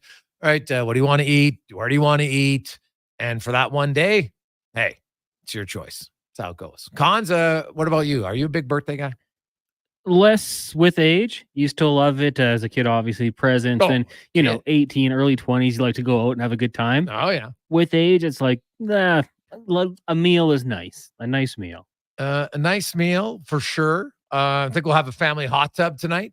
Oh, so nice. I like, it's kind of getting just cold enough. So when you sit in the hot tub, you seem to appreciate it a little bit more. So, and there's no sports, so that's quite nice. Like I don't have to work or anything like that. So it'll be relaxing. So thanks for bringing up, Cons. I appreciate that. Even though not really, but kind of. So that's nice. Coming up tomorrow, we will have TR will be back. Also, we'll talk a little bit more football for both the NFL and the CFL. The Hopkins trade, we'll go like, what's your thoughts? DeAndre Hopkins, KC fans, we'll get into that. We'll find out tomorrow again. Is the power play going to change for the Edmonton Oilers? We saw it in practice today. Will it continue tomorrow? Arvidsson and Skinner were up. Hyman and Nugent-Hopkins were on the second unit. Ekholm and Bouchard were splitting. Obviously, Draisaitl and McDavid stay in the top unit, as they should. On behalf of Connor Halley, Declan Kruger, I'm Jason Gregor. Thanks so much for listening. All of those who sent a birthday wish, I appreciate it. Have yourselves a great night. Good luck in your autograph hunting tonight here at West Edmonton Mall. We get to the Con Man and a Sports 1440 update brought to you by Booster Juice right below us. While you're waiting, man, get a Booster Juice 25th anniversary for them. Celebrating, bringing back their favorites, the Marathon, the Original, and the Creamsicle, only at Booster Juice. This is a Sports 1440 update. Very late night in the NHL. We just got one game on the schedule midway through the first. Caps on top of the Flyers, 1-0. Taylor Radish is second of the season, the lone goal there. Some more news off the ice, though. The Utah Hockey Club will be without Sean Durzi and John Marino for a while, as they announced both players undergoing surgery today. Durzi's timeline for recovery set at 4 to 6 months. For Marino, it is 3 to 4 months. And the St. Louis Blues announcing that forward Robert Thomas has a fractured ankle. He'll be reevaluated in 6 weeks. In the meantime, has been placed on the injured reserve list. And the Tampa Bay Lightning have placed veteran forward Connor Sheary on waivers. He appeared 3 games this season, and it's a -3. In the association, it is a busy night. The Raptors kicking off their season in the first quarter. They lead the Cavaliers 16-11. Elsewhere, Bucks and Sixers tied at 10 apiece, and the Pistons on top of the Pacers 43-37 with 7 minutes remaining in the second quarter. Later tonight, Hornets meet the Rockets, Pelicans host the Bulls, the Grizzlies take on the Jazz, Clippers take on the Suns, and the Warriors are in Portland. And in the AJ tonight, one game, the Devon Extreme hosting the Whitecourt Wolverines. That'll start just after 7. That's going to do it for us here on the Jason Gregor Show. Coming up next, we've got Fox Sports Radio, and tomorrow morning, Kevin Carrius back with Brandon Douglas at 7 a.m. I'm Connor Halley. This has been